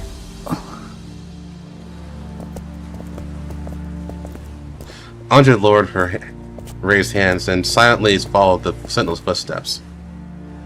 They knew she was coming all along. After going through a routine identity verification, Anja was led into the interior of the fortress. From the outside, this place looked like a hollowed-out skeleton. But after walking inside, Anja discovered that a heart was still beating within the bones. The fortress passageways were converted from the streets of the old city. The overhead was covered with thick steel plates and anti-radiation coating, while underfoot lay a compacted smooth gravel road. Some damaged or rusted machine parts were neatly stacked on the side. Emergency lights were embedded in the walls at regular intervals, their warm yellow light barely supporting a field of vision in the narrow space. The further in they went, the more chaotic the sounds became. The low hum of generators, the crackling of radios, the clanking of tools striking metal. These sounds intertwined in the enclosed space to form a peculiar rhythm, like the heartbeat of an old but tenaciously running machine. I see. This is their fortress and military base. That's why it's not marked on the map. At the corner of the passage, Anja saw an old stone stele embedded in the wall. The text on the stele had been weathered to the point of being illegible, but traces of Italian could faintly be seen. a year was carved at the bottom, a date shortly after the end of World War III. Anja hadn't found any records regarding this city in the data, but the remaining text on the stele told her that this place had the name once, that people once rebuilt their homes on the ruins, and that people once tried to sow seeds of hope on this coastline, swallowed by pollution. It's just that the seed didn't take root and sprout. The ocean pollution worsened year by year, and the marine life in the coastal waters was also beginning to turn into ELID. Every ebb and flow of the tide was eroding the borders of this city. 10 years ago, Anja still knew some civilians who relied on the ocean to survive, but now, the mother that once provided for them had turned into a monster. The residents evacuated, batch after batch, like leaves falling from a dying tree, until finally, only this empty skeleton remained. Until the Great Wall Railway Defense Force were sent here.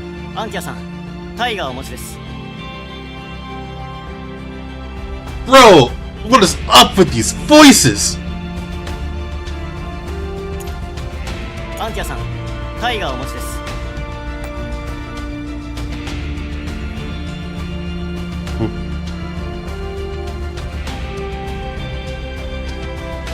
Miss Anja, the captain is waiting for you at the command post. Hi. Alright.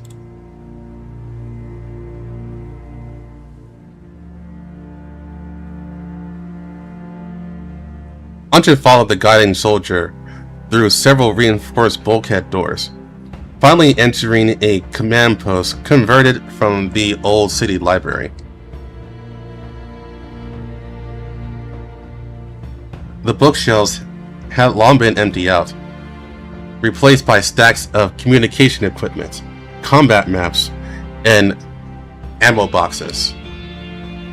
A massive chart of the maritime situation occupied an entire wall, dotted with dense red markers. Anja surmised these were the main locations where the marine ELID appeared. And once this speculation formed, the density of the red became shocking. It increased steadily from the shallow waters to the deep sea, like a spreading epidemic zone. In the center of the command post, an officer was standing in front of the situation map. Hearing the footsteps, he turned around. His face was very young, but his eyes, his non-existent eyes, carried a steadiness that belied his age.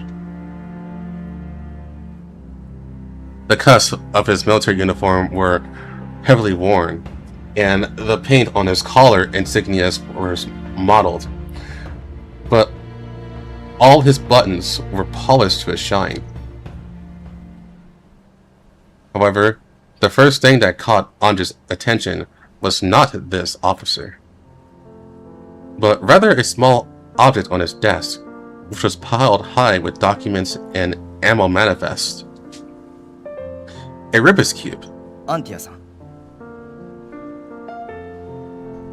The captain's voice was calmer than Anja expected. Not the stiff military tone from the first meeting, but something like a shop owner who had finally waited for an appointed guest. I recognize ya. You're the auditor who blocked the ELIDs on the highway. It was sure you're arriving in time that saved that convoy. That's being too polite. Standing in front of the convoy was just rifled in that kind of situation isn't something an ordinary person would do. The captain poured Anja a cup of water. It was desalinated, carrying a faint salty taste. We don't know. It was you back. We didn't know it was you back then. You actually got here a little faster than we anticipated. You knew I would come. Anja takes the water glass, but does not drink. She places the glass on the table. Her gaze sweeps across the captain's face and then lands on that Rubik's Cube. 単刀直入に聞きます。 Captain, I don't think we need speaking riddles. 教えたのは Who told you I was coming? The captain doesn't answer immediately. His gaze meets Anja, holding for 2 seconds.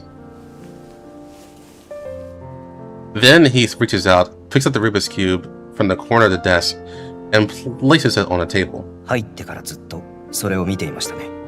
You've been staring at this since you walked in. 彼女もこれは I suppose most recognize it. わかると言っていました。 She also said that showing this to you will make you understand. This belonged to AK-12. She also holds an identical Rubik's Cube in her hand. This is their encrypted communication device. It was made by 12 herself. There was no identical item anywhere in the world. Anja stared at the Rubik's Cube in silence for a good few seconds. She didn't reach out to grab it, not because she didn't want to, but because she needed to confirm one thing first. どこでそれを How'd you get it? 持ち主から直接渡されました。 Its owner personally handed it to me. AK-12 を知っ So て you る know AK-12? Anja still felt it was still somewhat unbelievable. AK-12? AK-12? はて。 I don't know how you're talking about. 私 A は silver-haired 警察 doll の personally 人 handed 間 this か to ら me. これを渡されただけです。 The captain leaned against the table with arms crossed. あれだけいる見張りの目をかいくぐり That person appeared without any warning. She's like a ghost, bypassing all the open and hidden sentries on the perimeter, and just materialized out of thin air in my office. ちょうど今、あなたが立 Here, っている場所です。 exactly where you're standing right now. The captain jutted his chin, pointing at the floor beneath Anja's feet.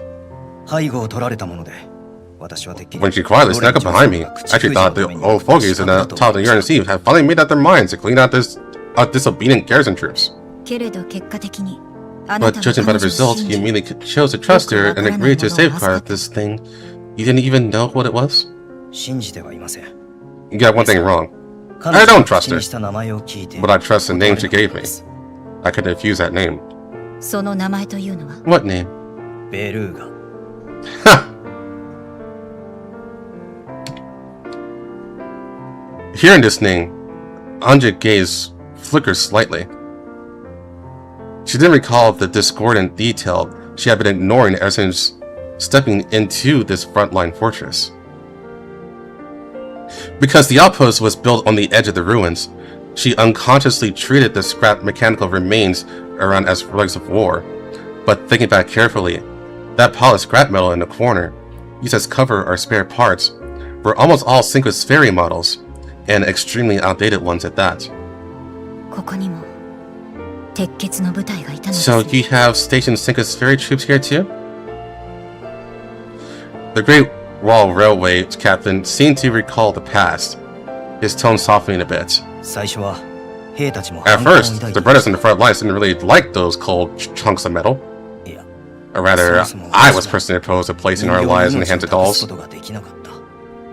だが事実、人形たちが前にいるおか But げ the で fact 防御が that 固くなり、 The facts have proven 撃 that 的に with them holding the front line, the defensive line truly became impenetrable, and the capture rate along my brothers drastically dropped. 終わりの見えない戦い And で this damn meat 味方を grinder, 選ぶ余裕など how do people like us have any right to be picky about our 生 allies? きるためだけに We're just trying to stay alive, surviving throughout the year of the year. ここに来る途中活動している鉄血人形は見当たりませんでしたが But as I walked all the way here, it seemed I didn't see a single Synchro's fairy doll carrying out missions in the fortress. Those bigwigs in New Venice were terrified that some blind media outlets might catch a glimpse of Synchro's troops on the ribbon cutting day, thinking it might make the UNC lose face. だから全員他の拠 So 点 one transfer order exiled them all 代わり to に other 配属され strongholds, たのが新しい覇気 and taken over the core defense line. In their place was that newly arrived bunch of cuts. 破棄 Who was it? The captain's voice abruptly stopped, as if he realized he almost leaked some military secret he shouldn't have spoken of. He waved his hand irritably. もっといけないこれは身内の話です I thought a bit too much today. This is all an internal mess for us in the Great Royal Railway Defense Forces, and it has nothing to do with you or that silver-haired woman. The point is, she left this thing here and asked us for a favor. The captain put away his previous casualness, and his expression became unprecedentedly serious. He turned and pulled open the encrypted drawer at the bottom of the tactical desk, took out an anti-static sealed bag, and handed it to Anja. The bag contained a piece of storage media. It looked exactly like a chip, but had intricate patterns drawn on it.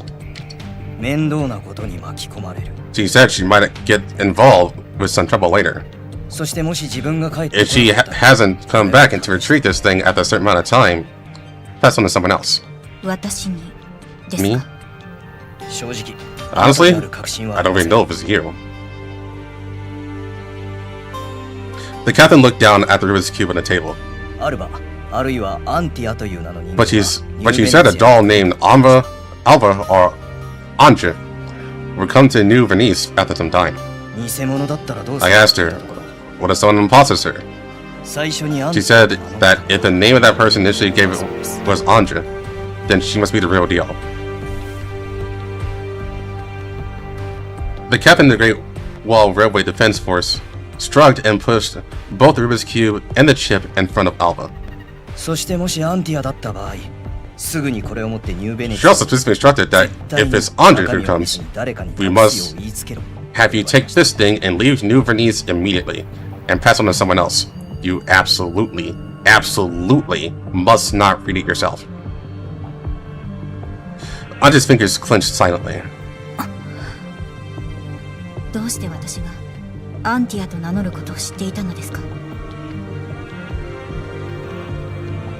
Typo. How does she know use the name Anja? You're asking me? How would I know about matters concerning your own people? Anja finally reached out and picked up that cube. It was a bit lighter than she remembered, perhaps because it had been eroded by the salty wind for a while. But the texture hasn't changed. Even guess what alien style he is? You truly live up to your reputation.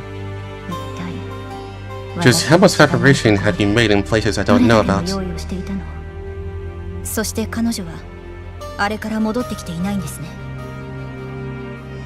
Has she never returned since then? Nonsense. If she had come back, what would I still be keeping this thing for? To be honest, keep this thing making it all feel like we're asking for trouble. If you hadn't come soon, we would have thrown into the city. Earlier in the evening, on the day she arrived, a voice print monitor system captured a large-scale firefight in the direction of New Venice. A massive vehicle chase. Heavy weapons exchanges, and even New Venice defense systems were activated for a while. We were ready for an emergency deployment at that time. But you didn't deploy? Why? Because it's a huge fucking dragon! We're gonna fight that shit! I would have said that, but let's see what he says. The captain's expression visibly becomes unnatural. Headquarters issues a standby order immediately. The wording was very clear. Do not interfere in the internal affairs of New Venice City under any circumstance without authorization. I don't know what kind of internal affairs require opening fire in the urban district, but where's the orders? So they're chasing 12. We can roughly guess that this is probably related to her, but we don't have the right to ask. Anja's heart sank slightly, but she quickly suppressed his emotion. At least this is good news. I thought 12's whereabouts were unknown after she fell into the water, but it's obvious now that she shook off her pursuers, came here, and finalized her subsequent arrangements. Where did she go after that? Why did she contact me, but instead chose to leave the communication device as a token? However, there is one situation that might concern you. What situation? That day, at the firefight due to close, our radar picked up a rather anomalous signal. Right in the direction of New Venice, or to be exact, right inside the city, is extremely large. How large? It was at least 20 meters long and moving at high speed. It was present for about 7 minutes and then disappeared. We suspect it might have flight capabilities. ELID? If that's not an ELID, I'll eat my boots. But the question is, 20-meter class flying ELIDs are extremely rare in coastal areas. Where does this thing come from? I like how I said extremely rare and not unheard of. Anja was silent for a few seconds. She reached into her pocket, took out a small device removed from the escort vehicle's chassis, and placed it on the desk in front of the captain. Captain, do you recognize this thing? The captain lowered his head, carefully examining the thumb-sized dark gray device. He flipped it over, then over again, his frown deepening. Never seen it. The specifications of this interface is not military, nor is it any civilian standard I recognize. It looks like some kind of communication device, but the ports are all burnt out. Where'd you get this? On the highway of New Venice. When the ELID attacked us, I found it under the chassis of an escort vehicle. It was secured to the inside of the exhaust pipe bracket. I'm sure it's not part of the vehicle itself. What are you implying? I'm not sure of its function. But your men said the ELID activity on that road is usually not that high. The captain's face changed. Could it be? No way. What is it? I don't know if there's a connection, but I just remember something. He walked over to the filing cabinet in the corner of the command post, flipped through it a few times, and pulled out a thin record. Last week, the conglomerate submitted an assistance request to us through the administrative channels of New Venice. It stated that a batch of precision equipment needed to be transported into New Venice by sea, because the coastal route would pass through our defense zone. They needed to provide an escort. The conglomerate's equipment? Yeah. The application document said environmental monitoring equipment related to the application project. All procedures were complete and approvals compliant. We had no reason to refuse. But I never received this kind of cargo late at night. I felt the whole process that day was very bizarre. I couldn't help but take a glance from a distance at the time. That equipment was packed in military-grade sealed cargo containers, and it wasn't small. They didn't use our lifting equipment. All the loading and unloading was done using their own personnel and vehicles. We weren't allowed to do anything other than clearing out the nuisances ELIDs. We didn't even get close. You suspect there's a connection between these two things? I can't say for sure. But when you mention suspicious equipment that I hadn't seen before, that's the only thing that comes to mind. It's just that the size was vastly different. The one I saw was huge, or maybe I was just overthinking it. The consortium has much more say in the New Venice than we do. We are just the grunts responsible for escorting. We don't have the right to ask all these questions.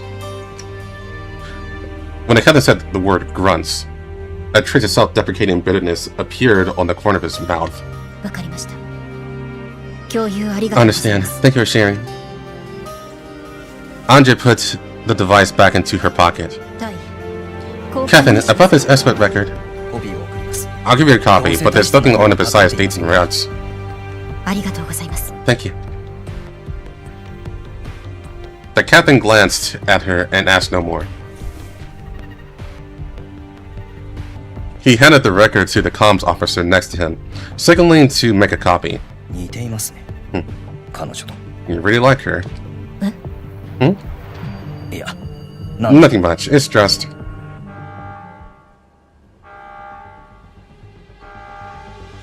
How convenient! A sharp, ear-piercing alarm blasted without warning, echoing throughout the entire command post. Red warning lights suddenly flashed on, dyeing everyone's face in a layer of blood red. The captain, who had been fairly composed just a moment ago, seemed to swap souls the instant the alarm sounded. His gaze instantly sharpened. The water cup in his hand was placed on the table, and his body had already turned towards his battle map.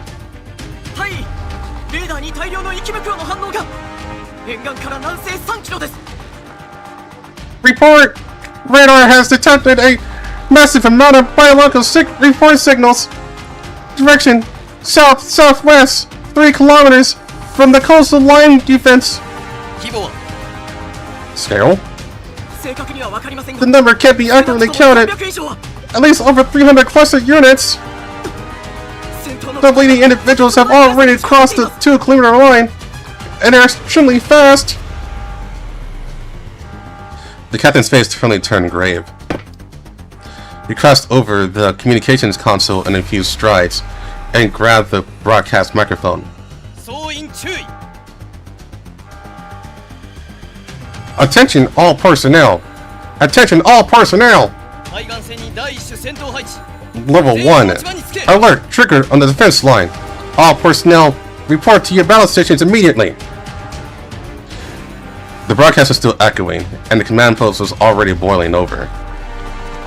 Soldiers surged out from every corner, the metallic clatter of firearms colliding and the sound of military boots crunching on gravel interweaving together.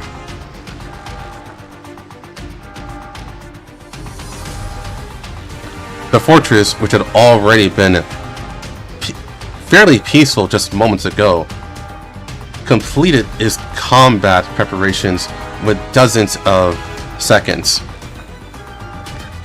The entire fortress began to rumble into operation like a massive war machine. Anja also immediately opened the briefcase. Looking out from the command post window, deep within the grayish-yellow mist, the sea surface was boiling. To be precise, it wasn't the sea that was boiling. It was whatever was beneath the surface of the sea, searching madly towards the shore. A grayish black waves carrying countless twisted limbs crushed out from the fog. There's Anja! There's an evacuation route to the rear. There's no need. When the captain turned around, Anja had already gripped her assault rifle. The Great Wall Redway Defense Force are indeed the elite of the elites. But unfortunate for you, I think I'm probably worth 100 men. The captain looked at her, fell silent for a brief moment, and then nodded. What a shameless boast. Then let's see how capable someone from the center is.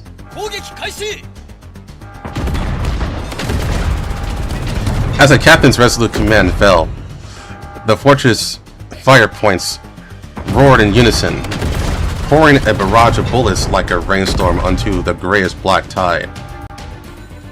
Anja picked up her gun and walked out of the command post.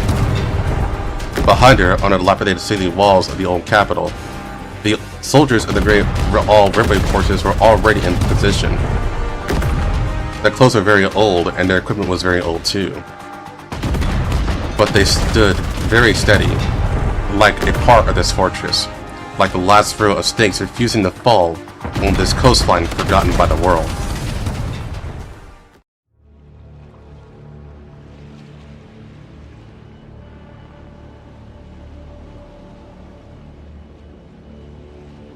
Loading? There we go.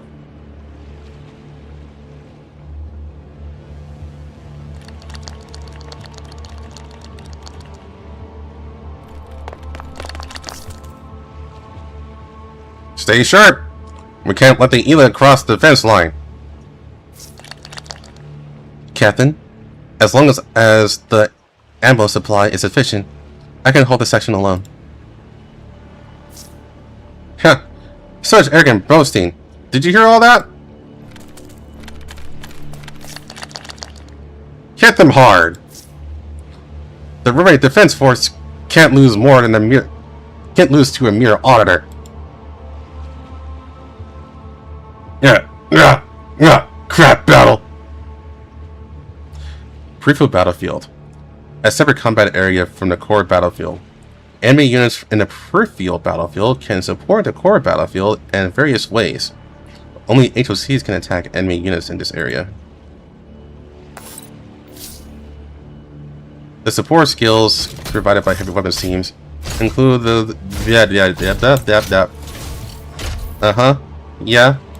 HOCs. I don't have them right now.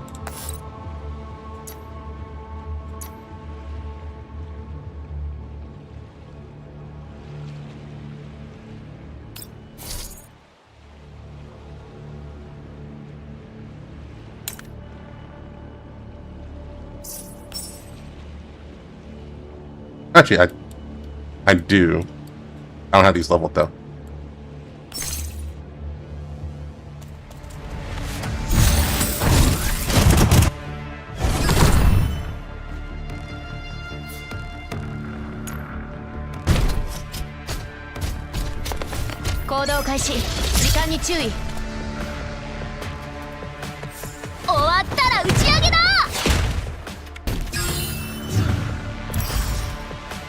Do crab waves? Probably.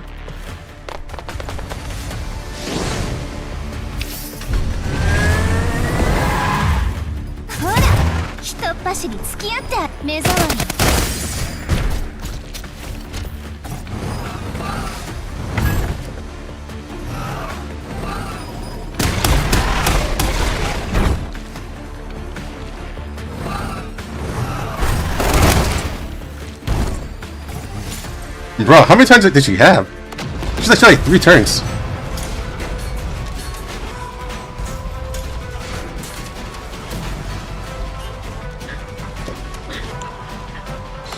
The sound of artillery changed from a continuous roar to intermittent gasping.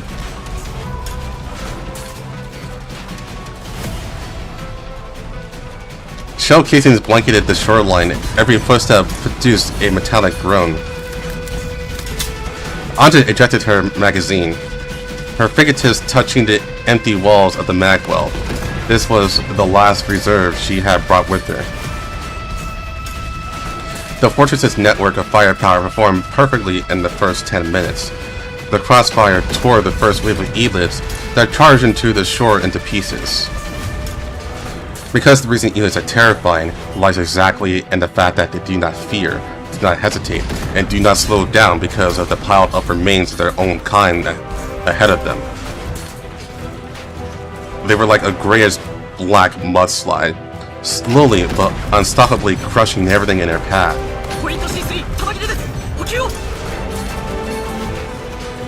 C3 Boarding is running low on ammo. Requesting resupply. East side cover is breached. They broke through. Fuck! Send the reverse platoon up. Engineers, plug out that hole on the east side for me. The captain's voice had gone hoarse. He stood at the window of the command post, dispatching forces via the communicator, while aiming his rifle at the scattered individuals trying to vault over the wall. His marksmanship wasn't bad. It could even be considered quite excellent for a human, almost never missing a shot, but even so, it was like stacking sandbags in front of an ocean. The defense line is too long. The coastline of the old capital spans nearly 2 kilometers, yet the fortress garrison numbers less than 400 men. During the first wave of Hubert attacks, the battle lines were already forced to contract 3 times. Several outer bunkers were completely overrun, and soldiers were forced to retreat into the inner fortifications. Anja crouched on the vantage point, using her height advantage to cover the weakest junction along the entire east side of the defensive line. A fire rate far exceeded that of an ordinary person, with every bullet accurately hitting a vital spot. Well, ultimately, bullets were limited. Worse still, these ELID individuals surging from the sea are even tougher to deal with than their terrestrial counterparts. Their bodies have been soaked in contaminated seawater for so long, are covered with a hard, calcified shell, making standard caliber rifles rounds far less lethal against them than expected. Another ELID clambered in and through the breach of the wall. Anja did not fire. Her magazine was empty. She flicked her assault rifle using the stock as a hammer, and precisely smashed the ELID's calcified carapace right before it lunged at the nearest soldier. She then followed up with a kick, knocking it off the wall. No, thank you! Where's the ammo? Supplies haven't arrived yet! The inventory of Ace Area C has all been bottomed out! Anja's gaze swept over the entire defense line. The turret at the south end was still operating, but its rotation speed has significantly slowed down, and the barrel has started to glow red from overheating. The machine gun position at the north end stopped firing 5 minutes ago. She wasn't sure if it was out of ammo or... She can't think about that anymore. Coastal Defense Artillery couldn't bombard the Armstrong defense line either. The only thing she could do at this moment was one thing: hold the breach in front of her. She was a special operations doll meticulously developed by StateSec. As an agent, she was impeccable, but in a frontal battlefield like this, perhaps it was a huge mistake to not bring with Mestina. Time became blurred in the alternation of gunshots and roars. Anja didn't know how long this battle had lasted, even more than a few hours, maybe just a few dozen minutes. All she knew that after her ammo had ran out, she continued using her gun stock, her fist, the rubble under her feet, using anything that could deal damage. Her suit had already been torn in several places. Would Ans blame her for not taking good care of her gift? Or would she criticize her for still thinking about the suit at a time like this? The Great Wall Railway soldiers beside her were no better off. Someone's rifle fired until the barrel deformed, so they pick up an ELID's severed limb to swing as a club. They're just like that row of iron stakes nailed to the coastline, bent by the crashing waves refusing to fall. Damn it. The west line about to fall too! This is the mission the Great Wall Railway Defense Force are always facing. A mission where one failure means eternal damnation. And just when everyone thought this coastline was about to be swallowed up, a voice pierced through the sky.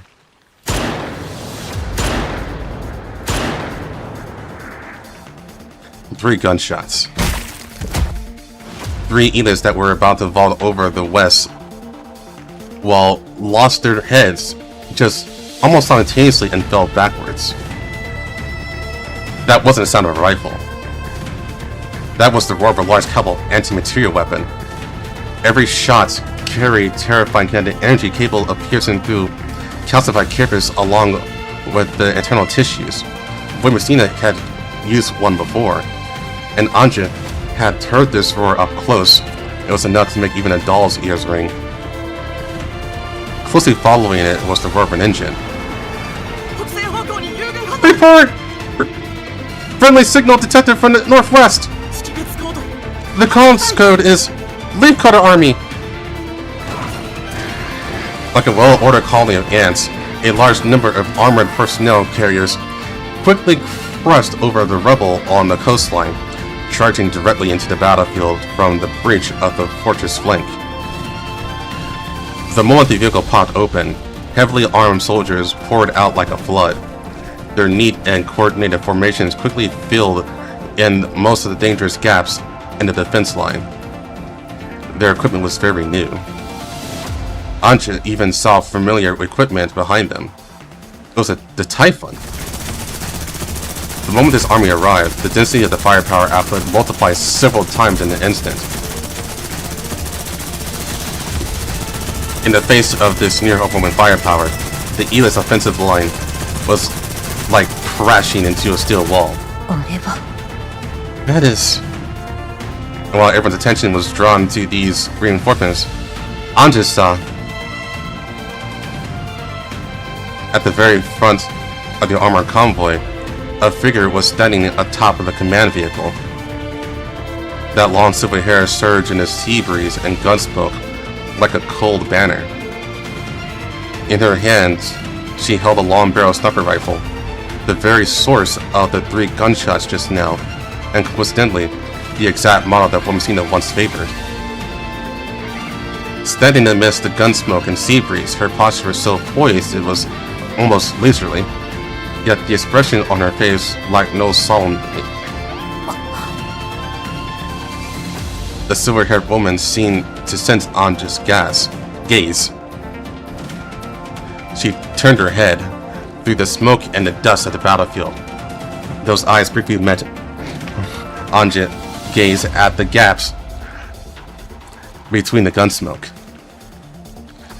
The corners of her mouth curled up slightly, very faintly, very lightly, and fleetingly. The next second, she handed the sniper rifle to the soldier beside her and turned a step into the armored vehicle.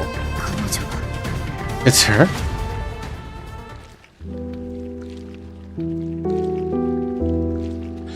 The scent of the battle had yet to completely dissipate. The air was thick with the smell of scorched gunpowder and the distinct putrid stench of ELIDs. The medical station in the fortress was already packed with people.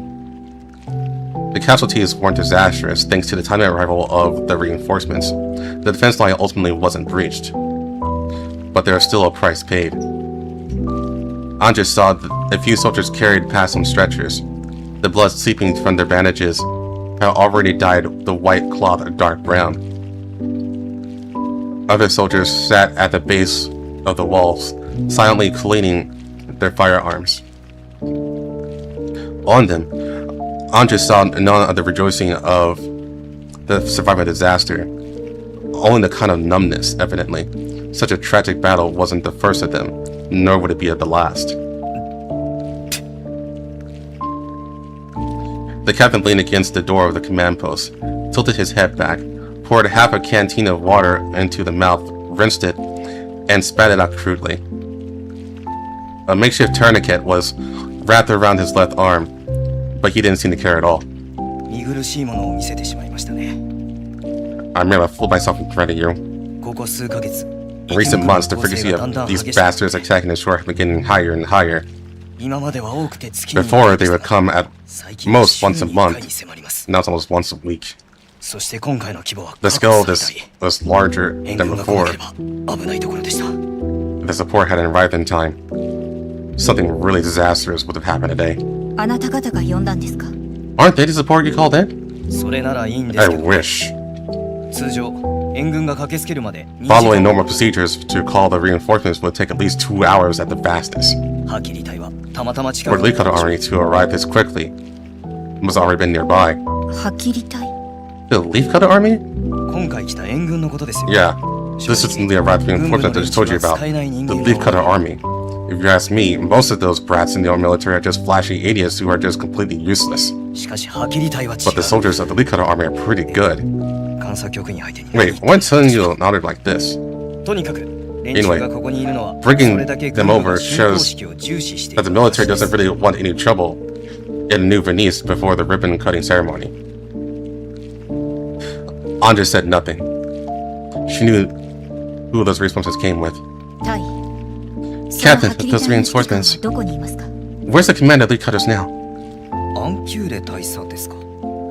You mean Colonel Angeli? Angeli? Really? Really? They set up a tent in the west to serve as a temporary command post. Over there. ありがとうございます。 Thank you. Anja nodded and asked no more. She adjusted her suit, which was damaged beyond recognition, at least buttoning the collar, then turned and walked briskly towards the west side. 会いに行こう。 Time to go see her. Passing through several corridors still filled with gun smoke and bypassing the soldiers transporting ammo crates, she spotted her target. In an open area on the west side of the fortress, several simple military tents had been set up. The soldiers of the reinforcement troops were methodically organizing their equipment, and walking mech squatted in the corner cooling down, its metal joints still making faint ticking sounds. The captain's assessment wasn't unfounded. This is remarkably young squad. In this remarkably young squad, Anja surprisingly saw the kind of demeanor she had once witnessed in the elites of the World War. And in front of the largest tent, she stood there. The silver-haired woman had her back to Anja, one hand resting on a tent pole, speaking in a low voice with an officer. Even just her back, even if she was merely standing there, her unique aura made the surrounding soldiers subconsciously keep a distance from her.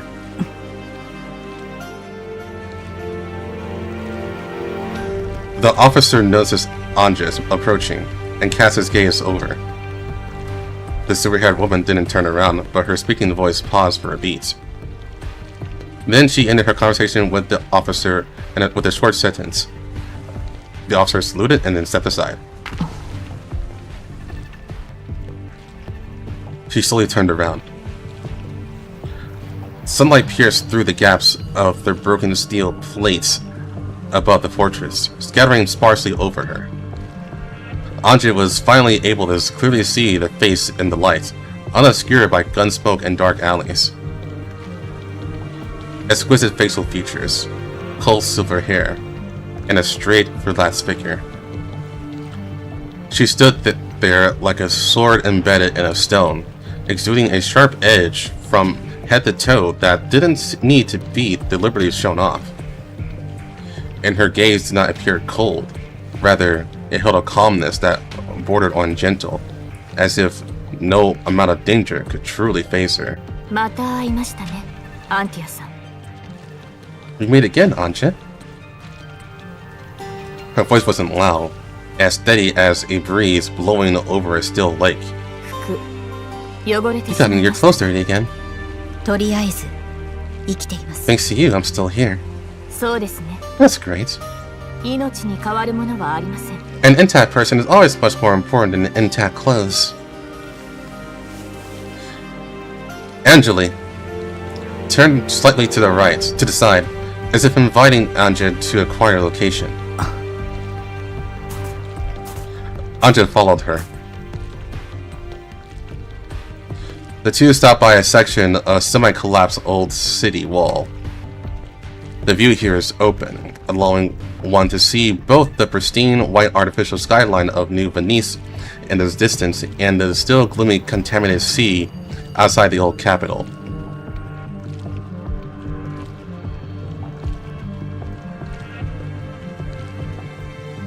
She leaned against the ruined wall, her posture relaxed as if what had just ended was not a bitter battle, but merely a routine patrol. The sea breeze passed through the cross-sections of the ruins, blowing the silver hair hanging in front of Angeli's forehead. Angeli just quietly looked at the sea, her expression as bland as if she was admiring a not-so-interesting landscape painting. Anja knew she had to be the one to break the silence. この短期間に二度も私の窮地 She に appeared just in time, twice when needed most, in such a short period of time. たまたま Colonel, なんて言いま but せ I ん told you to stop like this. 大した You don't intend to brush me off with luck, did you? Do you? Angeli withdrew her gaze from the sea and let it fall on Anja's face. あなたに説明することは I have nothing explained to you. ええ、その通りです。 You really don't need to explain this kind of coincidence to me. あなたが気にしているのは Because what you truly care about isn't some guaranteed auditor named ア Anja, ンティアが受けた rather the mission that Anja carries. A brief silence. Angeli's gaze did not waver in the slightest. It was a calm, measured look. 見つけましたか Found it. Anja felt a pang of tension, but her expression remained unfazed. 何を Found what? Anjali showed no defensiveness at being questioned, merely offering a faint smile. But Anja's inexplicably felt that her own defenses had been seen through at a single glance. あなたは頭がいい Anja, you are very smart. 頭がいいと Smart people 全 tend て to 思い want 通りにしようとする everything under their control. あなたの来訪は But your arrival has made many people in New Venice feel uneasy. そして不安に陥った人 And は when people are バカ uneasy, よ it's very easy to do something stupid. 例えば For example, arranging an accident to silence an outsider snooping around for 解 good. 除するとか私の口を封じに来たのですか So you here to silence me? そのつもりなら If I want to silence you, Anja, you wouldn't even have the chance to stand here and ask me questions. 私は2度もあなたの I provided you with help twice now. 信頼も感謝 I も don't 求め expect て your います trust and gratitude, but I hope で you すがこれ recognize だ the けは facts. 頭に入れておいてく In だ this さい city, I'm the only way out you can grasp right 私 now. があなたの唯一の活路です あなたの助けはいりません I don't need your help. ええ Of course, you might not need it. どういう意味ですか What do you imply? この旧市街地には In a place like the old いろんな capital, ものが打ち上げら anything れ can be washed ashore by the waves. 情報 News, 残骸 wreckage, bodies, and sometimes 何もない時 finding には nothing at all is both a blessing and a 良く curse. も悪くも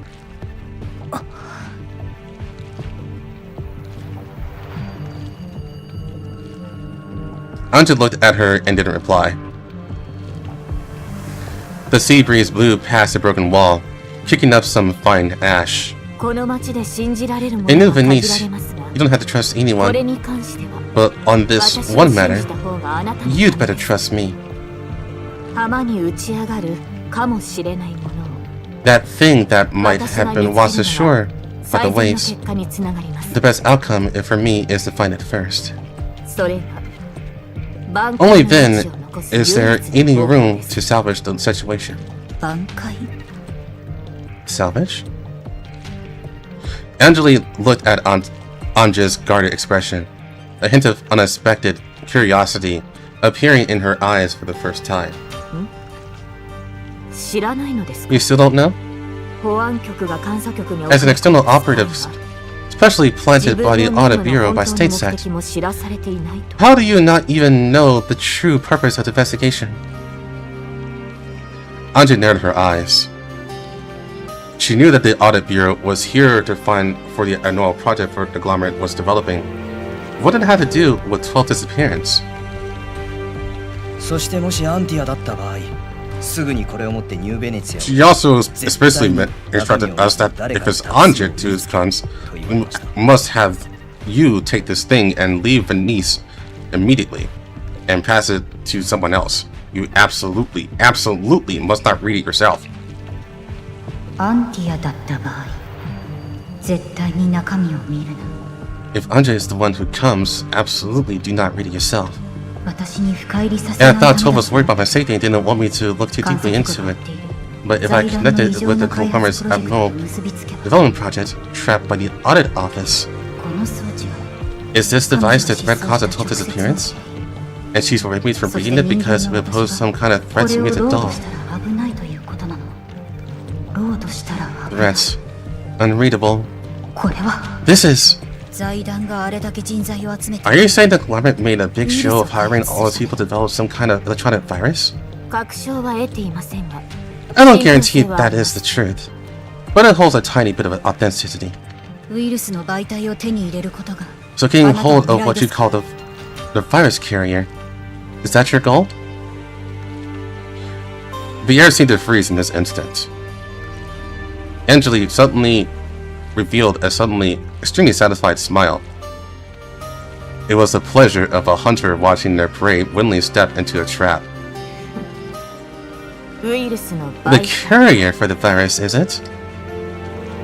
Angeli deliberately emphasized the last two words, her voice laced with undisguised amusement.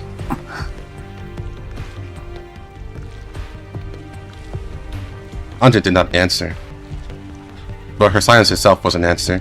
Don't be nervous. You should seriously think about the current situation.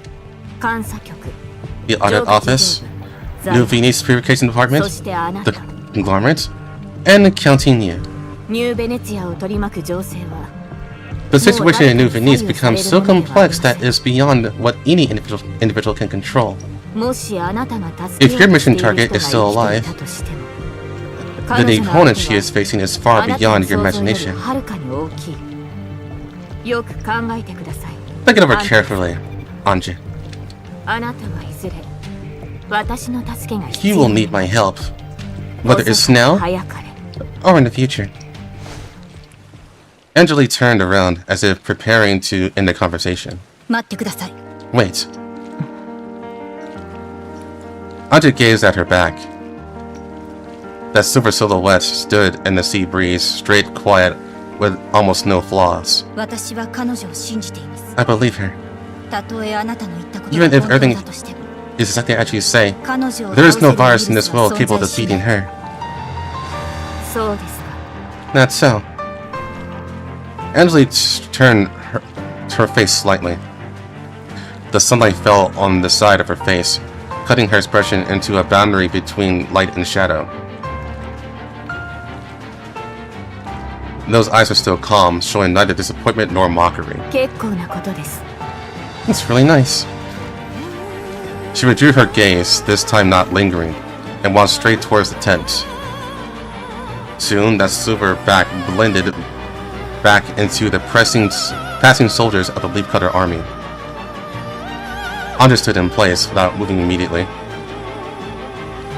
The sea breeze blew past the torn hem of her clothes, and almost blew past the fingers stuffed in her coat pocket that were tightly clutching that storage device. She took one last look in the direction Angeli had left, then turned and departed the ruins. She needed time to sort out the current situation, and also needed to sync the news with the commander, Jay, and the others. But remote help is always limited. She had to speed up her actions. Virus. Anja slowly let out a breath. Cold air filled her lungs, carrying the scent of seawater and rust. If 12 is really in this kind of danger, then she definitely needs help. Own help. The wind blew in from the sea, carrying the scent of salt and rust. The fortress stood there, broken but solid.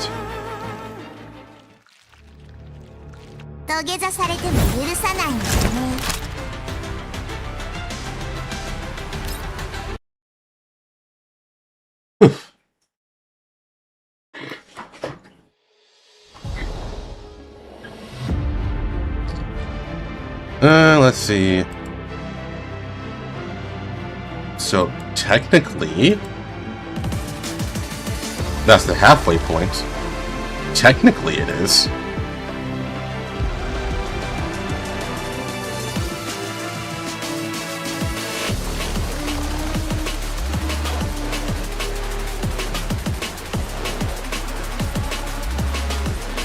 KS5 would not be KS10. Oh no, actually a little bit before. So what was the reason she didn't bring an AK-15? Because she presumed that the commander would be in trouble. Because whatever AK-12 found, it involves the commander.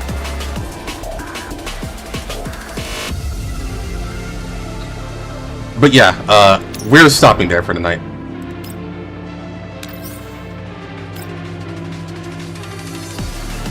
It's getting kind of late. So I'm just going to do these supply missions.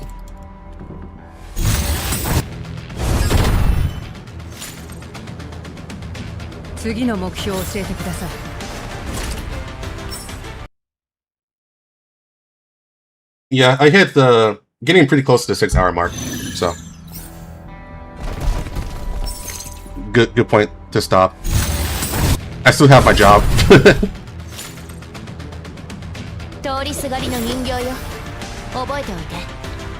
But we might be able to take care of the rest of this tomorrow. I highly doubt it. But I imagine on the 3rd day it'll be a lot shorter. It won't take 5 hours. If I forget, we're about 40% the way through.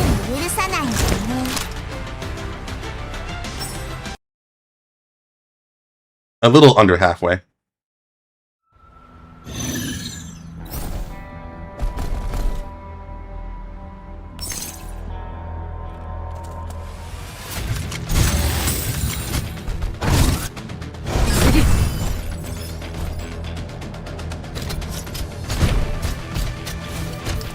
Oh, they also made it a habit to basically, like, overstack the dialogue and cutscenes on the ending notes.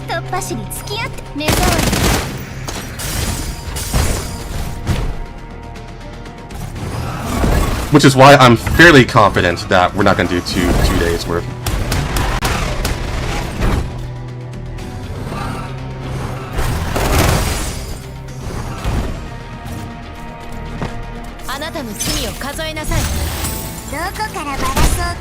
Yeah, it's 3 parts, yeah. Just like Corpo-san.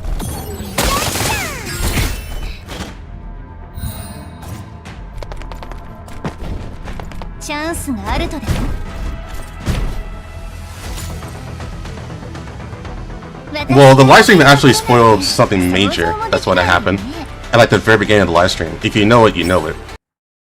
I'm not going to talk about it now because some people avoid the live stream just so they don't get spoiled that way. But if you know what's going to happen.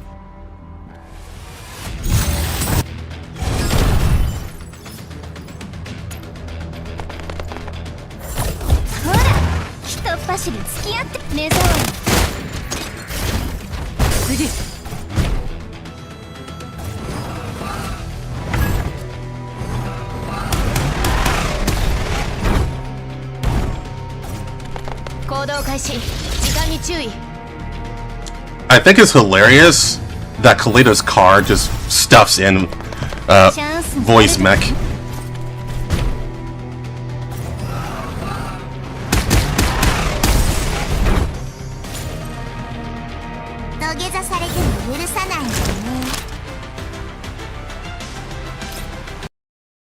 Also, I think they did a better job just actually allowing you to play Kaleda and just have the car separate. Because, you know, that was like the biggest issue that people have with Void Mestina. That you couldn't actually play as Mestina, you just play as her mech, pretty much. And a lot of people were very annoyed by that.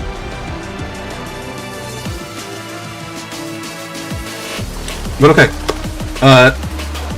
Resuming tomorrow. Tomorrow will be the next stream. And we'll pick up where we left off. It'll probably be another 5 hours, 5 to 6 hours.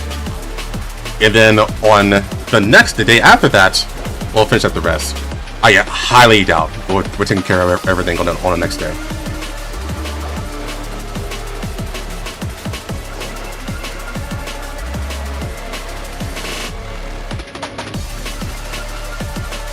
But alright, I'm gonna go ahead and sign off now. You guys take care. See y'all tomorrow.